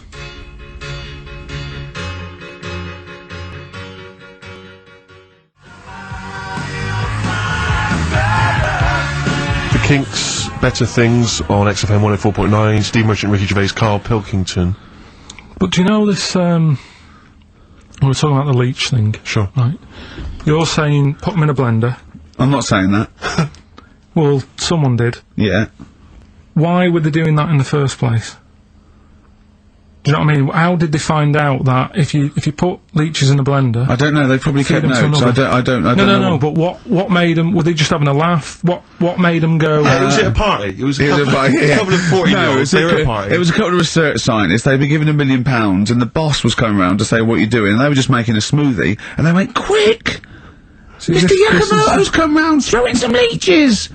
What are you doing? Just leeching. Just feeding these leeches to some other leeches. Alright, well that looks like science, I'm off. Well, that's what here's another £1 million for next year. Bye! Yeah. That's how they work, though, isn't it? A lot of these scientists... That's exactly how they work. I'm just saying they're getting away with murder. Go on. Well, just the way they do sort of spend loads of time. And you can't say anything in front of him, because everything's got a point with him. You can't have a conversation with Karl, because he always puts in a curveball. You tell him something, And the question comes back that you never could have expected. When I told him that story about the monkey who'd run away because he had an argument with his father, he said, what was it about? No one in the world thinks that. No one in the world would ask that question. The leech thing. Do you know how you said, show the leech the way to its better food, whatever it's eating or whatever, in the maze, right? Yeah. It makes its way, right? It eats the cheese or whatever. Right? Blood, right? And then you give it... Everything's a cartoon in Karl as well, isn't it? Everything is a cartoon. It's a leech with a little hat and a little baby bell at one end. But what happens if you got another one and move the bit of blood, right? So, feed those 2 leeches to one, then what? So is it going to get confused, or...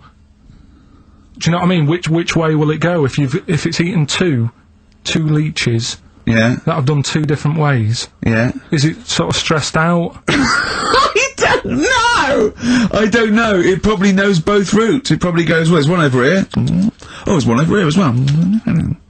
I'm happy. I've had 2 for the price of 1. Right, and I'm full of leeches. Then what's the best that can happen for? Like, what are you talking about? What do you want out of me? Because I'm just saying, if by doing that, they can go, right, we can do this with humans. What do you mean? What do you mean in the name of Christ? What do you mean? All I'm saying is, what's the point in doing it? What do you mean? If you could do it with humans, I'd say... But what, right, Karl, think about what you're saying, man. Yeah, I'm saying... If you could do it with humans, do what with humans? Say if Einstein, right, didn't do all that maths that he did, right? Say if he got to E equals and then he died. Squash his brain, give it to someone else, say, right, eat that, and they go, right, it's E equals MC squared, isn't it? What I'm saying is... But they wouldn't. They'd go, E equals... Oh. Wouldn't they? If it was chemical memory, they'd go, oh, E equals... Oh, yeah, same as Einstein said. Yeah, I just ate his brain. What am I saying? What have you made? Karl, think what you're saying. It's unbelievable. The thing is, right, you are what a scientist does. You just keep saying why, and what, and why, and what. But nothing's ever enough for you. Which is good. It's nice to have an insatiable... I get annoyed with all the amount of time and effort that's put into stuff that's useless. What's the next stage to squashing that leech? If it's not going anywhere, forget it, work on something else. It's the same way in some science magazine I was reading about, is there anything smaller than a quantum electron or something? Yeah. It's like, if it's not getting in the way, don't worry about it. Why are they worrying about things we can't see? If you blended up Karl's brain and fed it to someone, would it make any difference? No, they wouldn't even notice, would they? No. You fed it to a leech, and the leech would go, oh, I don't know what I was doing, I don't know what... Where was I going? I'm even more confused. I don't know. Talking of leeches, did you see the dregs that they put into Big Brother last night? I've not been watching it. It's bad enough anyway. It's a house full of people you wouldn't cross the road to save, right? Yeah. But there's 3, they've put in 3 more to spice it up a little bit. They've put in a low esteem model. Sure. Right? They've put in Mr. Bean, who is the whitest man I've ever seen. I mean, it's like a new race. Yeah. He's nearly see-through. And this thing that looks like Matt Lucas in a bikini. Wow. Unbelievable. The fat things on her back, I thought she was coming towards me. Really? It was unbelievable. And the first thing she said, she went in, she looked in the mirror, adjusted herself, and went, oh, me minge! That's the level, Do these people have relatives? Is there anyone in the world who knows them, claims to be a friend of theirs? Families. Do they have family there, or the family just... have they just moved away? No, they're probably, their family are probably quite proud of them, because they're on the telly. It's probably like, saw your daughter last night saying, all me minge on the telly. Yes, she was on the telly, wasn't she? Yes, she was on the telly. What about the bit about all me minge? She got one out immediately, got it out, lobbed it out. It's unbelievable. It looks like an experiment. I can't watch it anymore. It's just too much now. Because I can't relate to those people in in the first series. I always remember it seemed like a genuine social experiment. Yeah, exactly. There was intrigue, there was drama. Yeah. It was genuinely great hypnotic television. Now it's like putting ants in a jar and shaking it. I don't know what's but even now I couldn't watch that once a night every week. No, I know. It's just it is unbelievable that what people are willing to do now on the time, because they've just put in people. I mean, it's unbelievable. It really is. You don't care about anyone. But I suppose what's good is that I think you watch it now because you want one of them to fall over and hurt themselves. Yeah, or just choke on a chicken bone. And no one else in the house knows the Heimlich manoeuvre. That's a good idea, isn't it? Yeah, feed him more chicken. Send him more roast chicken. So we got a wonderful celebration for you.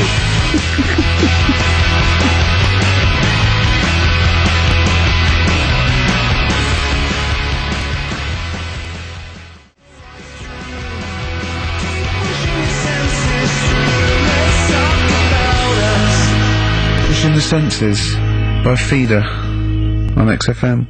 Ricky Gervais, Steve Merchant, Karl Pilkington. Alright, how you doing, Karl? I'm alright, yeah. Another holiday?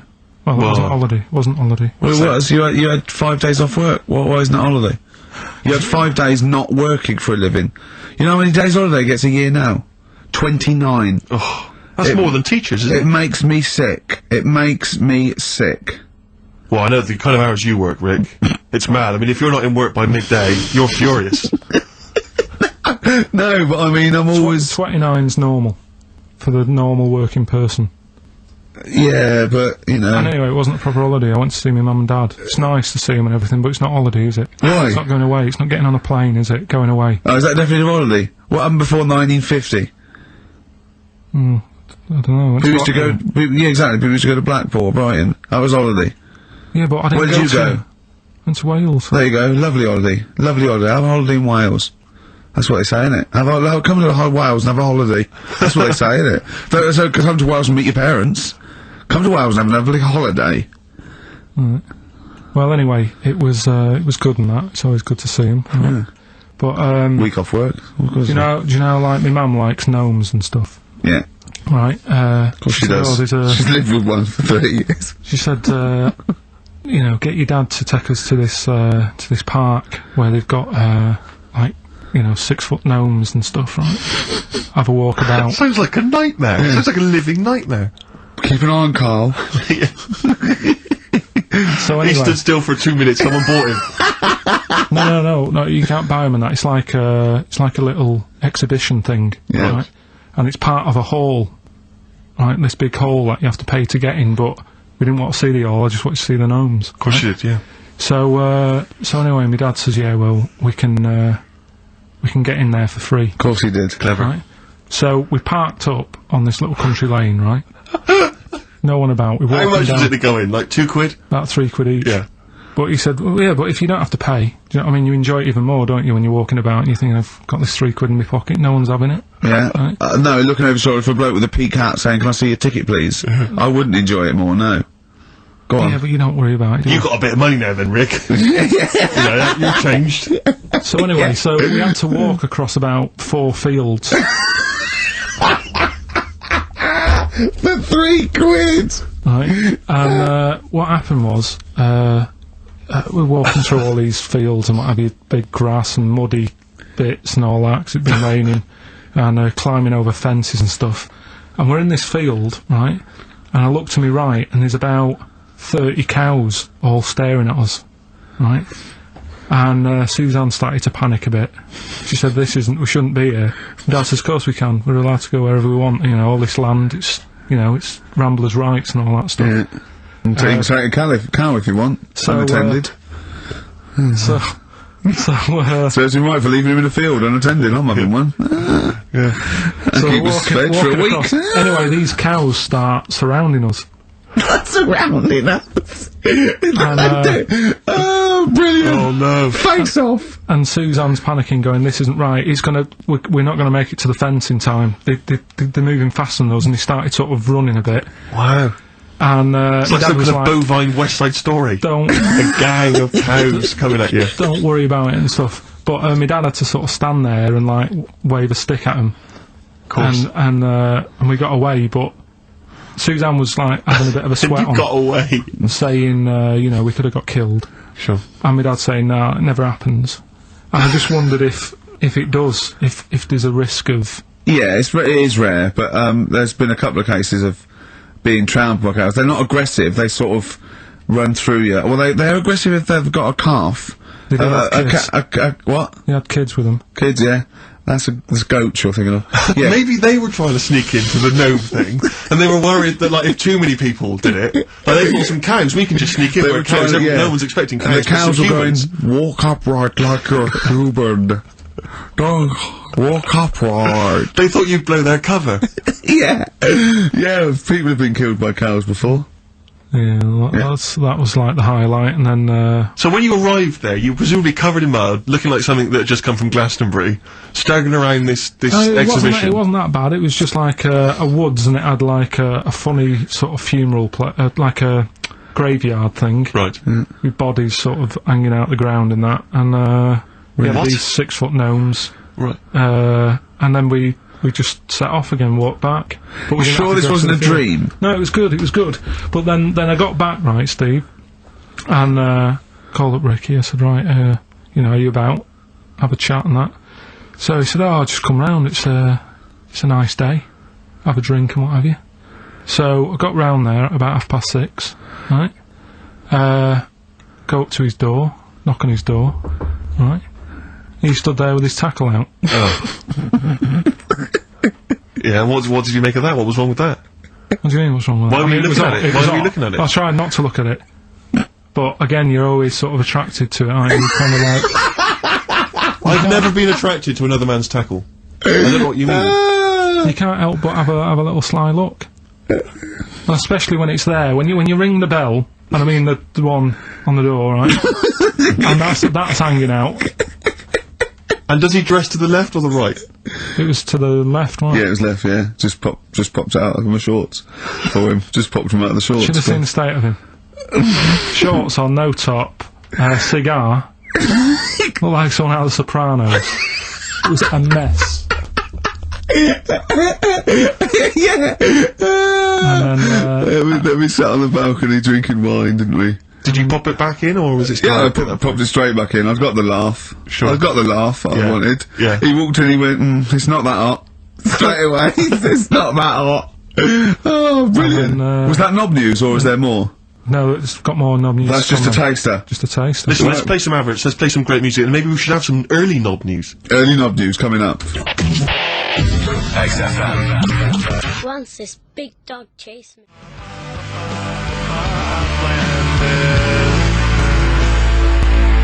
Landed by Ben Folds on XFM. I'm Ricky Gervais, Steve Merchant, Karl Pilkington. We've had a couple of emails, Rick, saying that there have been reports of people actually being killed by cows. Yeah. So it is actually quite a lucky escape for Karl and his family. The worrying thing about that is it's tragic, and anyone dying unexpectedly, it's terrible. But what makes it worse is when it's something like being killed by cows, because there's a slight humour aspect. Yeah. How were you killed by a cow? Yeah. You know, like for example, if you were killed by a falling safe. Yeah. The vicar might laugh. Yes. That's my worry. Yeah. Well, I read a story in the paper of a man who fell out of a window and died. He fell out of he was like a third-story window and he fell out. But it was slightly amusing because at the time he was mooning. I know. For a laugh, he was mooning someone and he fell out. I know. So when he fell, like, even though it was tragic, he obviously had his trousers around his ankles and his arse out. I know. The thing, there was a kid who died, got hit by a truck mooning. But you know, the worst thing like that is, it's not funny enough to be killed for. No. Mooning isn't funny enough. No, it's just not a good enough gag. Do you know what I mean? It's a witless sort of thing to do, and then to be killed for it. If you'd just done a 2-hour impromptu Eddie Izzard style, you know, routine, and then you got tragically killed, that would sort of make sense. But doing something that's mooning, it's almost karmic, because it's such a bad joke.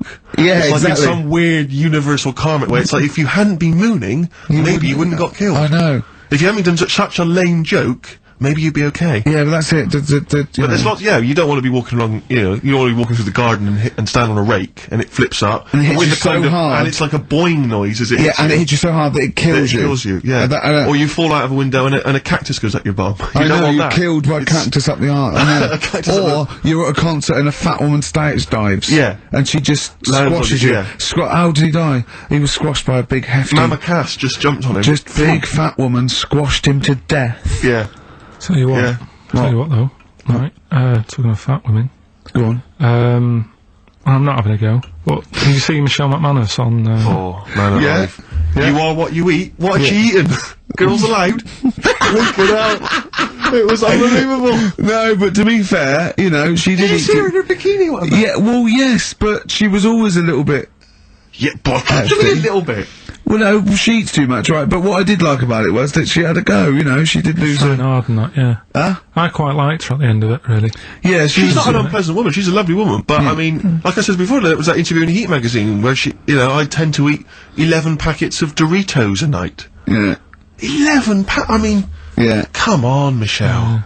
That's too much, isn't it? Unless you're trying to win some kind of competition, like trying to find some kind of, you know, a golden ticket in one of the packets, there's no excuse. What could you possibly be trying to win to eat those every day? But it's not, it wasn't her who annoys me, it's that doctor in it, that woman, she does me head in. Yeah. I can't be doing with her the way, Well, you know, she's not actually officially a doctor, is she? No, and her bedside manner's not very good either. No, it's like the fear tactic that I think you want a little bit of. And what does she look like? I mean, she doesn't look like the sort of peak of health. She's got that weird sort of witch-like crone face. it can't be good for you hanging about all that poo all the time. She's always delving into that every other day. I used to be told, you know, don't mess about with dog poo because it can make you go blind. Yeah. She's constantly at it. Yeah, I know, yeah. Rummaging through it. And it annoys me the way it's like, you know, well, let's have a look at your poo, let's see if you're eating the wrong types of food. The person's about 33 stone. Yeah. It's obvious. Yeah. Do you know what I mean? Yeah. Don't need to look at that. It's just wine, and I'll tell you the thing that, I mean, I've never had it done anyway, right? But the colonic thing. Did Michelle have that? I didn't see it. Yeah, she had Yeah, that she done. had that. And they're showing it, she sat there sort of lying down. She's like, oh. But I don't understand why people have that done anyway, unless you are sort of bunged up. Yeah, or you've got a cactus up there. Or, Yeah. but the other thing is like the way, like it's a clear tube. Why do you need to, you know what I mean? Why do you need to see what's whizzing past? You know what I mean? Yeah. Like it's some sort of generation game. You've got to remember You've got what's to going remember past. everything, then you win a prize. Why can't they just look at it in the bucket after and go, right, yeah. Well, why look at it at all? Why do you need to look at it? Well, it's... Out of interest, isn't it? See what's come out, I don't know. So yeah, that's where that went. Oh, that's why I've been looking for that. Remote control. How does it work? I don't want to go into graphic detail, but they just send water up there, don't No, they? caffeine. Caffeine? Yeah, so it's like it's like a gallon of coffee Wow. that goes up there, and it wants to come out immediately, obviously. And then it percolates. But when did that happen? How did someone sort of go, tell you what you want to do? I think it was first invented on distraction. To win a car. I don't know, do I? I suppose they thought there's stuff up there that's not coming out. It's for, you know, they find things up there. Though, isn't it? They did that thing that they find things up there that they swallow when they were 5 and that, don't they? Lego bricks and stuff. Exactly, yeah, marbles. But I mean, meats and things can stay in there. You know, it gets caught in a little recess in your 30-foot of tubing, and it doesn't come out. Talking of meats, I saw an advert on the way in today. Question to both of you: who eats pepperami? I don't know. Have you ever eaten a pepperami? It's disgusting. I've never seen anyone eating a pepperami, buying one. I've never heard anyone say delicious pepperami earlier. I don't associate it with anyone. I've never seen anyone eat when you one. think what is it, just sort of like curdled, salty. It's sort of like do you want to try a big long blood bogey? Yeah. I won't. No, it lasts forever. Oh, that's scary then. Yeah. You just keep it. It's like keep it under your couch. It'll be just as nice in a year's time. It does look like something you'd find down the back of the oven when you were cleaning out. One of those Gordon Ramsay documentaries. Yeah. Yeah, exactly. But because I always associate it's pepperami's and it's the those nutrition drinks, which are it looks like a dog food tin. I think it's just called something like nutrition or Nutri drink or something. Oh, yeah. And you always see some empty ones on a brick wall near a council estate. Oh, right. Which I think the only people who eat them are homeless people. Oh, really? I thought you were going to say it's bodybuilders. No, it's because you buy these, you can see them in regular newsagents. It's not a bodybuilding. I don't believe a homeless who's just got a quid because she runs in and buys an isotonic nutrient No, it's drink. not isotonic. No, I think it's basically if you don't want to eat a meal because you're too high on smack, it'll give you as much as you can possibly need just to keep you alive until your next hit. And tell me, Steve, does the Special Brew do that? Or am I barking up the wrong tree with that? I don't know. Because they seem to be getting a lot of nutrition from Special Brew. The people who make Special Brew now, they've just resigned to the fact that it's only homeless people who are drinking it. It's like, well, we may as well just market it chiefly at them. What's the advertising? Takes the edge off when you can't find smack. Yeah. Are you trying to sleep on Tottenham Court Road? Oh, God!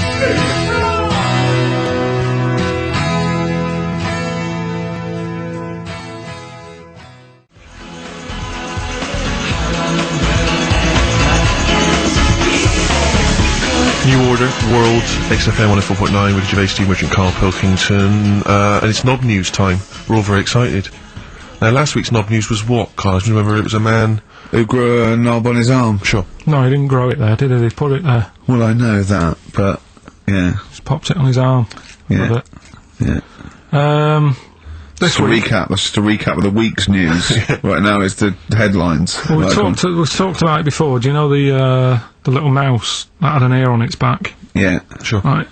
Well, you thought he had a bad time, right? Listen to this one. Mouse walking about with us, sort of wearing a monkey's testicle. They're just having a laugh. This is what I mean about a lot of scientists. What are they doing? When's that going to come in handy? I don't know what you mean. Well, they were seeing if, say if a fella loses one, right? Yeah. Hitler or whatever. And they go, well, don't worry about it, we can sort you out. I don't know what the monkey's going to do. I don't know if they keep passing them on or whatever. But the actual monkey testicle was put on the mouse. And it worked. It worked for the mouse. But isn't it... I mean, isn't a monkey's testicle quite large in relation to a mouse? Would it not look like the mouse was on a space hopper or something? Oh, yeah, it didn't look good. Well, they didn't put it where its testicles would be. No, they did. They put it... Well, how could it walk, then? The ear was on his back, so he could just get about. Well, I don't know. But you don't know, do you? You just guessed. Did they grow the monkey's testicles where the mouse testicles would... Well, it looked stupid anywhere else, though, wouldn't it? Oh, whereas a mouse with monkey testicles, that's fine. Oh, you'd be showing off. You'd be alright. I'd prefer that than the ear. When that mouse gets put back in with the other mice, do the other mice go, George, you look different. Have you had anything done? But the weird thing is, as well, apparently it still works as a monkey. What? So, like, what are you talking about? Like the sperm and that was, it was still sort of monkey Of course sperm. it was. What are you talking about? Well, that's weird. But what, Karl? What do you? It's only a thing to give it nutrients. That's all the thing they're testing. It's like grafting at that level. Right. What's your question? Because I'm right. What do you think? It would change eventually. It would have changed into a mouse testicle because it had been hanging round a mouse for so long. No, I thought the actual sperm of it, though, would be a mouse's. Why? Because it's hanging off a mouse. No, but your sperm is actually created in the testicles. So that's why it has to be outside your body. Otherwise, we put them in a nice little cage. But I'm guessing then that they've done this operation so that they can do it to humans. Yeah. Why would I want a monkey testicle if my kids are going to be monkeys? What use is it? No, think. That's no. That's going to happen anyway, Karl. Yeah, but think of what you're saying. They've grown a monkey testicle on a mouse to see if it would still function as a monkey's testicle, okay? So they can do that to humans. So think, Karl, what they'd do is, they'd grow a human testicle on a mouse, and it could still be used as a human testicle. So what? To give you a testicle that you've lost. From a mouse? No, from another person who it was kept alive on a mouse. Because it's kept the nutrients alive, as opposed to keeping it in a deep freeze. Maybe bollocks go off after a week. I don't know. Maybe they get accidents. He had a little a card. Do you donate your testicles? Yeah, I'll tell you what. No one needs testicles yet. Let's keep them on a mouse. You have yours ripped off in some sort of bizarre skiing accident. You go, well, you go in a Battersea Dog Town, you pick the ones you want, they can grow them on anything. They can grow them on a Dachshund. Bulldogs are growing them usually, that's where you see a bulldog, usually that's waiting for an operate. What don't you understand, Karl? Hang on a minute, I thought this was knob news, not testicle time. I don't understand what... Yeah, testicle time's not for another 10 minutes. Yeah. No, it's all sort of linked and that, though, isn't it? Well... Sometimes it's linked to a mouse. But what do you think about, like, I don't know, testing stuff out like that? Is it worth it? Could you not just go straight from... But listen, Karl, I'm getting this information from you. No, if this was on Question Time and someone said there were, Dimbleby and Paxman or whatever said it, I'd think about it as a moral dilemma. You've just said you saw a mouse with a monkey testicle. What do you think of that? I don't think anything of it. I don't think anything of it is the answer, Karl, because I can't trust the info. I cannot trust anything that comes out of your mouth. Well, it's true, but it's just all this. It's the same thing, innit? It's the leeches in a blender. It's the fella looking at an electron. Yeah. It's the mouse with an ear on its back. Yeah. I don't know what the point is. But you don't read on. Because I've seen you read something, and you're going, look at that. Man survives on eating knee. And I go, what else? You go, I didn't read on. I didn't read on. You look at the mouse with the ear on the back, and you just think, that must be murder at a concert. You don't think, No, I just think, is it worth sort of wasting you think he swallowed someone's ear? He gnawed it away and swallowed it, and it's just in his system? Yeah. No, I just get a bit sad about the mice and... I agree, I mean, that is sad, yeah. Of course, anything like that is awful.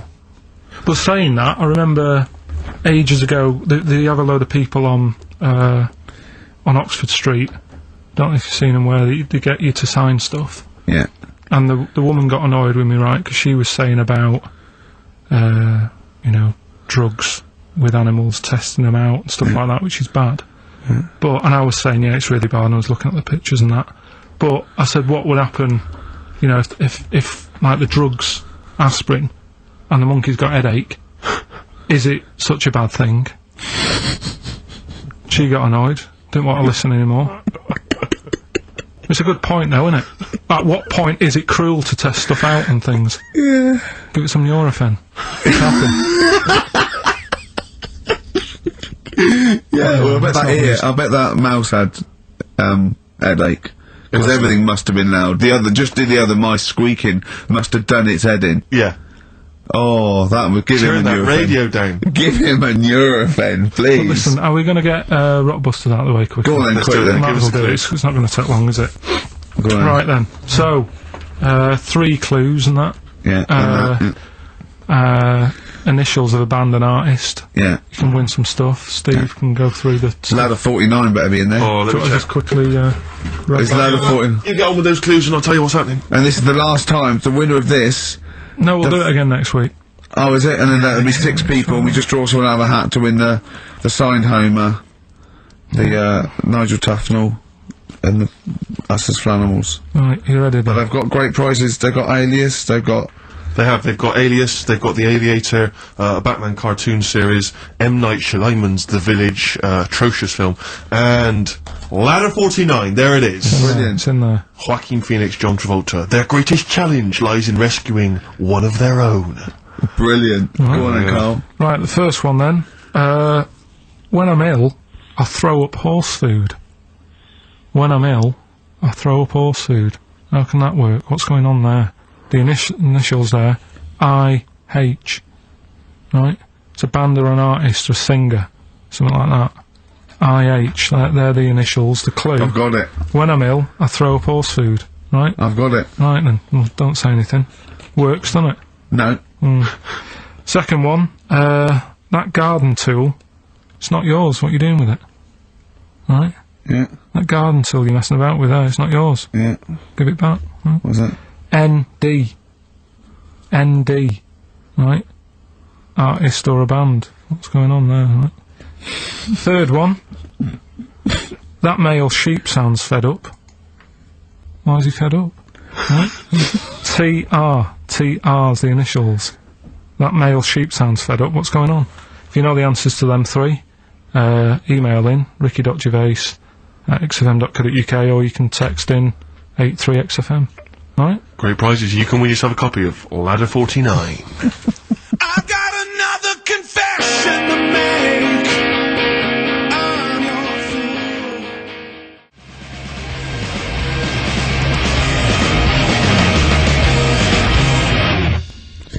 Foo Fighters, Best of You on XFM 104.9. Alright, Karl, you calm down now about science. It just does me head in, a lot of this stuff. I think I would have been better off sort of growing up in the 1940s or something.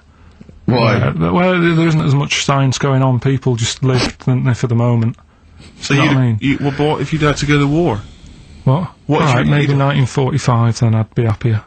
Just after the war. Just that bit after the war and before they started What messing age? about. What year would you want to be born? When was the war over? 45. Right. 46 then. But there'd be Born rationing. 46. There's rationing for another 10 years. 56 then. But there's a lot of science going on. Oh, forget it. It just annoys me, all the messing about. They're always messing about with stuff, and I sometimes think, is it doing any good? Is what I mean. Mouse with ears, mouse with monkey's testicles. They're messing about with a mammoth now. Go on.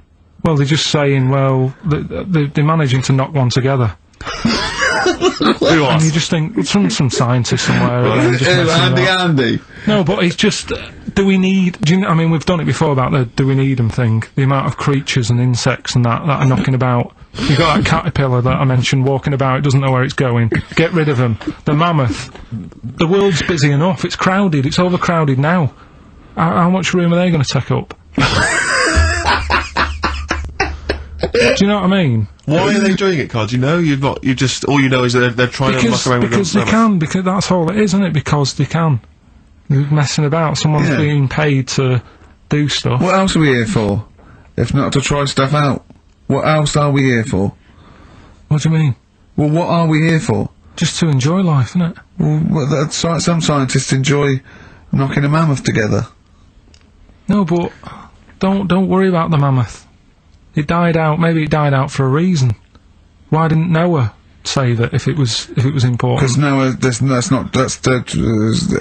what did you mean? Noah's not true, is it? Well, I don't know. There might have been some truth in it. What truth in it?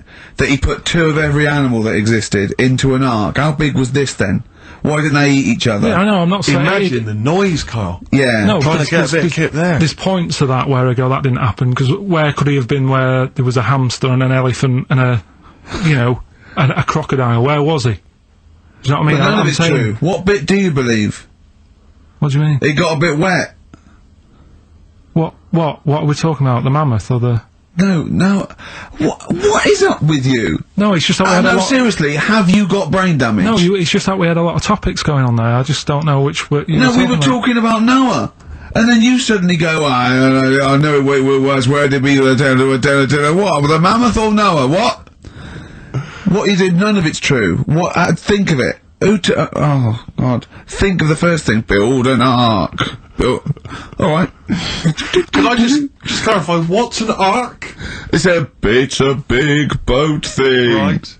Yeah. I've never had any experience of Just carpentry. build a big boat thing. But I don't make... Just have a go, don't worry, you'll be alright, I'll make sure it's alright. But once I've built that, I mean, how big should I build it? What am I... Very big, needs every animal, 2 of every let's animal, not be go fair. on, every I animal. mean, the boat building, fair enough. I told you to make it big. Right. Don't worry about the fish, they can swim. Okay, but so All what's the thing? birds. Like, Get the flightless ones though, they're drown. Get the flightless ones, they would, not the penguins, they're flightless but they can swim. But all other animals... I should be writing this down.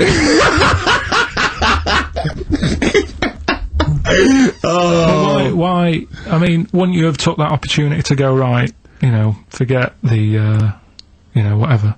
Man, the jellyfish didn't need to get in it, did it? But there's other animals where you can We go, don't need to be here. No. Because Karl is actually having a little argument with his own head. It's like, you remember that comic strip, The Numbskulls? Yeah. Where there's loads of people in there doing different stuff, that he can hear them. Yeah. And sometimes his own mind puts him off. Yeah. Like just then, he has an argument with himself and it puts him off. Right, what's your question? I'm just saying, don't mess about with a mammoth. Whoa. Good. Okay. Well, what a platform. It's good. You know, we've got a radio show, we've got our own radio show. People are spending money to advertise it. People are actually bothering to listen. And the words of wisdom coming out of your mouth is don't mess around with a mammoth. Brilliant. Great. No, but just going back to. You sound just like Bob Geldof. I can't be bothered with this. He's trying to say. What can't you be bothered with? Just because I think I've got a good point. What? Don't mess around with a mammoth. That's not the point. Don't put your daughter on the stage missing work. What are you talking about? It's just that I think there's too many animals knocking about. I mean, I know you love your cat and what have you. Waste of time, though. What do they do? Well, they frighten you. Well, yours is mental, though, isn't it? He's sitting there, and the cat right behind him, and he nearly shut himself. Well, your cat is crazy. It does go through. It loves. Because it's got claws, big old claws. Of course they have. It's a cat. Yeah, but no, most cats don't come leaping at your ghoulies every time you sit down with a lovely warm hot cup of tea. Aren't they pointless, though, Steve? Well, I've always had a problem with pets generally. The idea of But pets. cats the most. I was saying to Ricky about, I don't know why, out of all the animals that Dick Whittington could have took with him on his journey. Again! Forget the cat. Forget it. What's he gonna do? Okay, you've got to walk to London because the streets are paved with gold. You can take any animal. What do you take? It wouldn't be a cat, because it would keep wandering off. You do double the distance. Try to get it back. Come here. They don't listen to you. It's I can't be dealing with them. I agree. You don't get enough affection back from a cat. A dog, it loves you, it can't get enough of you. But cats, they're very snooty. Well, they're cool, aren't they, cats? They're cool, independent. I like dogs as well, I like all animals. What would you take with you? What, if I was Dick Whittington? Yeah. And where's he walking from? I don't know, wasn't it Bristol to London or something? I don't know. Again, it's a bit hazy. This isn't well documented. But why is he taking a pet and not a mate who... I'm not interested. I try and learn and you don't help.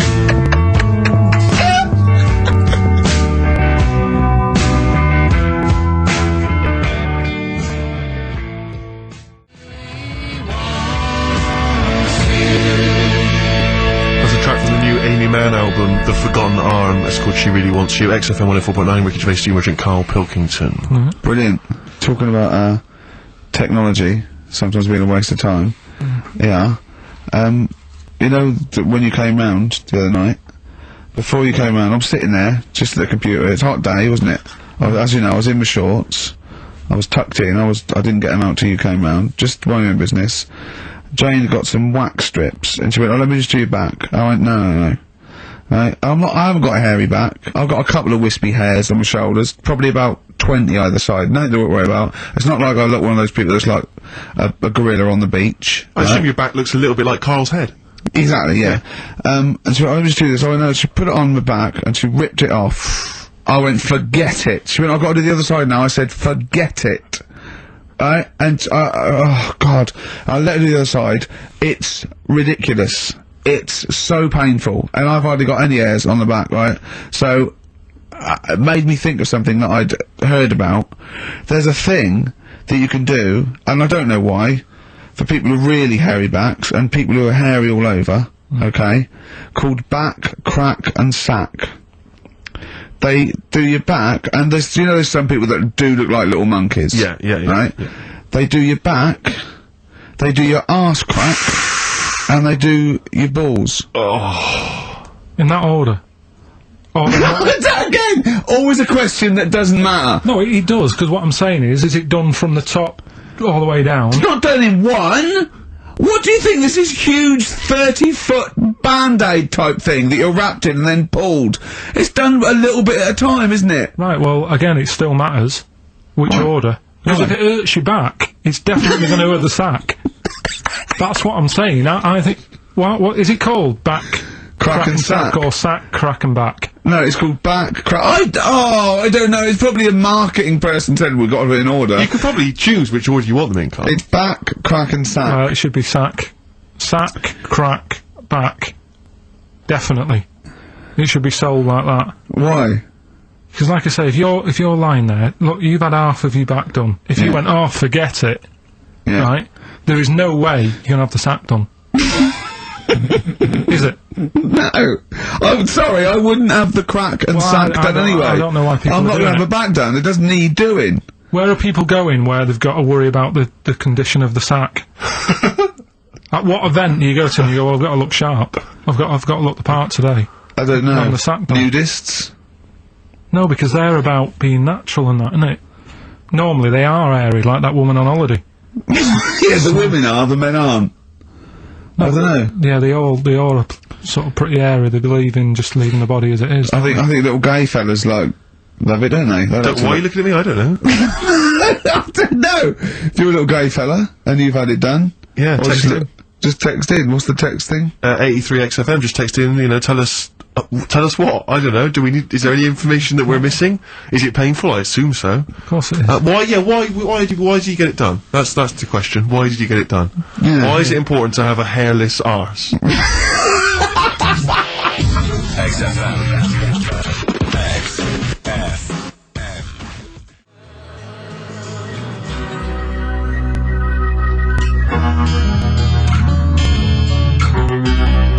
Touring breaks on XFM. Ricky Gervais, Steve and Karl Pilkington. Karl, are we doing your story with a song? Is that what you want to do? Yeah. Well, Excited about it. like what was it the other week? We did, Babushka. Babushka. Yeah. Pinball Wizard. You said if he's deaf, dumb and blind, he doesn't even know he's playing pinball, which is... I just said don't bother putting money in it. That's all I'm saying. Let him play pinball, but don't waste 20p or whatever. Good point. But, this week, right, do you know I was saying... It is a good point, actually. It is a good point. Again, though, it wasn't a documentary. It was just... It's not... Didn't really happen. Yeah, well... Do you know I was saying sometimes I listen to song... I like a song to be obvious what it's saying. Pinball Wizard was a good story. You need a song to be obvious. In the ghetto, you know, it's a kid growing up and all that rough area, gets killed for nicking cars and messing with guns and that. Living in the city, growing up in New York, rough area, how you cope with it and that, right? But they've got to be as simple as that.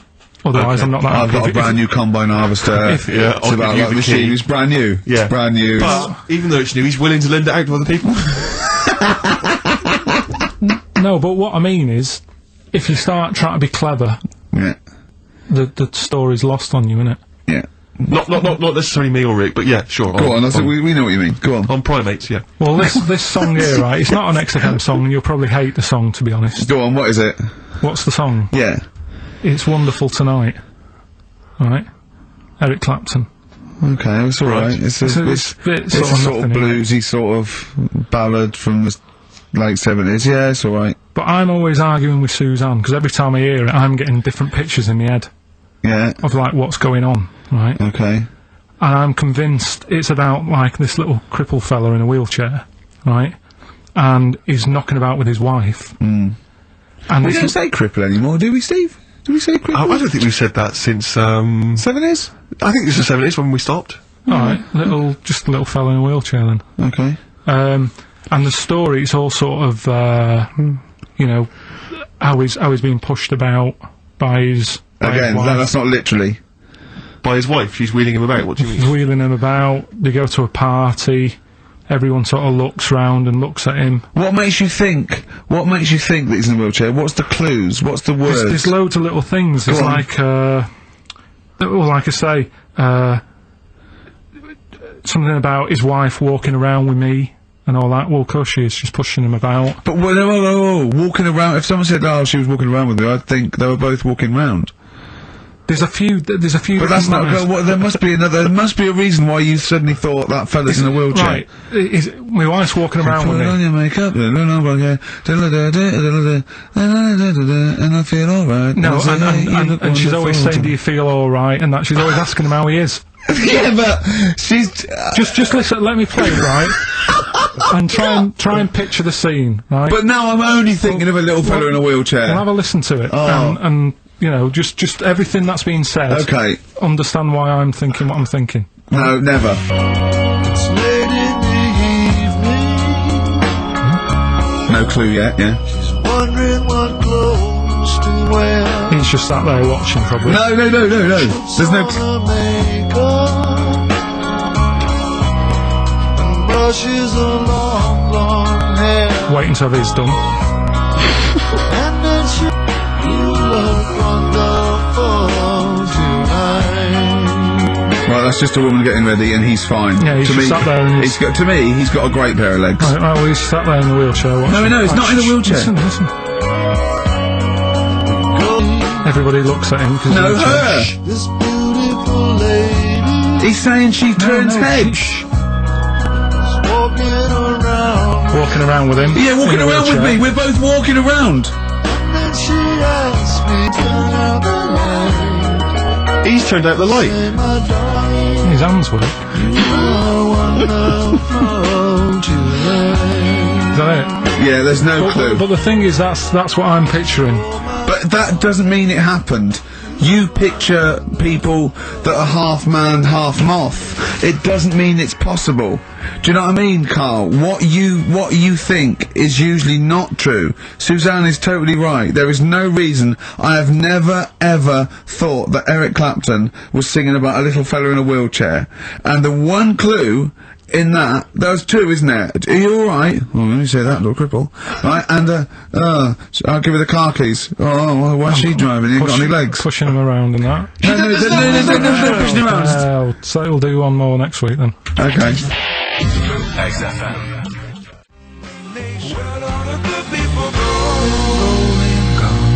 Jack Johnson on XFM. Karl. Right. Yeah, we were talking briefly earlier about something that you'd been reading. Well, it's just that you're always having a go at me, saying, you know, you're never happy. True. You know, what cheers you up? What's the best thing that can happen for you and stuff like that, right? Sorry, I've never said to you what's the best thing that can happen for you. No, but I'm like trying to encourage you. Steve's, and you have a bit. I've started reading more and I'm doing more science stuff, even though some of it does me head in, like I say. Knowledge is almost annoying.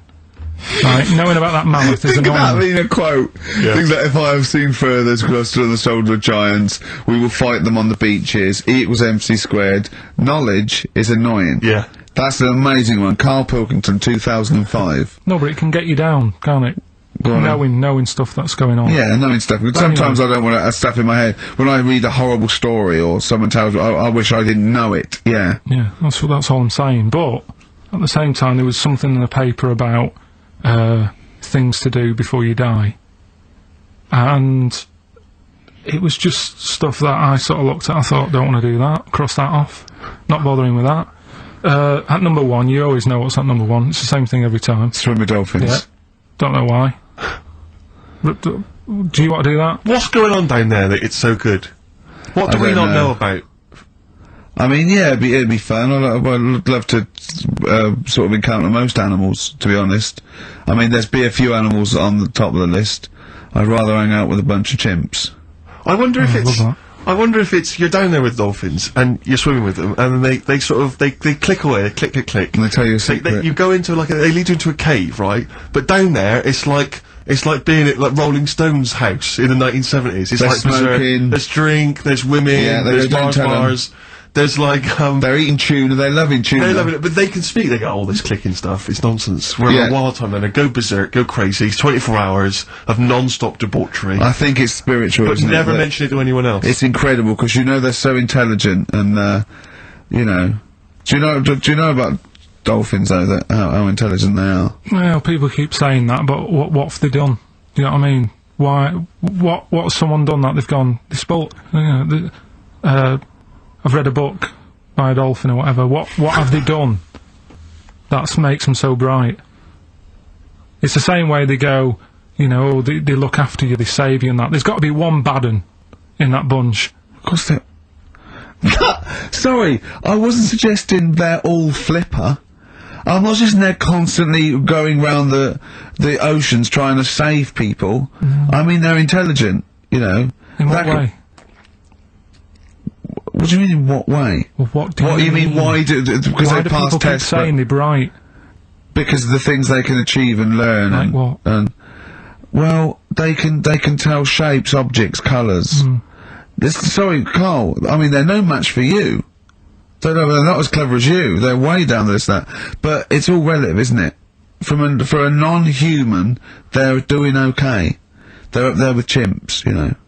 So what do you want to do before you die? Anything? Any achievements you want to have? Well, if I'm ill, I'd prefer to go to the doctors than to go with the dolphins. Yeah. Why are you suddenly ill? It's not, they don't, when they say things to do before you die, they don't literally mean the sort of, the day before. They mean you croak it. that you want to experience life. You can do it over the next 20 Is years. that what you thought you meant? Like, literally Is the that 24 what you hours meant? before Like you a die? priest there going, give me the lift. What is it, Grandad? Dolphins. You know, no fit state, Grandad. Get me in the water. Get me down to Brighton. What do you think that list means? Well, yeah, that, you know, before you die. You're incredible, Karl. Amazing. You're all this time. Things to do before you die. That's why he doesn't want to do any of them. Didn't you think it was a bit extraordinary that you So had to what try you- and swim with dolphins and visit Disneyland and climb Mount Kilimanjaro all in the same afternoon? That's why I said to you, I would be in no mood for a dip. That's incredible! Always a new twist on things. Always a new twist on things. But you say about travelling and that, you like travelling and stuff, but why? Because I've seen and experienced extraordinary things. You know, I went to Kenya once. I met a man who was a vigilante. He was cleaning up his neighbourhood because the police were too corrupt to do it. Carried a sword, and you know, he was extraordinary. He'd been attacked, but he didn't care. He fought them off. He was trying in this little slum area to try and instill some law and order. He had to arrest his brother-in-law once. It was a fascinating story, and he was an extraordinary man. I went to Manchester and I saw two lads with big heads and webbed feet looking at a house. There was a horse in the living room. I mean, That's living. Leave it then. Listen, I didn't realise it's like 7 minutes to, right? well, come on then. Well, let's do Rockbusters, aren't Yeah, we? do Rockbusters. And you got monkey news. Well, we'll see if we've got time. No, we got to do monkey news. Listen though, Justin, if he's out in the office... Oh, look, just quick, do the Right, listen, Rockbusters right. answers then. Have you got a winner? No, I don't even know the answers, we'll do I? pick one. Alright then, the first one. Oh, I it's just got chaos. the plastic cup. Right, the go on. first one was, when I'm ill, Yeah, I throw up horse food. Right? yeah. That's the clue. The initials were IH. I got Right? this one. And that I must say, too. that was I sick haze, because when you're ill, you're sick. What do horses eat? They eat hay. I sick haze. I sick haze is the answer. You got that. Second one, that garden tool. That garden tool you've got, it's not yours. What you doing with it? Right? ND. That was different. That was what's a garden tool? A rake. Right? If it's not yours, what have you done? You've nicked it. You've nicked Drake. You've nicked that rake. Nick Drake. Nick Rake. Right? So that's ND. So you got that. I don't know where to That's start. fine. No, that's fine. That's fine. The third one, that male sheep sounds well fed up. Go on. What's up with it? That was TR. That was that ram. It's a ram. That's a male sheep. It's fed up. It's moaning. Ram moans. Ramones. The Ramones. So they got that as well. Let's give it to Jenny McKean from Isle of Wight, because she's got all three of those answers, and, Right, straight on to monkey news. They better no, let's play a record. We've got to play a record and we've and got have to do monkeys. monkey news. It's only 5 minutes to go. We've got time for a record and then some monkeys, Yeah. surely. Oh, Bit of XTC.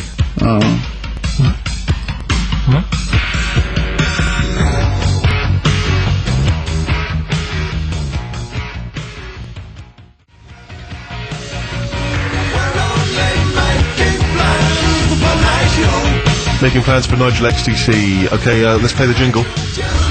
oh, chimpanzee, that monkey news.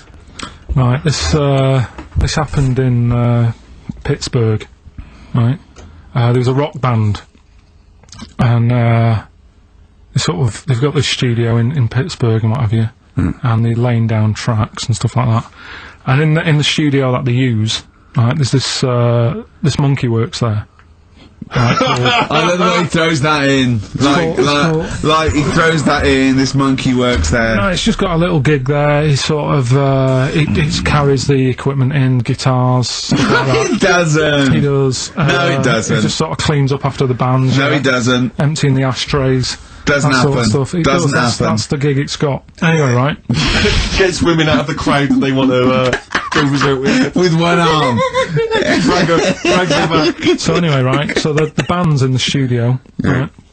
And one of the band members brings some A&R fella to the studio to have a listen to the latest track. Right? Yeah. So they hit play, and they're all there going, "Yeah, brilliant, this is good." Oh no. Anyway, so the fella says, "Yeah, I like the track. I especially like the bass on it." Right? Right, this is bullshit. So This is rubbish. So And they hadn't laid down a bass track? so this is. Have you heard it?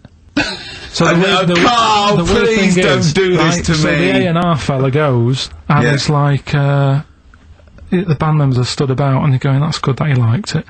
And I'm saying, yeah, but what's he on about with the bass? So No, this is rubbish. This is absolute rubbish. Where did you get this from? Please, because we never get to the end. This is absolute nonsense. So they played it back. Yeah, right? and it's the chimp playing bass. Definitely not. So they were like, that's weird, we haven't got a bassist. Anyway, so they go, well, whatever, right? So we haven't got a bassist. So they go, whatever, let's go home. Oh, forget it. XFM.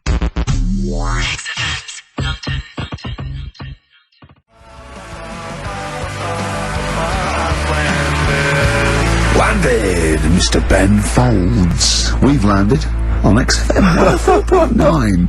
Ricky Gervais, Steve Merchant, and little Karl Pilkington, and his magical little manky, round, baldy head.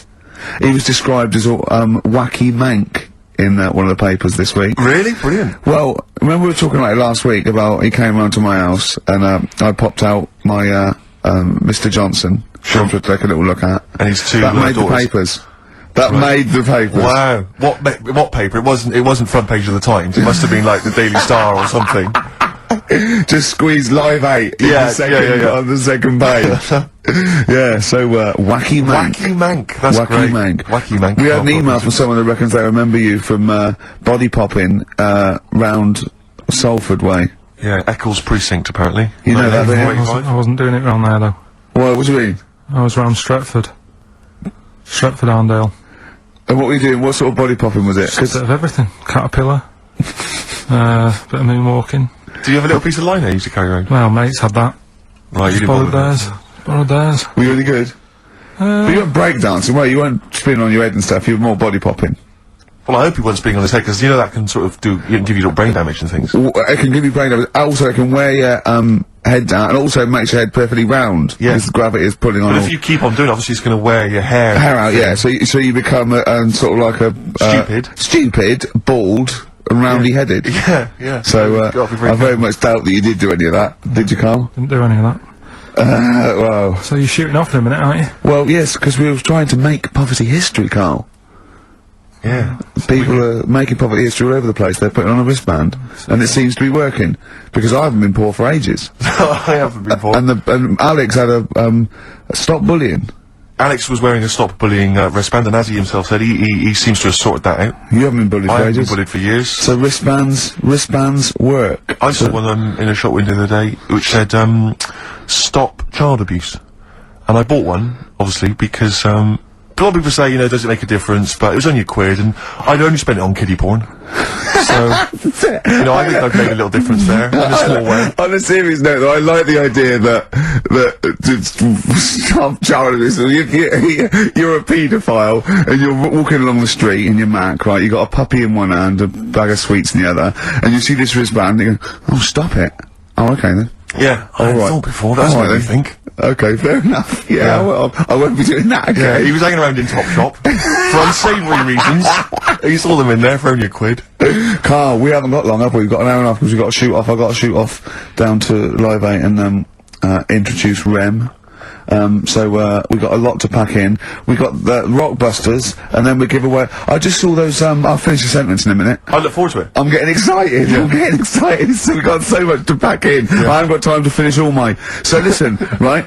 Do you know the things we're giving away? The signed little Homer. The Nigel Tufnell thing and the Flanimals, right? Looks brilliant. They've done a brilliant job, the people here at XFM. So take back all you were saying about them, Karl. And also we should say as well, you've still got a chance to win that, because if you get today's Rockbusters, you go straight into the hat for the big draw, so you've still got a chance to win all those top prizes. Play a record. Bit of monkeys. Yeah.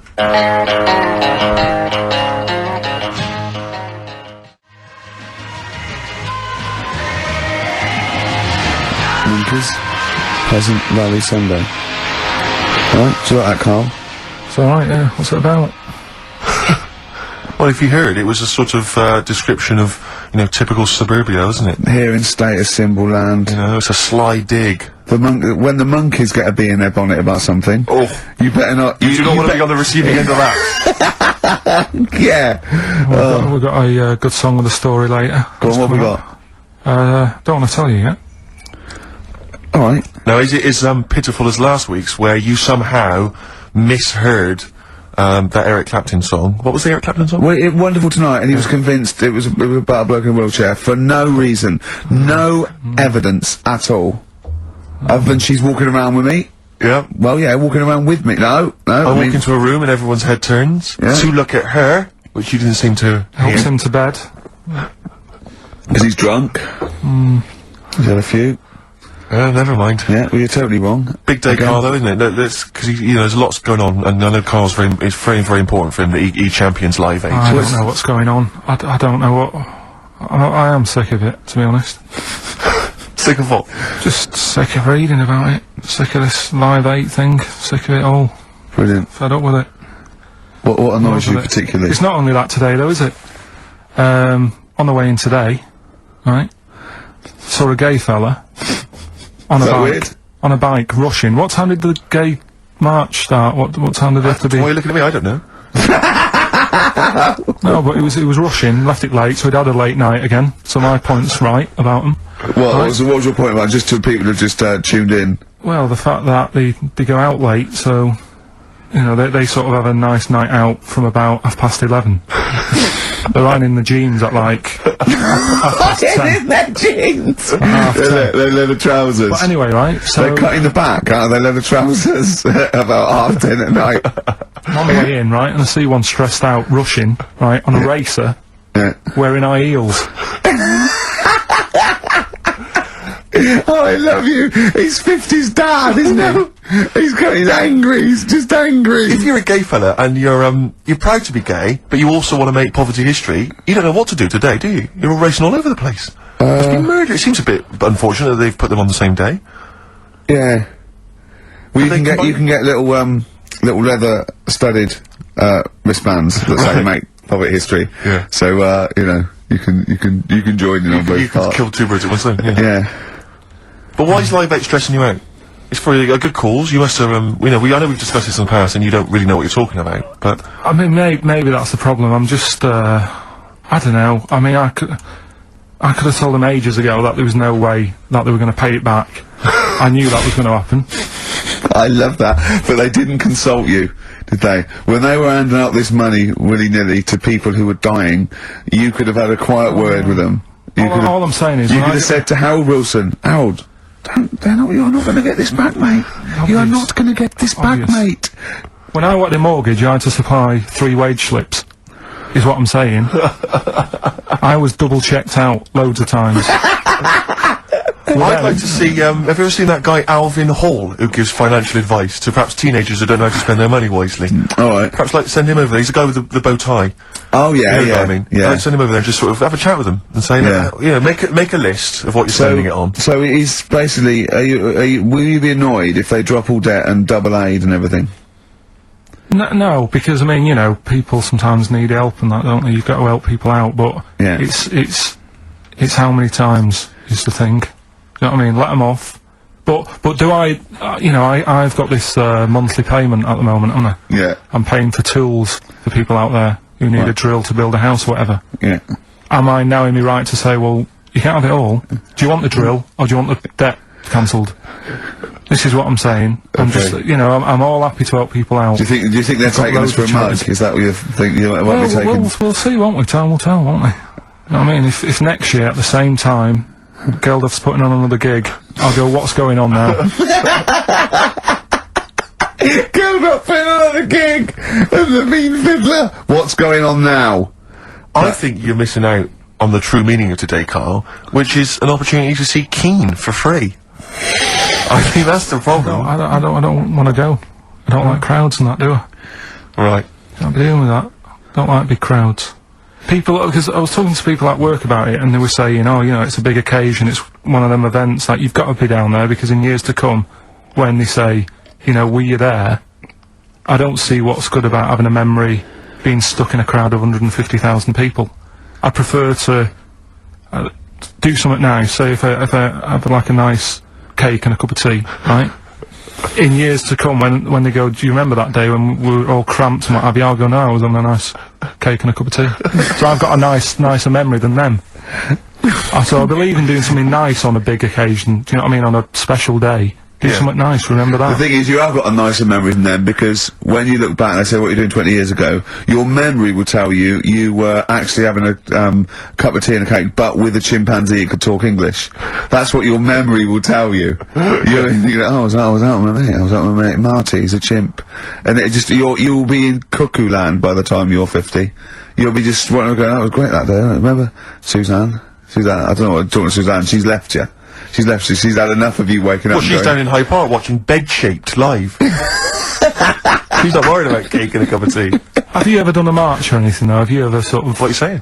Have you, you know, you're having a go at me for not getting behind it all, right? Which I am, because I've got more standing orders going out my account for charities than anything, right? But have you ever got behind a problem? No. I don't think I have, to be fair, no. No, I am quite slack in that respect. It does take a lot of effort though, doesn't it?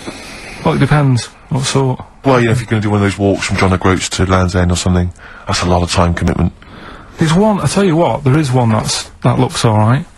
On, Portland Place, just off Oxford Street, there's always, just a little Chinese fella sat on the pavement, right? Oh, I've seen him, yeah. What's that all about? Yeah. He's just sat there with a poster, but you don't know what it's for, because it's in Chinese. Yeah. So he's just always sat there. But for me, that's the sort of march I want, where you just... And he's only there when it's sunny. If it's raining, they don't bother. I tell a lie, I did pop down when all those women walked through London in their bras.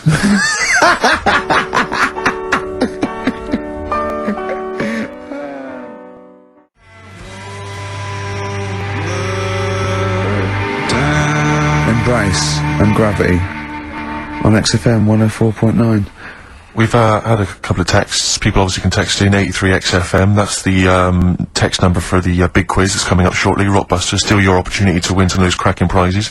Enter your name in the draw if you can unravel the, I don't know what you call them, conundrums that Karl sets. Sort of. We've had a couple of texts. Obviously we're leaving early today. This is a shortened show and our last show of this run. But we've got to leave early. We've got to go down and try and make poverty history. But Rob's texted and he says, only an hour and a half today. Well, poverty does have some benefits then.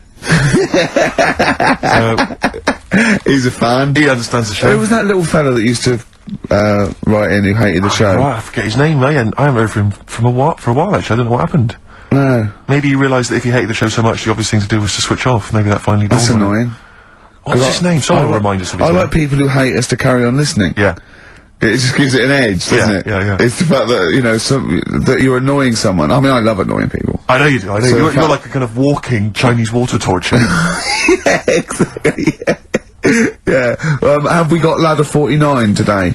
Rick, there's a number of cracking DVDs as ever on Rockbusters. We've got The Life Aquatic with Bill Murray. We've got Howard and Kumar Get the Munchies, hilarious stoner comedy, and Batman the Animated Series.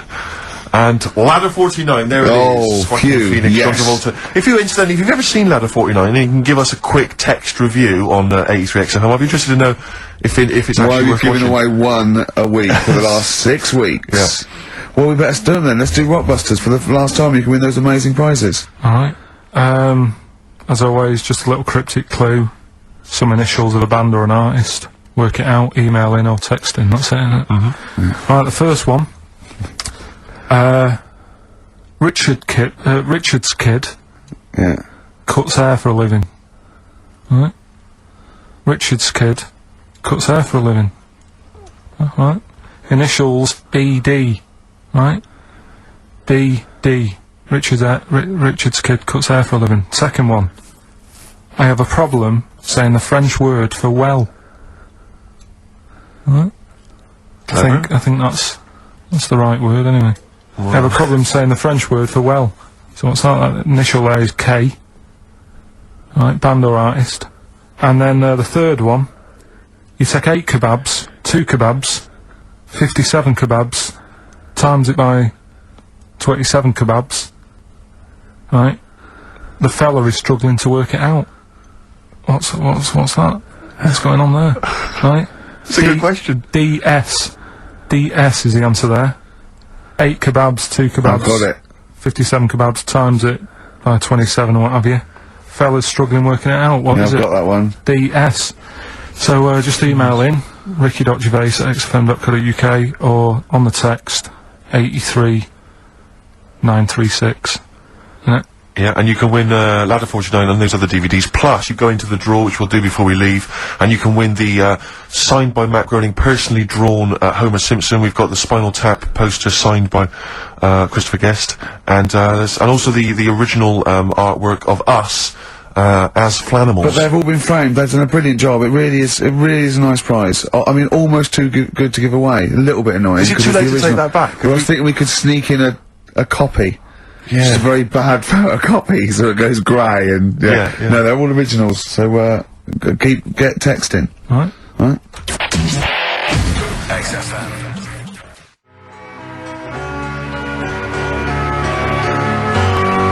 REM, Night Swimming, beautiful song, brilliant band.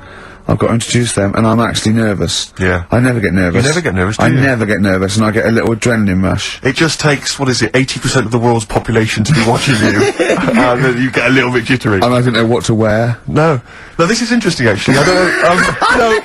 No.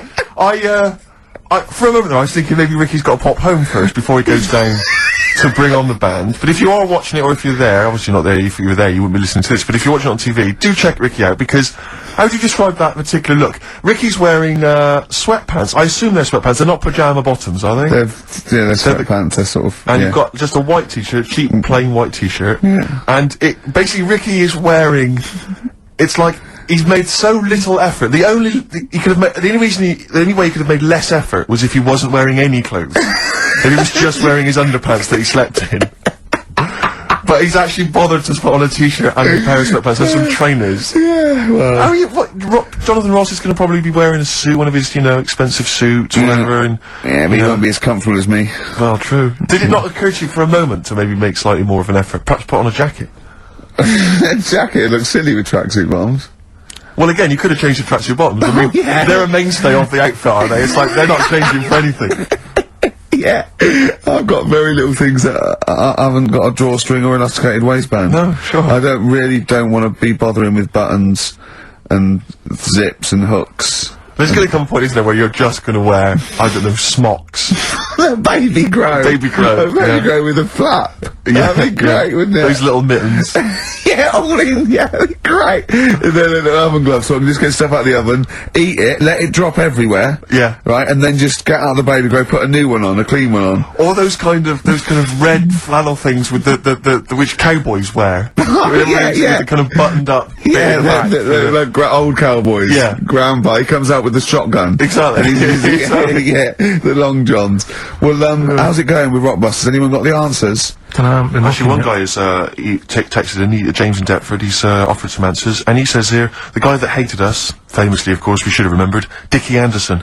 Dickie Anderson? Richard Anderson, of course. I don't know if Dickie's still listening. If he is, obviously email in ricky.gervais@xfm.co.uk and tell us what you've been doing, how you've been keeping busy and stuff. Yeah. Nice to hear from him. Chris Campling hasn't called, has he, either? No, The one that thinks that not only is this whole show scripted, imagine that, right, but that Karl is a character created by us. Yeah.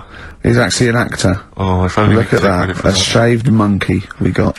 I'll tell you, you're going to go along later to the Live 8 gig and you're probably going to see some bands that are going to make an effort to entertain you, but if you want entertainment, Rick, you know it. There's only one person to book. Go on. Me. If you you're perhaps something to do, because I'm obviously a top DJ on the radio, but where I really come into my own is DJing in any kind of club environment. Well, you told me you were DJing, I didn't go to it, DJing at a party, and you said the place was rocking. The place was roaring. And I loved it. Karl just said he was there and they weren't. Well, that's nonsense, Karl, because you know very well that when I put on a tune, they'd cheer. Yeah, but it was late on in the night, they would have done that, whatever you put on. That's nonsense. No, they were happy and everything. I'm not saying they weren't having a good time. It was your party. It was all right, but they weren't going mental like you're sort of making up. They were definitely going mental. When I put on the Proclaimers, they could not believe their luck. They would have walked 1,000 miles. Was it good though? Were they really? What were they doing? They were dancing, were they? Dancing and that, but they weren't sort of cheering, going, more and all that at the end. What's about? Oh, Take wow. On Me came on, the big cheer went up. Oh, I don't know to believe. I've been there, done it, Steve. I've been the DJ as well. Oh, it might be jealousy. It might be like professional jealousy there. Yeah. I think it's because my fortunes are on the up. And his are on the down. You know, we all know famously that he had People's making music. his Didn't DJ happen. outfit. Didn't happen. I did enough. I just wanted to do enough to pay for the equipment. And I did. And that was that. But I don't like crowds, do I? But you're safe, aren't you? You're behind the little thing with the flashing lights. But there's still a lot of people and that. Forced fun. Don't like that. It's not forced fun. They haven't got to dance if they don't want to dance. Yeah. Don't like it.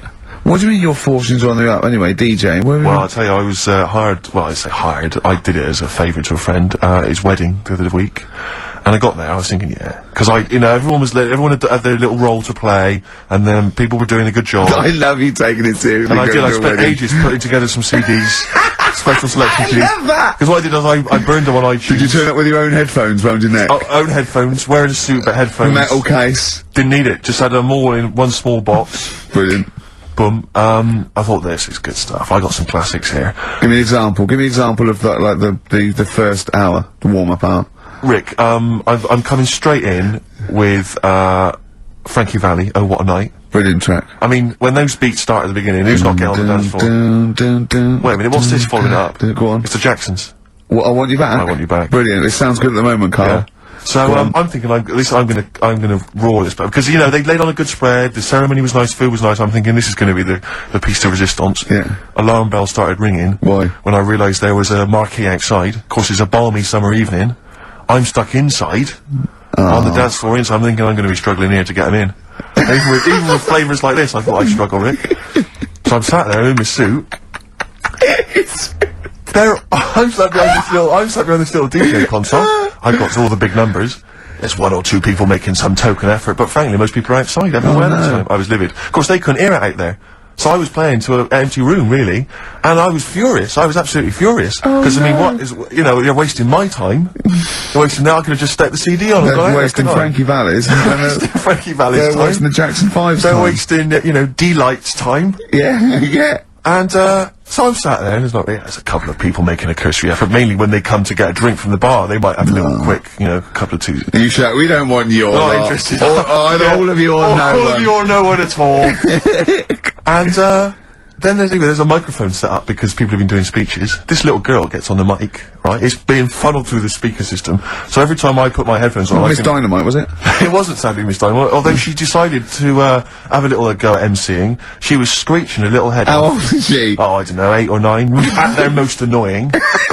when children are at their most annoying, because they got a bit of confidence there. They're a bit cocky. They're not shy anymore. They're a bit arrogant. Yeah. She's screeching her head off. So I'm playing, and she doesn't know it. Your face. I'm playing into the groove. No one's getting into the groove because she's going mental. She's just going, what's this? What's this? I don't know what this is. Play something I know. I'm thinking I haven't got any bloody DJ Otsu or Crazy Frog. I'm not going to play what you. So she's just screeching along, ruining it for everyone. I say everyone. There was no one there. So she was ruining it for me. I bet you were really I was angry. furious. But of course, as well, every time she screeched, it went through my headphones.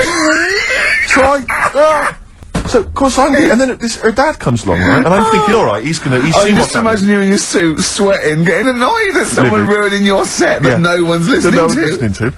I think, her dad's coming over, he's gonna put pay to this. He's realised that, she's causing a disturbance. He comes over there, joins in.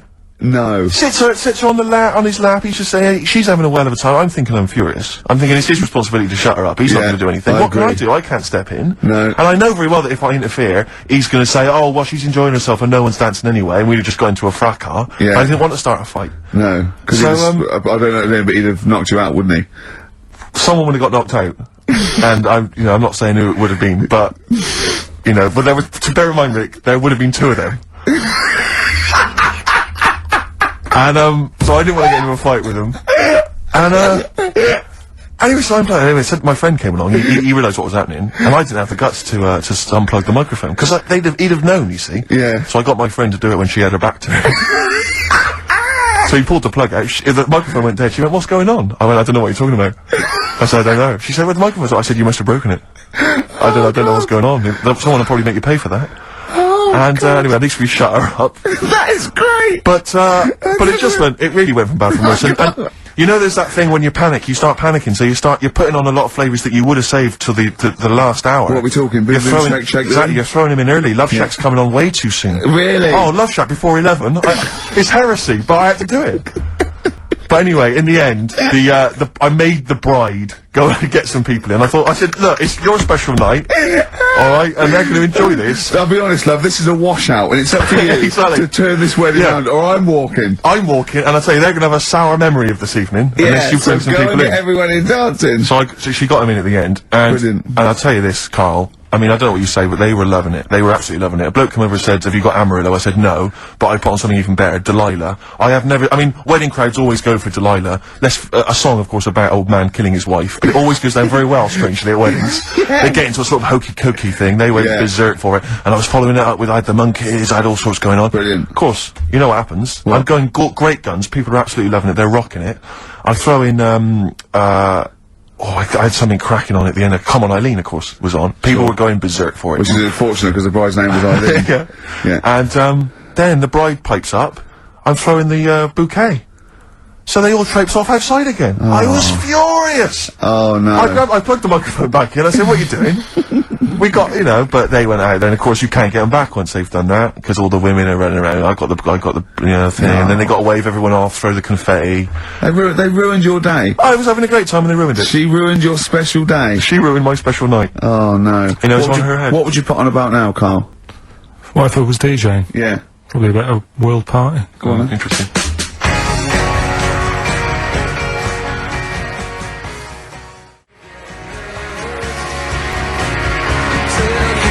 Put the message in the box, put the message in the car, drive the car around the world, and I'm imagining that message is make poverty history.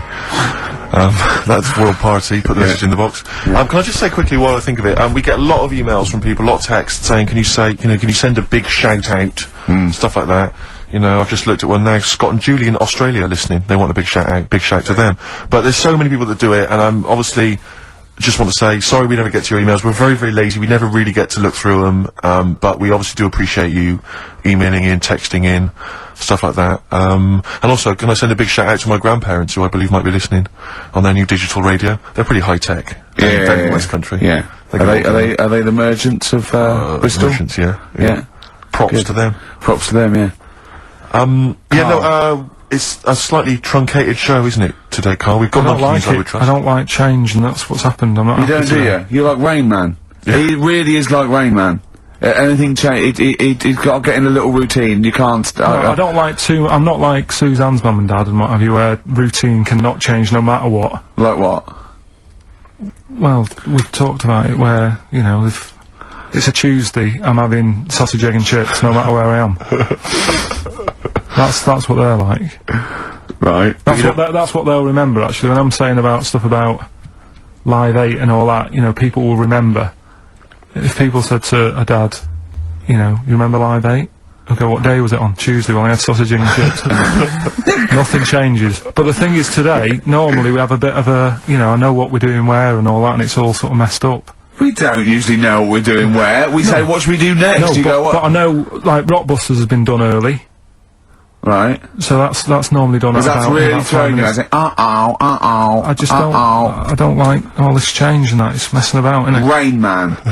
So what do you want now? Well, what about song with a story? See, with the right. Well, last week. Look at him. He's in a genuinely foul mood. No, he's actually rocking. Yeah. He's actually rocking like Rain Man as well. Last week we did, like you say, Eric Clapton. This is the section where we play a song with a story. I think every song, if it's a good song, it's got a story. You've got to listen to it, sort of, you know, from the start.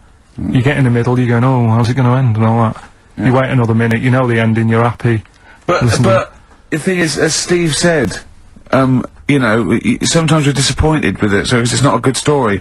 And as Steve said, I'm not sure you're finding what you need in a song for a story. Why don't you read a book, a novel? If you want a really good story that engrosses you, why don't you read a book? You're not going to get it from a pop song. I haven't got time for a book. Song's 3.5 minutes. And that's it, is it? And that satisfied you? Well, yeah, it gets you thinking for a few minutes, then you move on.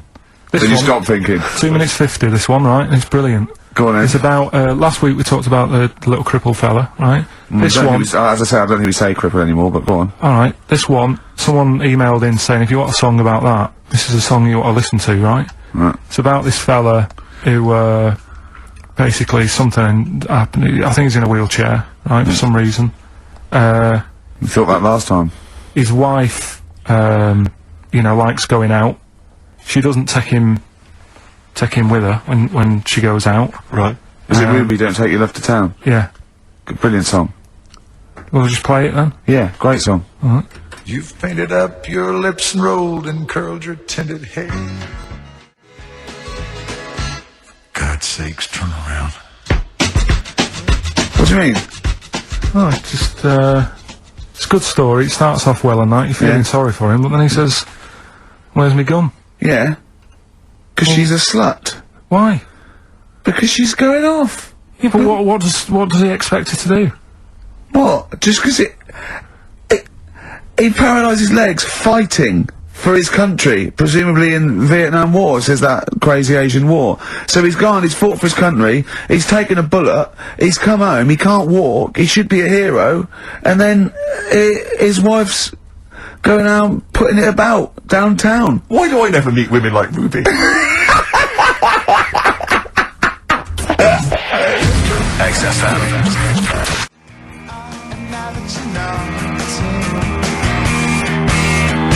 Forever Lost. The magic numbers on XFM 104.9. Well, the concert's kicked off, Steve. Yeah, I'm a bit annoyed that we're still here, really. Let's try and wrap this up quite quickly and then shoot No off. one's listening anyway. Nah, we could talk about anything. Well, we do. Yeah, true. It makes no difference to We us, could do a lot more swearing than we normally do. We could do even more. I was talking to Karl the other night, because I've been rewatching for some reason that film Witness with Harrison Ford, where he's a policeman that has to protect a little boy who's part of an Amish community. Amish? Yeah. And I tried to explain to Karl... You look plain, John Book. Exactly. Yeah. Exactly. And I was obviously trying to explain the Amish to Karl. He'd never heard of them. Completely stony-faced. Amazing. Now for those... Okay, you'd explained it to him, have you? Okay then. Now I don't know what you said, but I'm assuming you got it right, right? Karl, now tell me back now, what are the Amish? They're just people who, sort of live, like in the olden times, so to them they're sort of in about 1842 or something, so they're getting old papers and that. They haven't cut up no. They don't have telly. They don't deny that the 20th century has happened. They just don't want to be part of it. They look up and they see planes and they know what they are, and they go into the town and they see it in the window of Dixon's, a telly. They just don't want to be part of it. No, they're still living. They are still living like it's that's what I mean, yeah. Yeah, but they don't. They know about everything else. They just don't want to be part of it because they think that the sort of the revolution was a bad thing. They think that society became more and more depraved, and they wanted to go away from it, and they want to go back to old values, and they think they don't need TV and jets and that way of life. They can survive in the old way because the old way was better. Missing out on Live 8. Yeah, but they haven't had Band-Aid yet. Yeah, I think this is the problem that Karl had. He in his mind, they were just a bit delayed, so that in his head they were slowly moving towards the 20th century. They wouldn't be able to watch most of these bands, all their electric guitar. They'd be allowed to watch Tracy Chapman. Yeah. Doing an acoustic set. Yeah. Between the bands. Yeah. That'd be alright. But no, in Karl's mind, it's like if he... Although they wouldn't like Fast Car. They wouldn't like singing about that. They go, I don't know what you're talking about.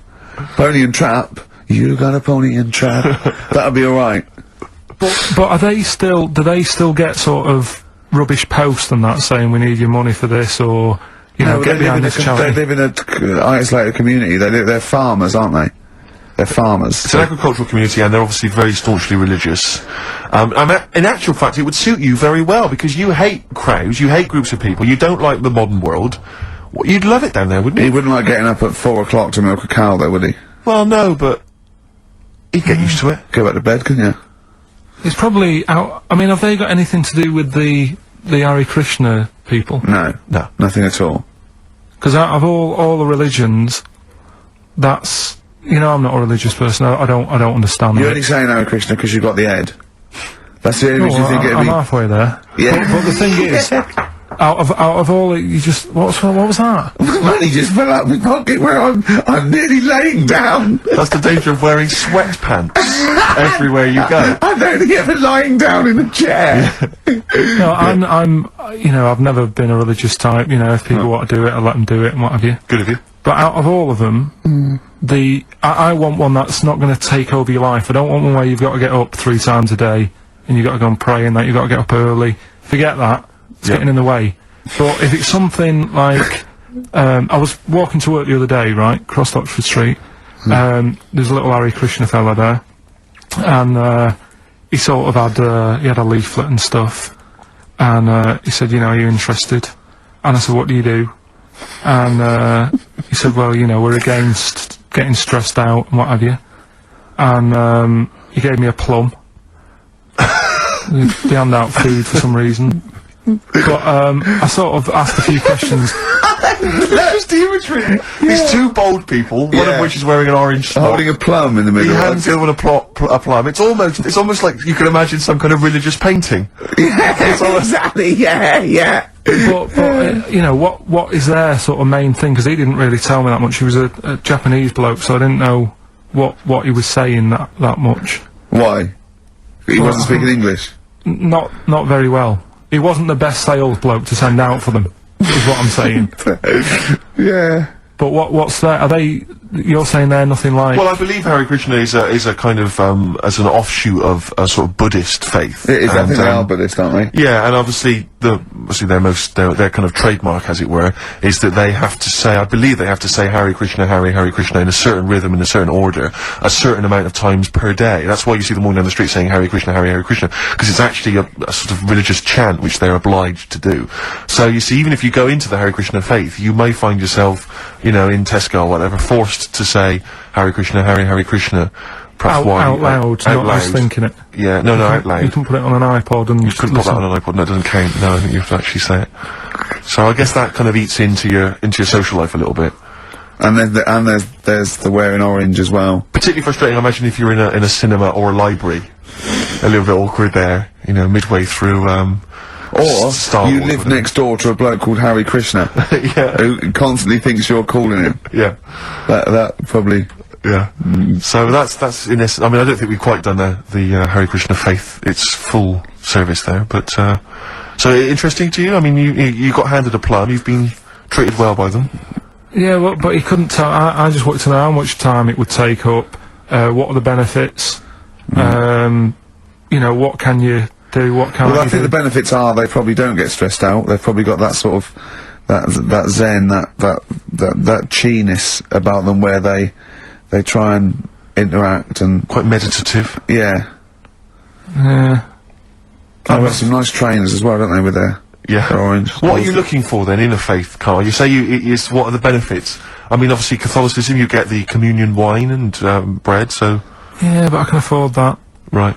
Probably just I like the Crusaders. I was forced into joining that as a kid because a mate sort of joined it, and he sort of said, "Are you joining?" I sort of swore at him. I said, "I'm not doing that." Right? Yeah. He said, "Right, if you don't come with me, I'll tell your mum that you just swore." So I was like, "Oh." So I went.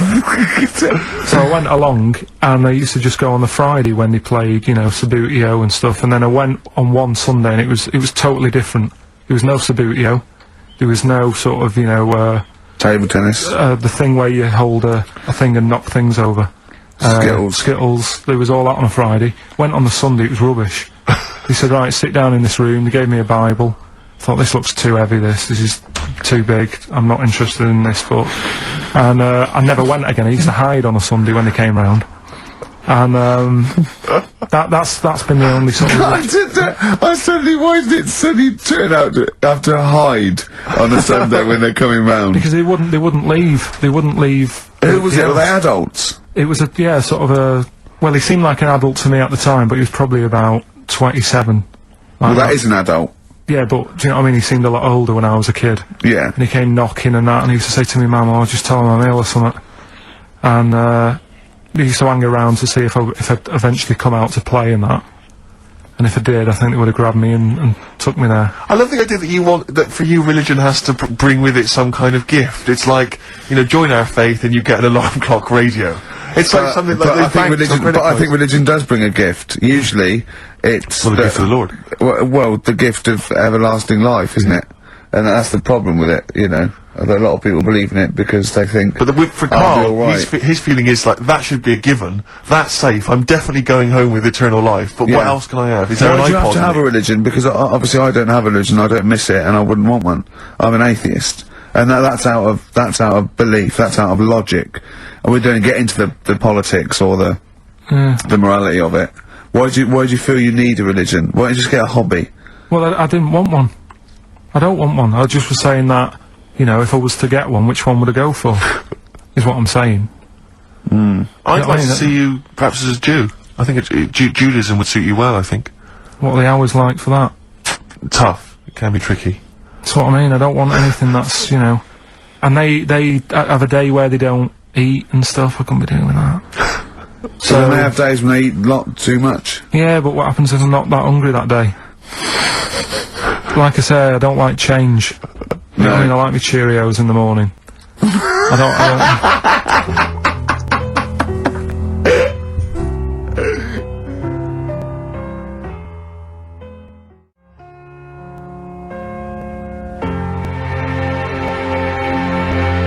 I still have that other girl in my head, by Elvis Costello and Burt Bacharach, on this final XFM show, Ricky Gervais, Steve Merchant, Karl Pilkington. Well, we nearly got to wrap it up. I think we've got to do the, Rockbusters winner and give someone those lovely prizes.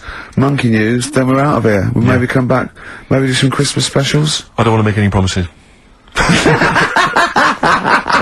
Right then, first one was, Richard's kid, he cuts hair for a living. Yeah, what's that? That was, well, try and work it out. No, you know. there's no point.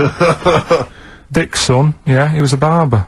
Barbara Dixon, right? Dixon, well, again... Barbara Dixon. Right, her name wasn't Barbara Dixon, was it? So, that's that one. Did Ronnie Corbett ever say, ladies and gentlemen, Miss Barbara Dixon? Second one... Never did, he never did. I have a problem saying the French word for well. What's the French word for well? Bon, isn't it? That's good. What? No, that's good, though. Bell? Well, no, what? Isn't it bien? Yeah. Yeah, alright. I have a problem saying it, so I can't say it. I can't say bien. I can't say bien. Can't say Kasabian. Right? So, they managed to work that one out. That's one of your worst, that. Can't say bien. Can't say bien. Can't say bien, it doesn't. And the last one. Work. That's terrible. 8 kebabs, 2 kebabs, plus 57 kebabs, times 27 kebabs. This fella is struggling working it out. What's the answer there? DS. Right? A donna sum, right? So he's struggling working it out. It's a donna sum, right? So they got that right as well, so... What was the answer? Donna Summer. Donna Summer. Yeah, Donna Summer. So, just pick went one, out on a Steve. high then. Steve, just pick one. We went out on a high. That was shocking. What about, let's have a look, Well, it's the first one to get all three. Steve, what's the first one with all three? Well, there's so many here. Yeah, but this is the first one that came through in time-wise. Probably that one, no, I don't like Rob because he's been slagging us off. In fact, no, let's give it to Rob. If he's the first. No, to be honest with you, Rob's been slagging us off, but at least he knows. I mean, at least he's got some taste. Yeah. You know. Yeah, well, right, if he was the first, then Rob's the winner. We'll give Rob, he gets a Ladder 49 and a bunch of other DVDs, but that means he goes straight into the hat for the big draw. I'm just going to write his name now, I'm going to throw that straight in the hat. I can imagine that no one, even the people who've entered, are that excited. Not because the prizes aren't great, but I'm worried that they don't appreciate it, Rick. Do you know, I get the feeling that our listeners, they just don't appreciate the fact that we've gone to all this trouble, we've got the Homer Simpson drawing and things like that. I just feel like these people don't deserve it. Do you know what, it's weird, I just wish we had a better quality of listener. Like, people who listen to Radio 2, they deserve it, you know, they're elderly and infirm, some of them, it would really cheer them up, but our lot, you know, drug addicts, yeah, let me pick truck drivers. So I've just put all the names in the hat, all the previous winners from the previous weeks, and Is Pilkey, gonna put it out? Do you want Pilkey or do you want Ricky? Oh, well, let's have the shaved monkey do it. Alright. Plunge your hand in there. It's just, that's one, isn't it? That's it, just pull that one out, check who it is.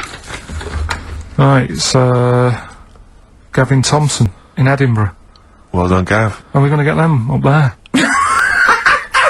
That's not his problem. You've got to post them. You've got to pay. They're amazing prizes. Yeah, but the Spinal Tap one, it's about 5 foot, isn't it? Well, they can post it. It'll cost them a few quid. It's a radio station. I think you should have to come and collect it. No, just because then it'll at least it'll prove that Where's he's he interested. from? Edinburgh. Give it to Bob Geldof. I'll give it to Bob Geldof. He's walking up there, so He can look it. XFM.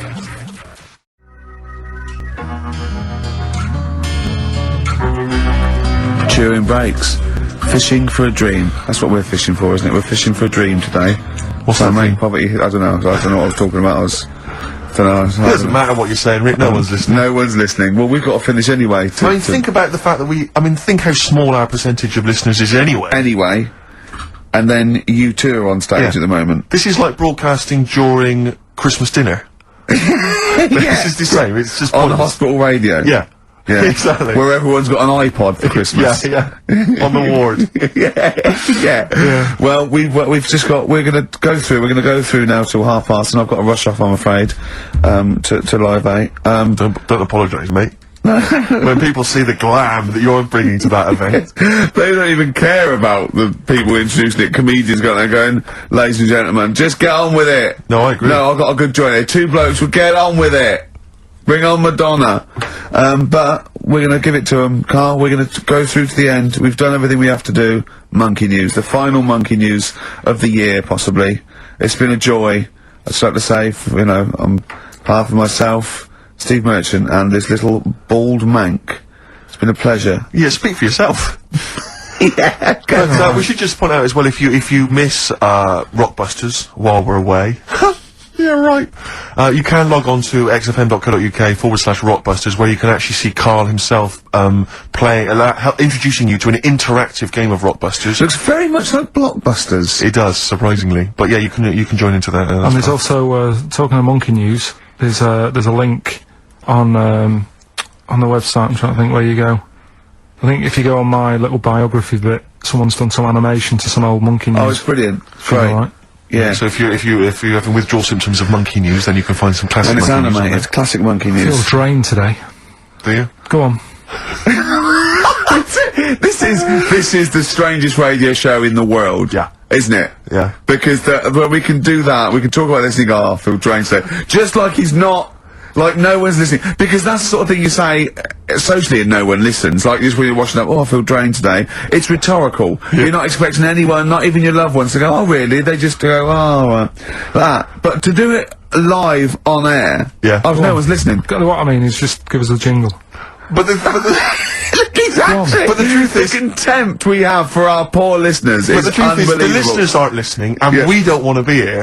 So it really is one of the most pointless things ever. No, I would have been quite happy to do a full show. But you know what? The flow of it's just. I would love to listen to this back in 10 years. This actual show. Let's keep this forever. Let's keep this show forever. The show we went early. We were bored. It was a day we're trying to save Africa, but we're a little bit annoyed that no one's listening. Yeah.